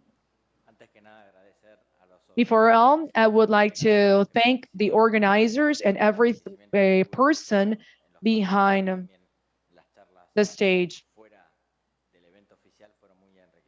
Those who helped us in preparing the event need to be congratulated. Most of the countries of Americas, we speak the same language. So we can view the possibility in drafting a common dictionary. So when we speak, we can use the same words.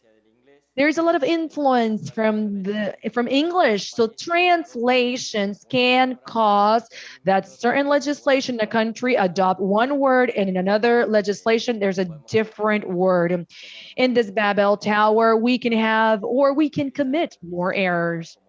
So we can use the OAS as our dictionary, and the Parlatino can determine that common language for the continent to speak on.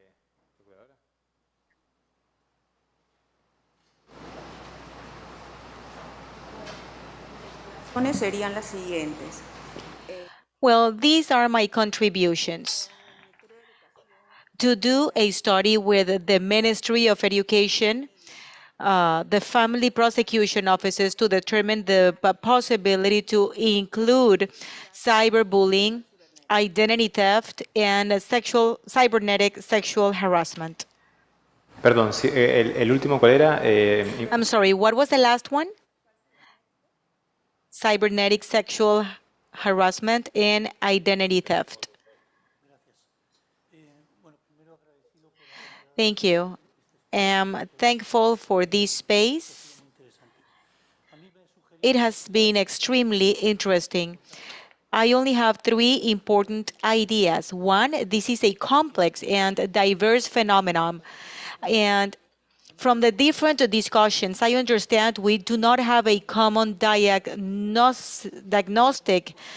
in this situation. I believe we should have a common diagnosis, but we have a lot of commonalities, but we have a lot of differences. And it is important to understand the phenomenon of the cybercrime from different ways of criminal actions. There are different dimensions and different actors, and on the different responses from the state at the legislative and instrumental level. I believe it is important we have a common idea. And of course, everything seen through the levels of prevention, victim protection, individual victims, institutional victims, business victims, etc. I think it is important to find agreements with the big technological enterprises so they can help us and have a common language. I believe that the databases that we mentioned are very important, and we must identify what databases we have, what databases we don't. What are the common databases and what is the level of access? Elías, Thank you, Victor. Elias, do you have any contribution? Muchas gracias. Thank you. Thank you. Good afternoon. I would like to recognize the success of this meeting and the approach of this topic from the different projections and contributions. And as you well know, in Parlatino, with the framework legislation that should be updated, as it has been mentioned as well. And what I can say with Senator Sylvia is to back up all the actions and all the suggestions made here, especially those that must be translated and to turn into a legislative proposal so we can send it to the different national congresses from Parlatino. I believe this is important, especially when we have the presence of a great number of parliament members from different countries from Latin America and the Caribbean. Thank you. Thank you. Gustavo Rodriguez. Thanks, Alejo. I would like to reiterate my gratitude and congratulations to all the organizers.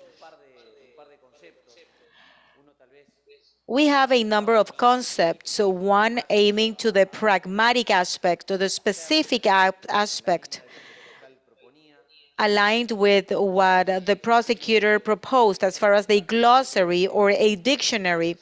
I think that with the organization of this event and the OAS and Konrad Adenauer organization, we can maybe create a document which will be the summary of this event, including the legislation compared from different countries. Regardless of the model legislation, it is important to know the legislation adopted by different countries. And the other one is, as I said yesterday, this is related to the substance. The legislation, the standards in humanity and societies are always running behind or after the problem. Legislation never comes before the problems. And this is a case where even though we try to reach the problem, it's just the horizon. It is very difficult for us to reach the problem. And in that sense, there is an importance of that concept. Being flexible and rigid compliance. The dynamic of the society is going to be that the problems, the crimes, the consequences, and the problems we face as a humanity are becoming even more dynamic. So having rigid legislations attempt the life of the legislations. We must effectively comply with the laws, but we cannot classify conducts that are always more dynamic than what the legislation is. Thank you. Senator? Well, before offering a suggestion, I must thank the participation of all the experts, all the parliament members, members of the judicial power, the executive power through the different ministries of security of the different countries. And I would like to thank our sponsor that is addressing these topics like Crime Stoppers with a special dynamic, and the Konrad Adenauer Foundation, that one of its axes is security. Having said that, I would like to repeat what I expressed before. We must contribute to make visible and bring this topic to the table in all our countries. One of the ideas I was speaking with Alejo just a few minutes ago, how can we remember a topic every year in the society and in schools. Maybe we can declare the Latin American Day for Cybersecurity, because we can start with schools, with communication, media. We can express the topic and the importance. And I believe this is one of the concrete actions that we can take. Thank you.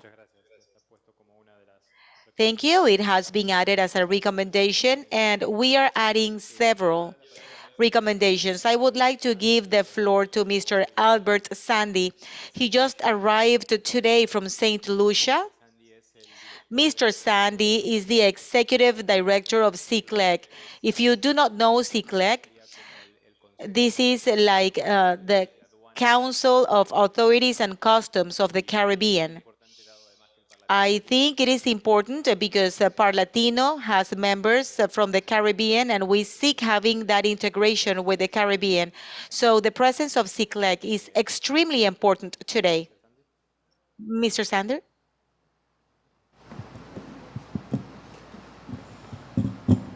Good afternoon to all.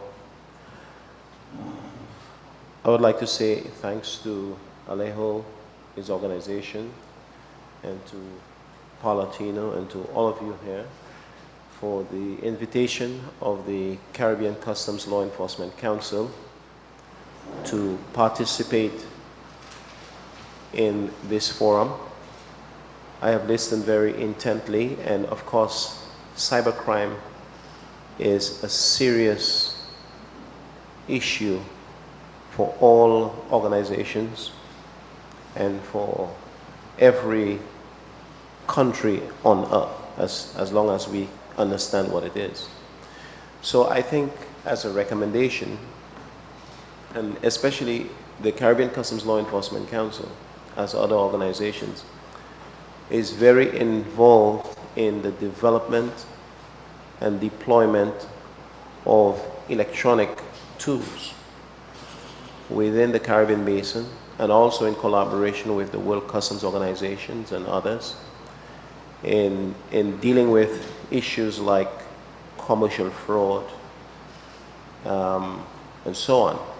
And also some of the tools are used for the processing of vessels and aircrafts at the borders electronically to remove the burden on the masters and the customs in dealing with it, but also as a tool, as tools which are used to detect and to interdict any form of crimes which customs has a responsibility to deal with. So therefore, customs being positioned as at the borders and working with all other agencies in every country where customs is, I think it is very important that there be a very energetic effort to make sure that customs departments are properly educated and prepared and equipped to support the police, the Attorney General's offices, whoever is taking the lead in dealing with cybercrime. Because you could well understand if cybercrime hits any customs department, electronic infrastructure, what a disaster it will be for revenue collection and for law enforcement. So I think it is very important that customs departments are very much included and very much involved and very much educated and prepared and be given the necessary tools.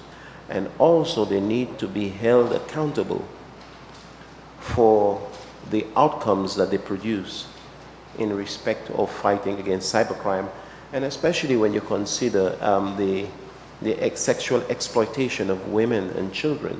Very often they cross the borders, and therefore customs has a responsibility to show results in respect of interdictions, and providing intelligence, because customs has quite a bit of intelligence, to other leading agencies as the police in respect of dealing with cybercrime and other related criminality.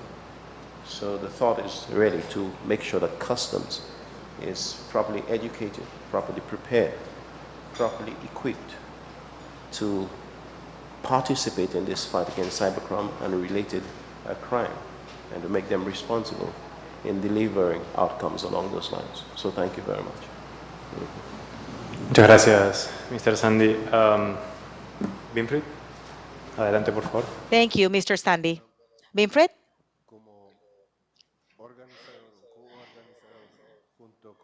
As a co-organizer with Crime Stoppers, it is a kind of difficult for me to give recommendations, but I would like to try.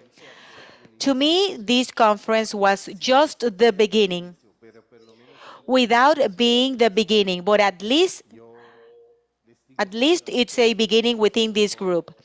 And I'll be honest, I am going to be self-critical. I was expecting that we could get a little bit more information. For example, from an ex-hacker to give us real examples. This is something a little bit more practical. This is something that I would have liked. So you, as legislators, can also be aware of what is possible nowadays. Because I am sure that we all know somehow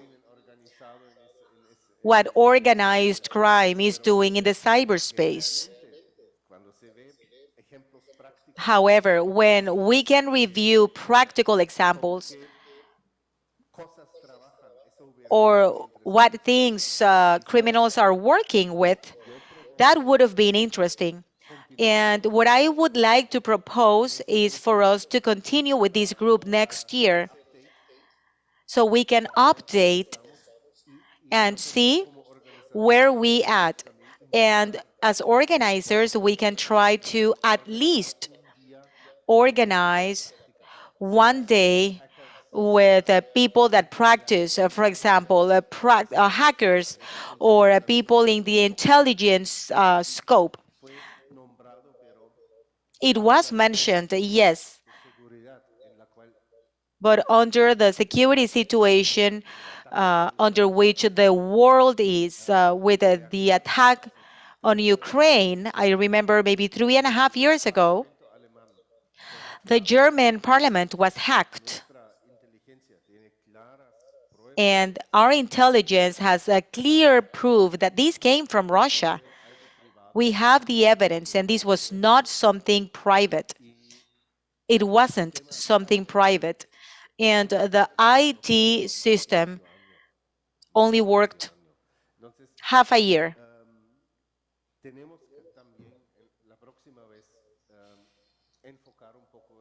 So next time, I think that we should focus on that topic. The crime done by governments or states. In my opinion, that is extremely important. Thank you. Ferdinand? Muchas gracias, Alejo. Y también Thank you very much, Alejo. And thank you for your coordination and for the new knowledge acquired in these 2 almost intense days. For the final declaration of commitments, something that the chair has just presented is the aspect of permanence. We need to continue this dialogue with the society, enterprises, the economy, politicians. We need to continue with the exchange of information in the education, the evolution of the law, and to find progress in the process and in our actions. We always need to be aware to who and to what we have before us. Thank you. Muchas gracias. Luis, ¿no? No veo acá. Gracias, Alejo. Buenas tardes. Thank you, Alejo. Many of the things that I have written down were already mentioned. Number one, education is very important. Teachers can become multiplying agents. We need to be able to expand our awareness. It is true that we can train teachers and use these teachers as a multiplying agent and for them to train their students. As Albert Einstein once said that the example is not the only way to teach. It's not one other way to teach. It's the only way to teach. Therefore, we need to be able to teach our young people. We also need to focus on our seniors. Seniors have a high risk with the use of technology. We also needed to find progress and update the model law for cybersecurity. Cybersecurity, in terms of criminal code, is one of the last aspects that is being reviewed. This is a more administrative aspect. In Chile, if you open a TV channel, then you have to broadcast an X number of cultural and academic programs or activities. Therefore, we also need to be able to train and to be able to raise the awareness in terms of criminality and criminal activities in cyberspace. Another thing that was mentioned by many of the representatives was to cascade this, to bring this into the practice. We need to have a common language in the way we create a taxonomy and classify cybercrime. We could develop a guide of good practices, of personal good practices for citizens and for enterprises. That is something that we could work on. As a critical aspect, we have found not only solutions, but also bottlenecks. That bottlenecks that should be addressed in future meetings. To work with enterprises is a very important aspect, and it is a challenge. In Chile, we feel like we are far down with Argentina, and the communication is scarce. Therefore, we need to be able to be present in the conversation.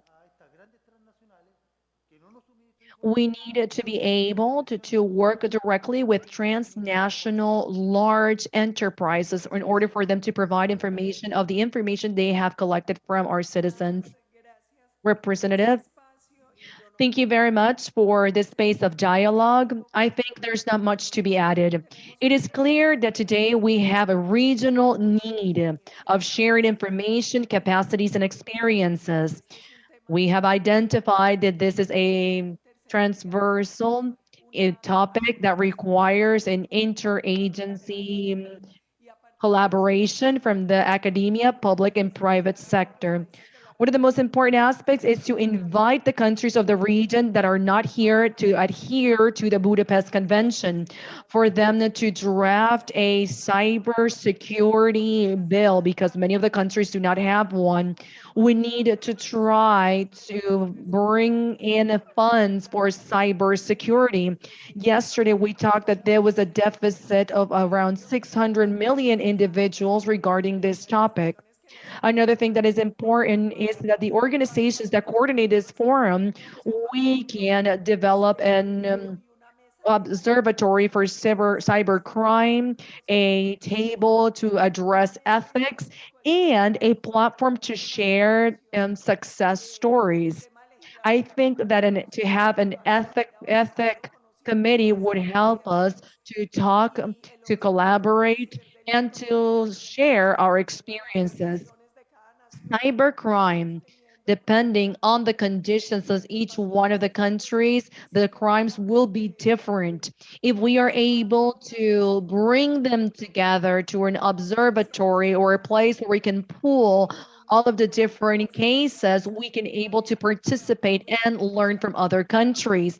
I also support the training aspect. There is a deficit from one country to another. Thank you very much, Representative. Thank you for your invitation. I will talk about the technical aspects in cybersecurity.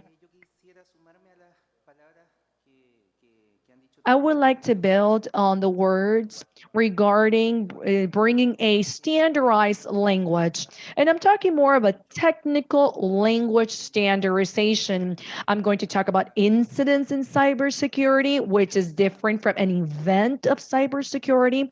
So the language should be clear in the standard. It is important to highlight not to create confuse cybercrime with cybersecurity.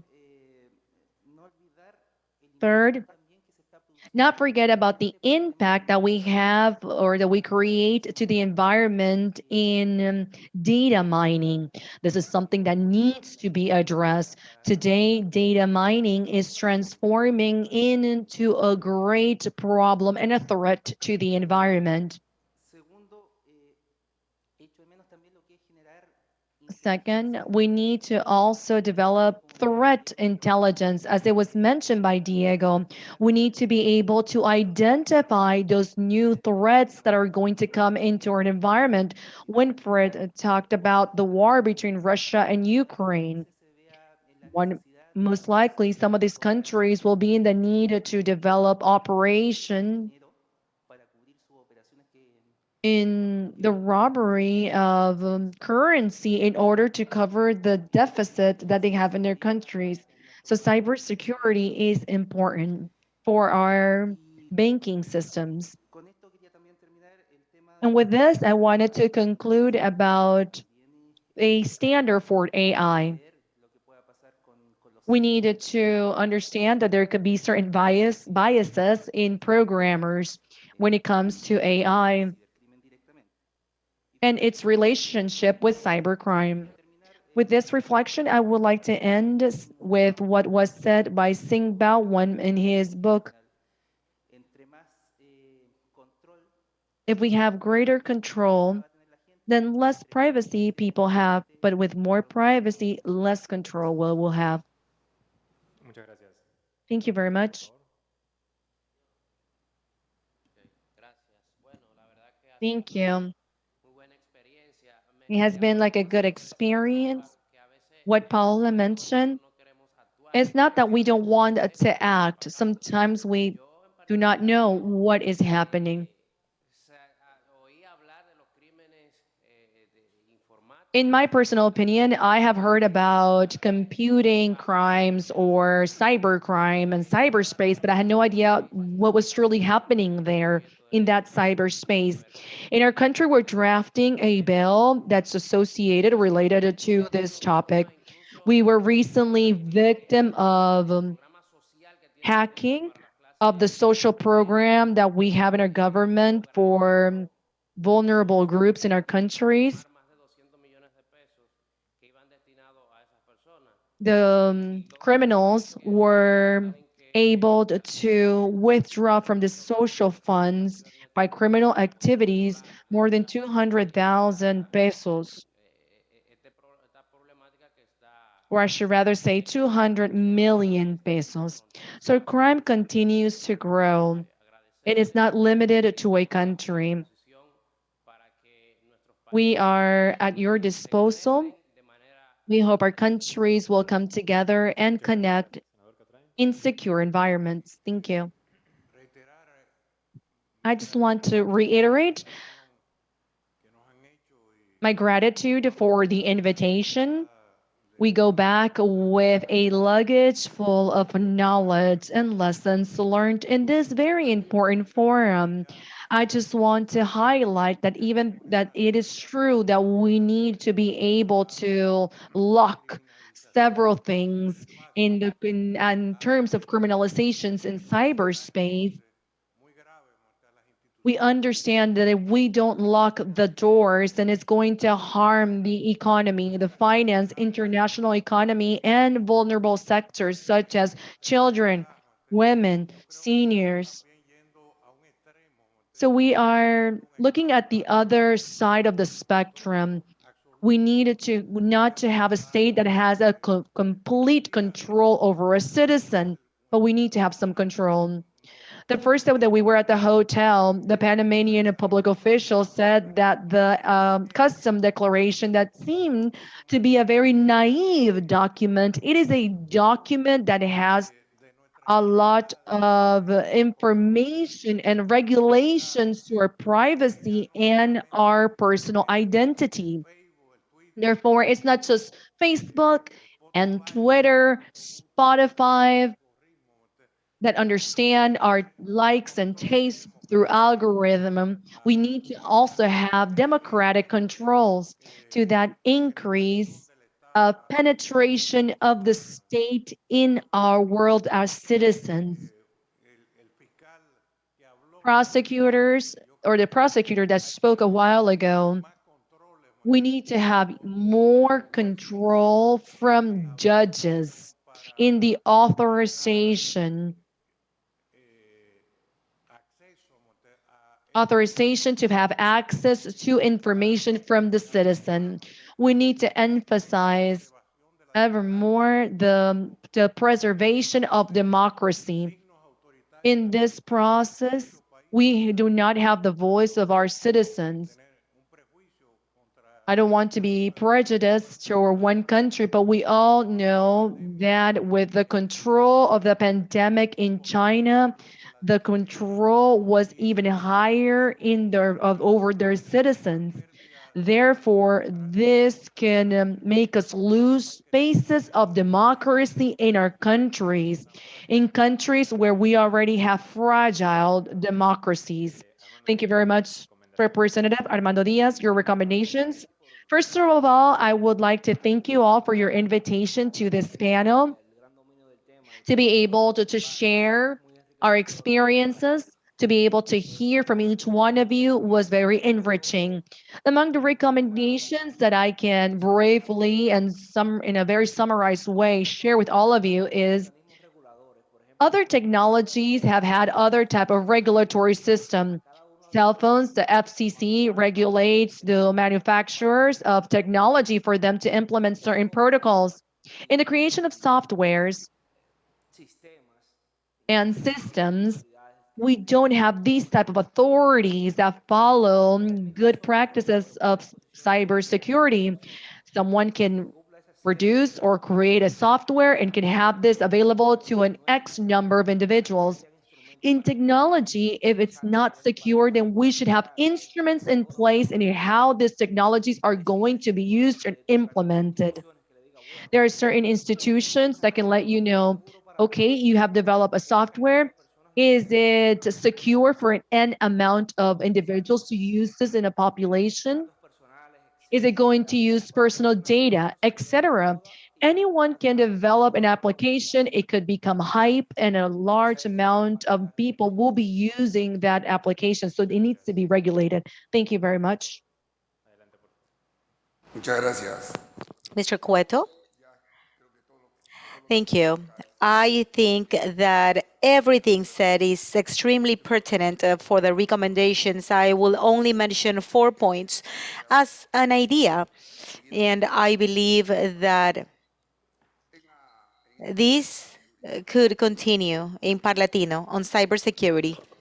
First, the idea, just like my colleague from Colombia said, would be to create a network.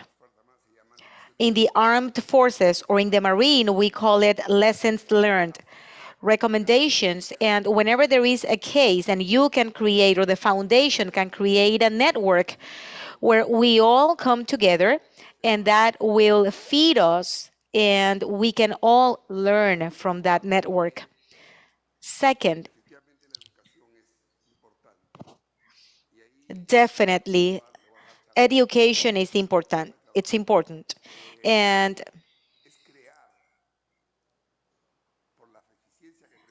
It's about creating a group of people specialized on this, and create syllabus of education, higher education, to make it common ground, to not only have the same language, but also decide what it is that we are going to teach our students on cybersecurity, because it is always a good idea to have these meetings where we all know or have some idea of something, but we must aim to teach. I know that we cannot always bring people to these meetings, but if we create syllabus and we can teach students from higher education and above, I think that we would really help, and we will have a great reach. Now, when we talk about problems and cyber attack, the great majority of those attacks are created by hackers. And those working in the field know themselves. I know one, the number 6 worldwide. And he's American. And I would ask him, and that takes me to my fourth point. I was in a conference speaking about the politicization of the cyberspace, and I would say that we should invite one or two of these great super hackers to teach us, or maybe explain how to stop some of the attacks, because they are the authors of the attacks. Thank you. Thank you, Deputy Garcia. Well, thank you. I would like to thank Crime Stoppers, Parlatino, and the Konrad Adenauer Foundation. And with me, I take back the ABC of laws: cybercrime and countering transnational organized crime. I believe those are elements that must be revised and consider what is the real situation in our countries. And I would also add the second protocol to the Budapest Convention. I believe that that update is important. To educate is important, from technical education to educate the elderly. And as always, I said this is a tripartite aspect: state, enterprises, and the people. Use the public and private alliances. Engage the different actors and stakeholders in the decision process and the implementation of the public policies. It is also important to recognize that we are only creating measurement or measuring tools. We do not have the creation process, and we are in a trial and error experience. From that shared experience, I know and I see that this is not a legislation problem. It's a problem of innovation, lack of resources, and implementation. The situation is even worse in Latin American countries, where we haven't even solved the basic needs for the quality of the inhabitants. So how can we create that social cohesion? How can we explain people in Peru that we must invest in cyber attack and cybersecurity, that many of the times they do not even have drinkable water? And this is a social change. You can investigate this in your own countries. Look up the Costa Rican case. The unit for data analysis, I'm talking about FARU evidence. Please investigate how the government of the Republic wanted to get information, sensitive information, from families, from children. And in the last election process, through mass messaging, they wanted to destabilize the process. My recommendation would be to read the Uruguayan legislation for the personal data protection. This is an important step, and it is important to know about this case because there is a specific legislation based on the different databases or the use we want to make out of the different databases. This is a complex topic, but we need to legislate in a specific and tailored manner. I would like to share a consideration. Now everything happens in real time, and the taxonomy of the crime is an important element. It is important to say that in any space that we can speak about security, we are advancing, because this is a topic that in Latin America and in Costa Rica we are not speaking enough of. Thank you. Thank you. Deputy Castro. Yes, I would like to thank you for the invitation and for this exchange of ideas. And my takeaway message, or I'm going back with a full bag of information. And just to add to my colleague from Costa Rica, we believe it is important to call authorities from different countries to apply the best international practices in this matter through public policies that include cybersecurity and or cybercrime, from the big attacks and vulnerable populations, always seeking to close the generational gap. This is one of the main problems we have in this matter, and hence closing the digital gap. Cybersecurity and the criminalization of cyberspace. This is fundamental to close the gap. Number two, we must ask the different governments to fight the cybernetic transformation with the different tools,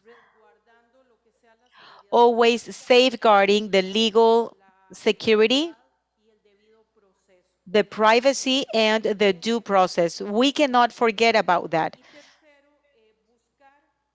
Third, we must seek to include the digital literacy on the use, creation of digital content, creating a cultural view of the youth, and the re-education of the adults in this matter.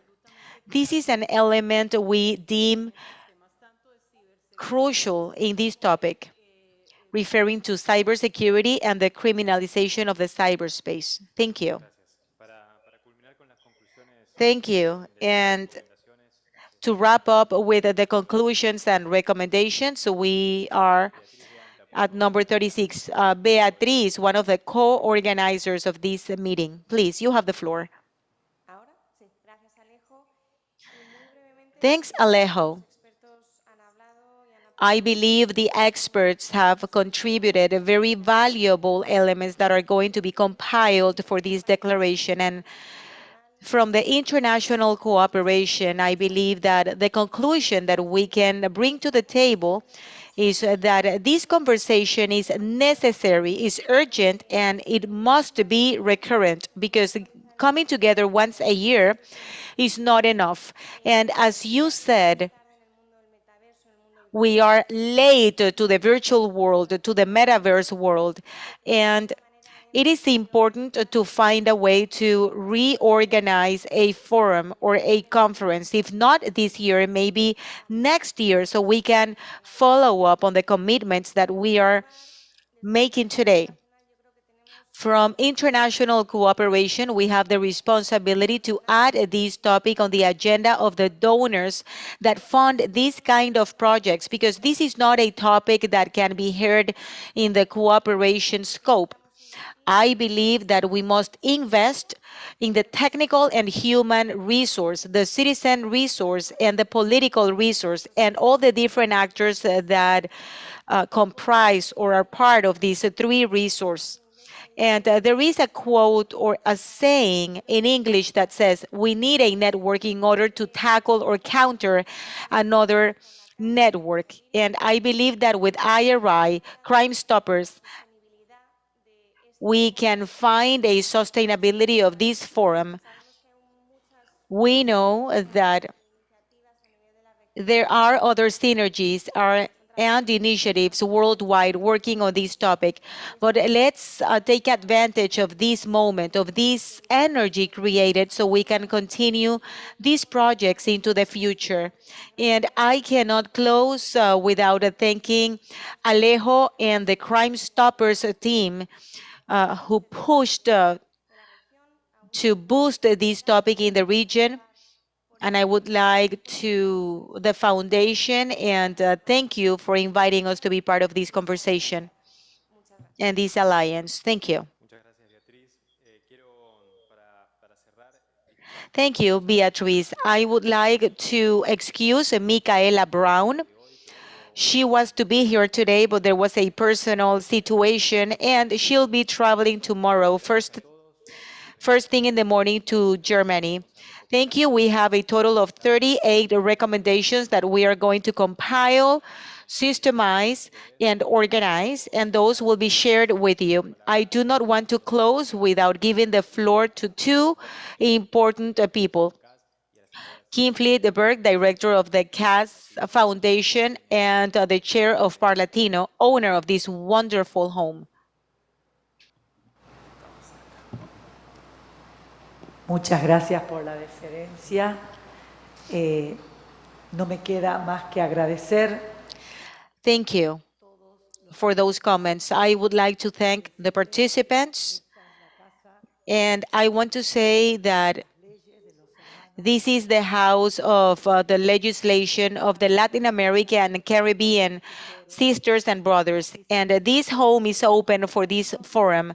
This is the beginning of a path that we must walk together, just like each one of those that expressed proposals and ideas. We will see each other soon, just like someone setting the brake. We shall not be forward, side to side, or way behind the criminals and the techniques they used. We need to come up to the height of the circumstances. And we must continue working, creating these networks so we can all be connected, sharing experiences. And see you soon in the next forum. Thank you. And I would like to close by thanking first the chairwoman for being the host. Thank you. We really appreciate it. Thank you. And I hope that next time we can be here again. Thanks, Beatriz. Thanks, Alejo. I would like to thank our teams, and I would like to mention Santiago from Crime Stoppers and Yadira, who worked on the organization from the office. And I would like to thank everyone here, Luigi, Alejandro, Ana, everyone involved, working behind the scenes.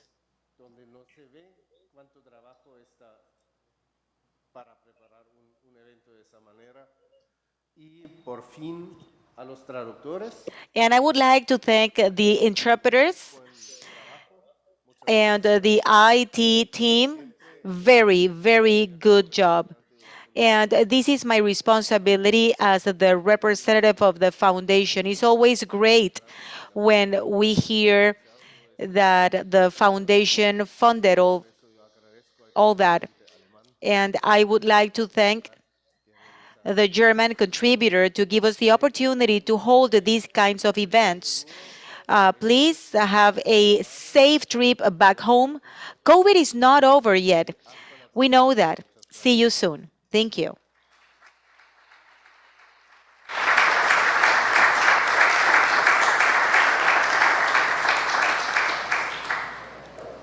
Propongo que hagamos una foto. Okay, well, I would suggest to take a group picture.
Recording stopped.